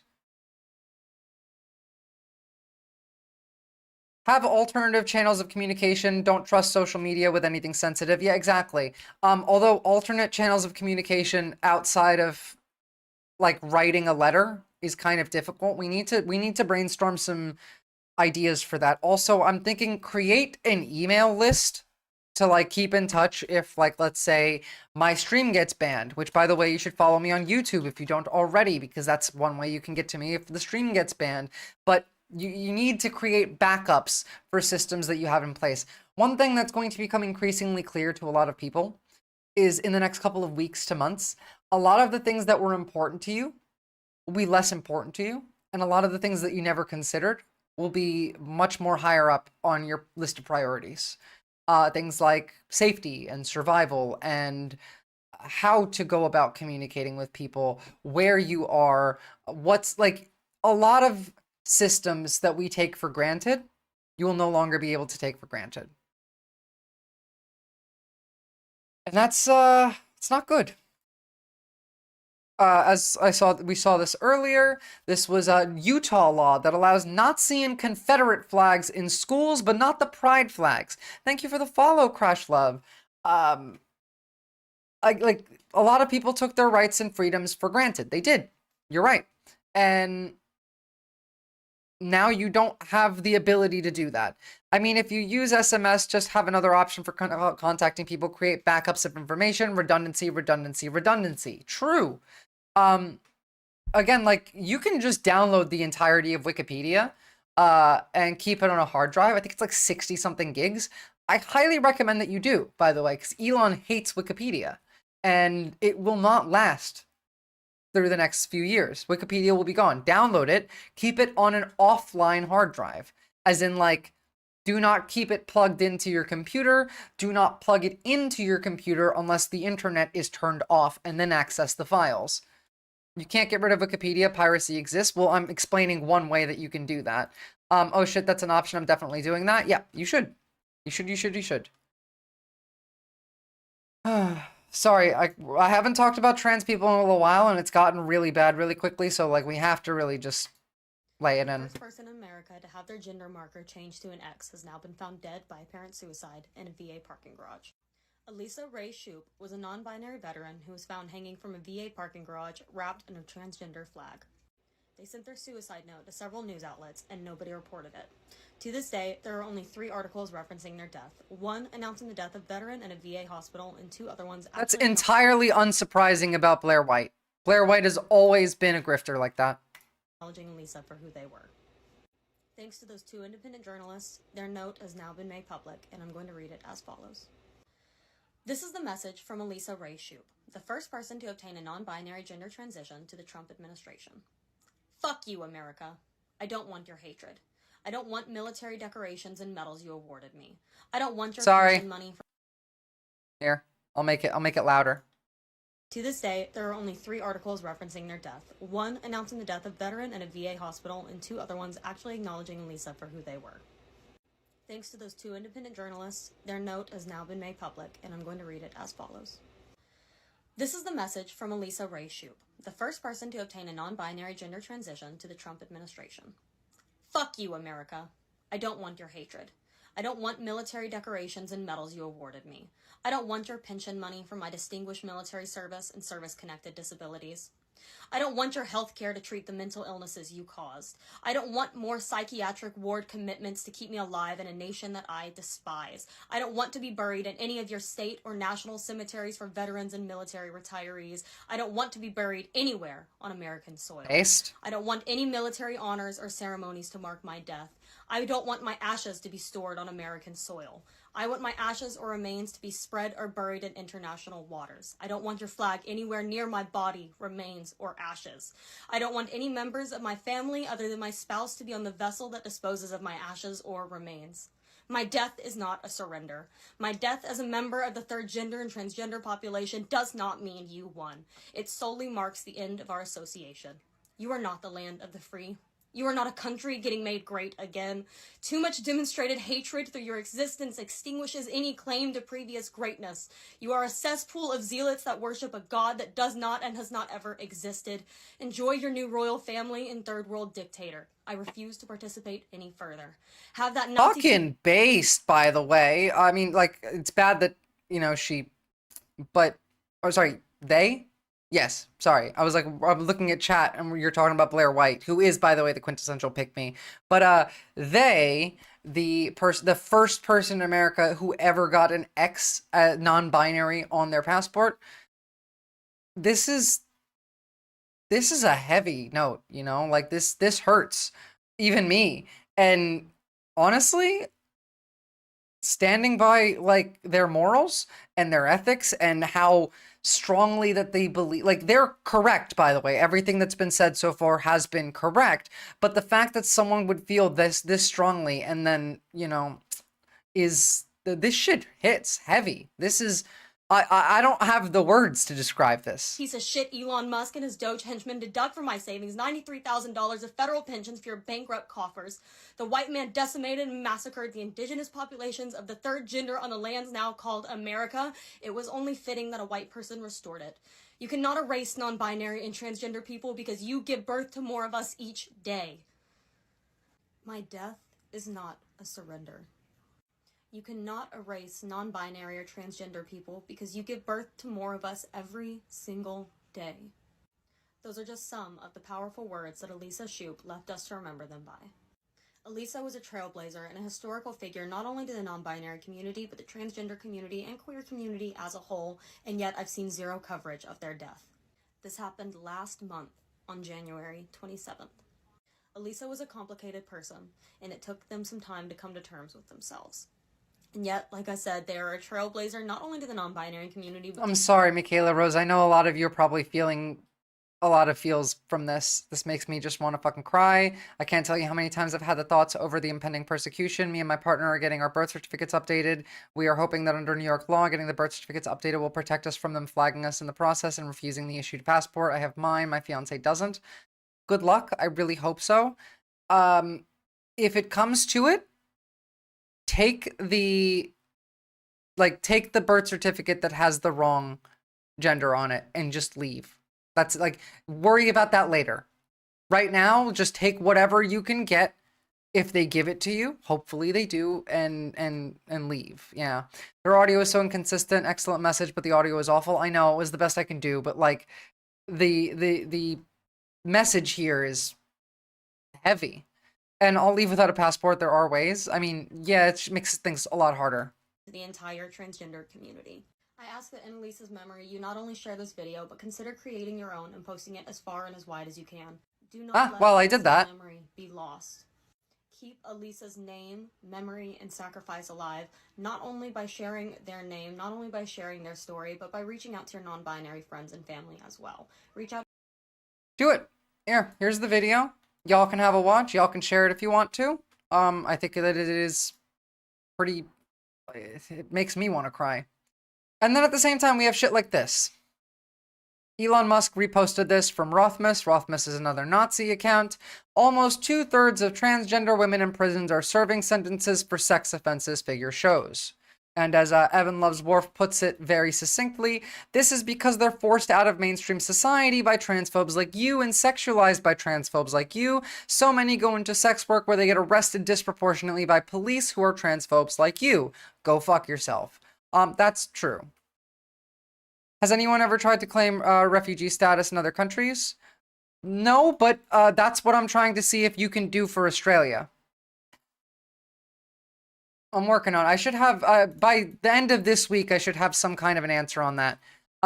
Americans can't claim refugee status in Canada due to the safe third-party agreement made by US and Canada in 2004. You may need a passport. I do know that if you are in America and you have Irish heritage, you're able to immigrate to Ireland like really easily. So if you're Irish, go to Ireland. In fact, let me pull this up.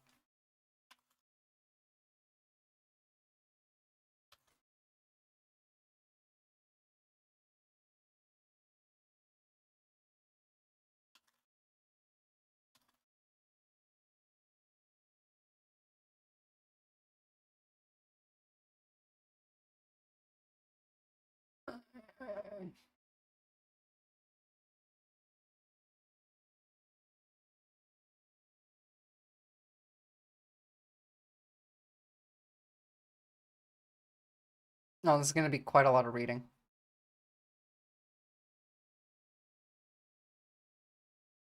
There's several immigration routes you could take if you want to relocate to Ireland. The most common are the following: get an employee permit and work in Ireland, join an immediate family member who's already living in Ireland, apply for Irish citizenship based on your country of birth or ancestry. Right, so you could apply for Irish citizenship if you have Irish ancestry. To be fair, if shit gets worse in the US, I'm fairly sure people would be eligible to seek asylum for more civilized countries. I'm pretty sure you can already do that now, highly functioning stoner. It just depends on the country. If they do, I want to file for it. Yeah. Really, I'm half Irish, my mom's side of the family is. Then simply, Steve, you qualify. Here. USA, Irish heritage. Let me just make that more clear.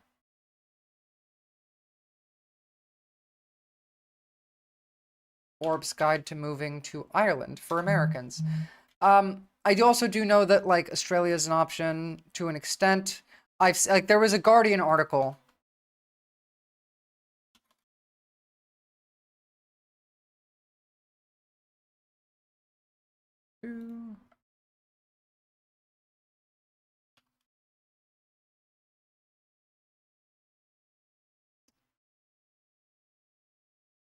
Where was this? Sorry, I hate when this happens.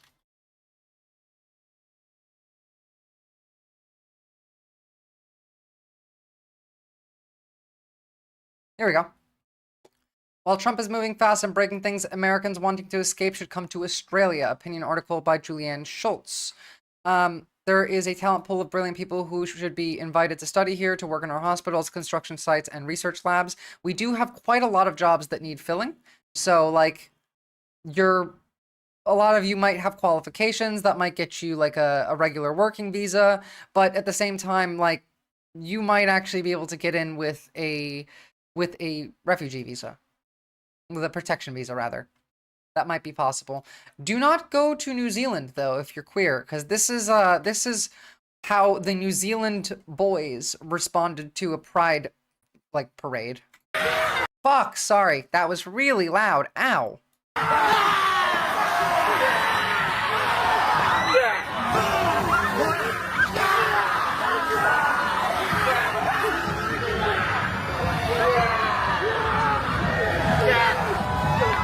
This is called the haka, I believe. We saw this performed in New Zealand's Congress a little while ago to like maybe it was a different one. I'm not really sure which one it is or the other. This is like a traditional indigenous war dance. This is them saying like we declare, I don't know if it's war or if it's aggression or violence. Like it means something. This is normal in their indigenous culture. Here, let me pull up the other example that was actually good.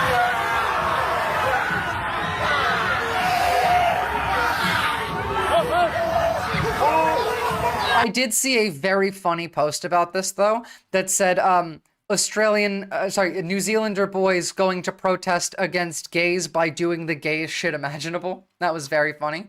Here is the other example. Votes opposed.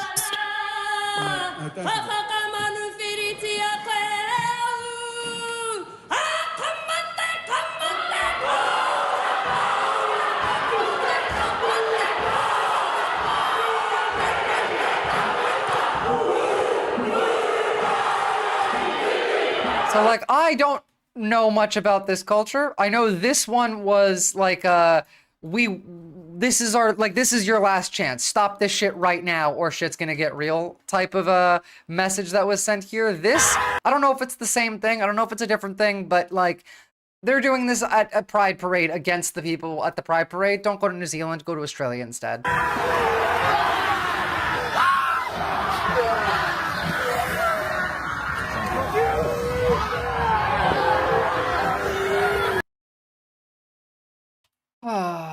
It's bad, guys. It's getting really bad really, really, really quickly. Really quickly. My faith in young men is so damaged. The thing is, it's not their fault. It is the society that we live in creates a lot of these systems that produce the effects that we're seeing here. Men are taught from a young age that they have to grow up immediately. They can't cry, they can't show emotion, they have to be tough, they have to be the man of the house. Whereas women are told that they can never grow up. It's girls forever. You have to think about this idealized point in your childhood and never leave that point. Again, like calling a man boy is a negative thing. Calling a grown-ass woman a girl is not a negative thing. These are parts of that system. There is the immense amount of propaganda in everything. Fitness content, nerd content, comic books, video games, movies, everything online filled with propaganda to make men behave this way, to make them believe things that make them behave this way. That's the whole system that we live in, you know? It perpetuates it, yes, but it also straight up just creates it.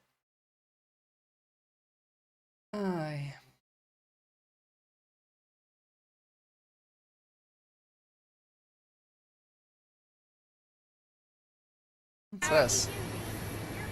Apparently the EU proposed a ban on fruit imports from the US.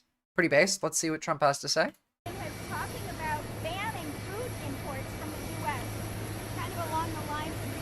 Why is that? Why? That's all right. I don't mind. Let him do it. Let him do it. Can't hear shit. Subtitles coming. Sorry. I couldn't hear that either. The European Union is talking about banning food imports from the US. Why is that? Why? That's all right. Reciprocal tariffs. Let him do it. Let him do it. They're just hurting themselves. Okay, let them do it then. I can't imagine it, but it doesn't matter. We're having reciprocal tariffs. So he doesn't care. Lovely. Oh, wow, that was quick. I was expecting this tomorrow. Right. Okay.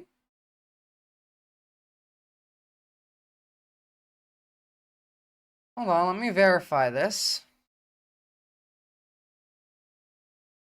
Apparently, we have proposed leaving NATO. Who the fuck are you? Okay, whatever. Breaking, President Donald Trump is reportedly considering withdrawing the US from NATO. There we go, that was quick. I was really expecting at least like another week before this. As, yes, our president wearing a MAGA hat, campaign hat, he is such a strong little boy. What a petulant little child. He is. The thing is, all of them are like this. All of them are this insecure.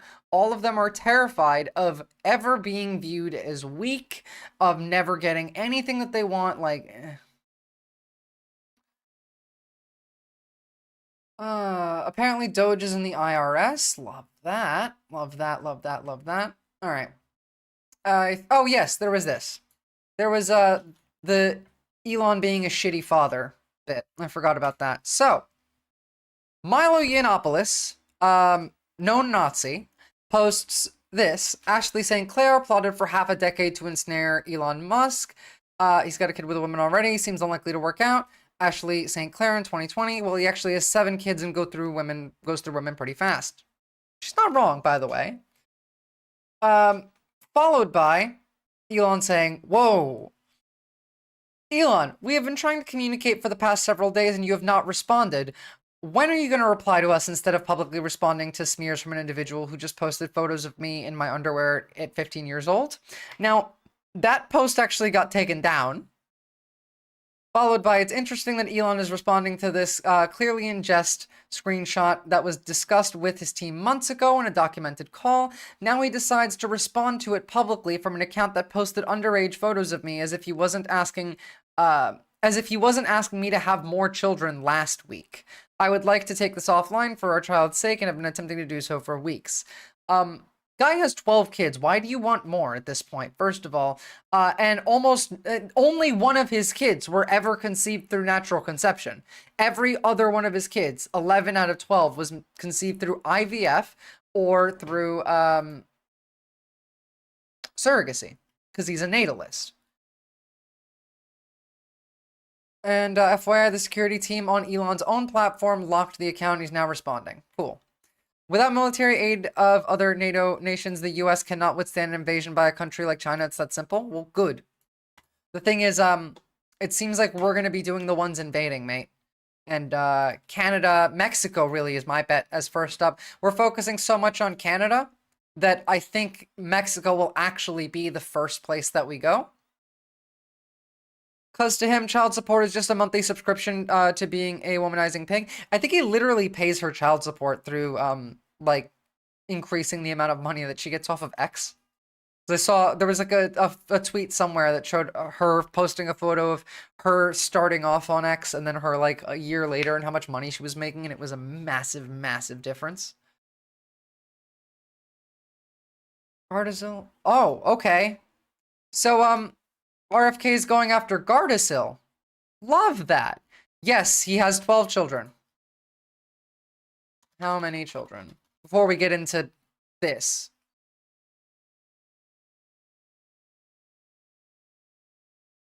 Yeah, he has 12 kids. So, let's just listen to him talk first, and we'll talk about it.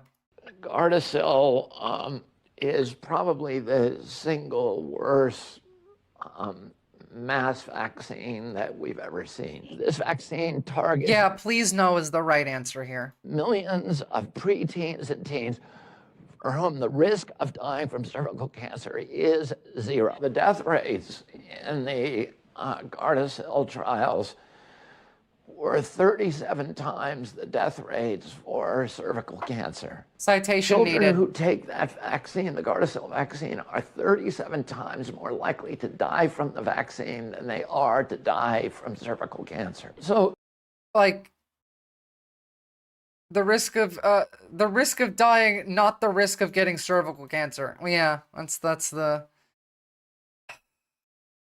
Everyone's going to have HPV in like 2 months. The problem with Gardasil, like most vaccines, is it was never tested against a true placebo, an inert placebo. And CDC and HHS say if you don't test it against a true placebo, it's not science. Very much citation needed on literally everything he's saying. Yeah, Shardspork. The entity that is actually performing the study and paying for the study is Merck. So Merck got to decide which injuries were being caused by Gardasil and which were just bad coincidences. That's also not true. Because it had that power, it just wrote them all off as bad coincidences. That's also not true. All right. You can do that when there's no placebo, because the injuries they were seeing in the control group, where the girls were getting aluminum neurotoxins, were identical to the injuries they were getting in the Gardasil group. So no one's invading the USA proper. NATO support or not? Are you fucking kidding me? Do you guys genuinely, we're getting off topic for a second, but do you people genuinely think that China could waltz into America, do an invasion, and a country of insane individualist people who have the most psychotic delusions and a lot of guns would be successful for China? Said, well, we don't have to report any of these as vaccine injuries. So they were able to license something that is insanely dangerous. Thank you, SN. Look, the community notes are actually getting it right for once. The Gardasil vaccine does not increase the risk of mortality. In clinical trials, the deaths were unrelated to the vaccine and were due to car accidents, overdose, and suicide. The trial did have a placebo. HPV vaccines reduce the risk of cervical cancer. Here, let's look at the adverse effects, eh? As of April 2014, more than 170 million doses of Gardasil have been distributed worldwide. The vaccine was tested in thousands of females aged 9 to 26. The US FDA and the US CDC consider the vaccine to be safe. It does not contain mercury, thiomersal, live vaccines, or dead viruses, but virus-like particles which cannot reproduce in the human body. The vaccine has minor side effects such as pain around the injection area. Fainting is more common among adolescents receiving Gardasil. Patients should remain seated for 15 minutes after they receive their HPV vaccine. There have been reports that the shot is more painful than common vaccines, and the manufacturer Merck partly attribute this to the vaccine-like particles within the vaccine. General side effects of the shot may include joint muscle pain, fatigue, muscle weakness, and physical weakness, general malaise. That's it. That's it. Can he be sued for libel? Not anymore. Not anymore. Like, you can give it a go, but, like, the courts don't mean shit anymore, guys. U.S. is geographically the safest place in the world if you're thinking about conflicts. Literally no one else. You're right. Like, the thing is, we're getting invaded from the inside.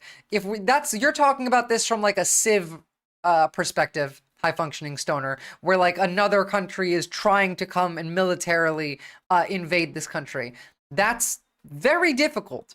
But, we're being invaded from the inside. So, no deaths in my family from vaccines of any kind. Dumbass. Literally, yes. As a general rule, I never listen to one isolated individual who claims to have a better grasp on information and medical literature than the entire medical community itself. True. Without the support of NATO, yes, you give those farm boys way too much credit. They don't know jack shit about fighting. It ain't just farm boys, simply, Steve. Only 3% of America are farmers. Most of these are veterans. A lot of these are insane. A lot of them have been shooting since they were children. RFK, the grifter in charge of HHS, help us. Like, literally, this is really fucking bad, KC Boomer. Right-wing Jesus, are you happy with this? Is this making you feel joy or not? Internally, it's fucked. Yeah. The FDA and CDC said that with millions of vaccinations, by chance alone, some serious side effects and deaths will occur in a period following the vaccination, but they have nothing to do with the vaccine. More than 20 women who received the Gardasil vaccine have died. So 20 out of 170 million. 170 million to 20. Yeah, Proud Boys are largely military. That's true. Like, I just mean, like, if China tried to invade the country with, like, a ground invasion, a lot of Americans would just be psychopath, like, I'm in a war movie, fight to the death type people. Every American thinks that their house is their castle, and everyone outside of it is the enemy. So, where is it? Yes, so Gardasil vaccine have died, but these deaths have not been causally connected to the shot, as a correlation does not imply causation. Where information has been available, the deaths have been explained by other factors. Likely a small number of cases of Guillain-Barré syndrome have been reported following vaccination with Gardasil, though there is no evidence linking GBS to the vaccine. It is unknown why a person develops GBS or what initiates that disease. The FDA and CDC monitor events to see if there are patterns. The majority, 68% of side effects data were reported by the manufacturer, but in about 90% of the manufacturer's report events, no follow-up information was given. So, like, these are safe. This is safe. If out of 170 million doses, only 20 people died, it's fucking safe. This is insanity. This is why I'm glad I never made a Twitter account. I do enjoy being on Twitter. I like to bully the trolls. Yeah, give us an answer, Right Wing Jesus. And what's your name? Explain it. You're on the spot. You're in the hot chair now. You have 30 seconds on the clock. I made a Twitter account for a year ago to call Armchair Warlord some certain choice of words, and I found out about his weird pedophilic fantasies book. Literally all the rights wing are basically that. Got immediately banned. Not surprising. That's not surprising.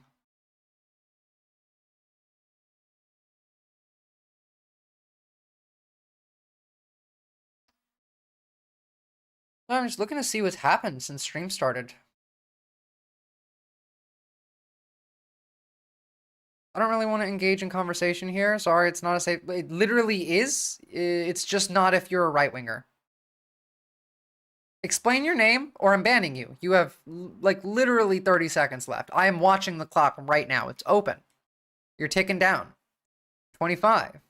24. 23. 22. 21. You're allowed to be a Republican here. You're allowed to be a right-winger. You're just not allowed to be, like, insane. So, explain. I'm getting real sick and tired of trolls in here.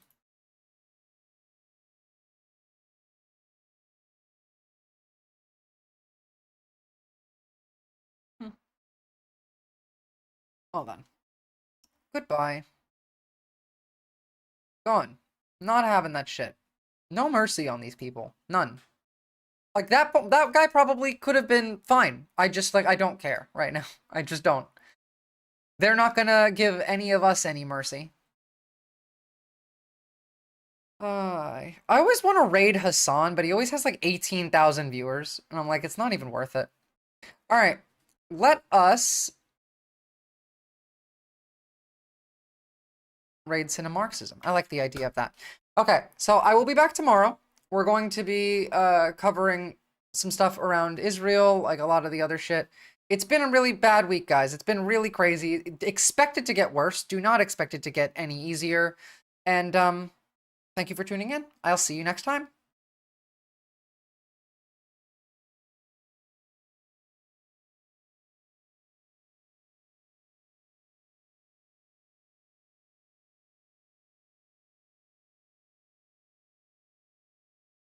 Item, and if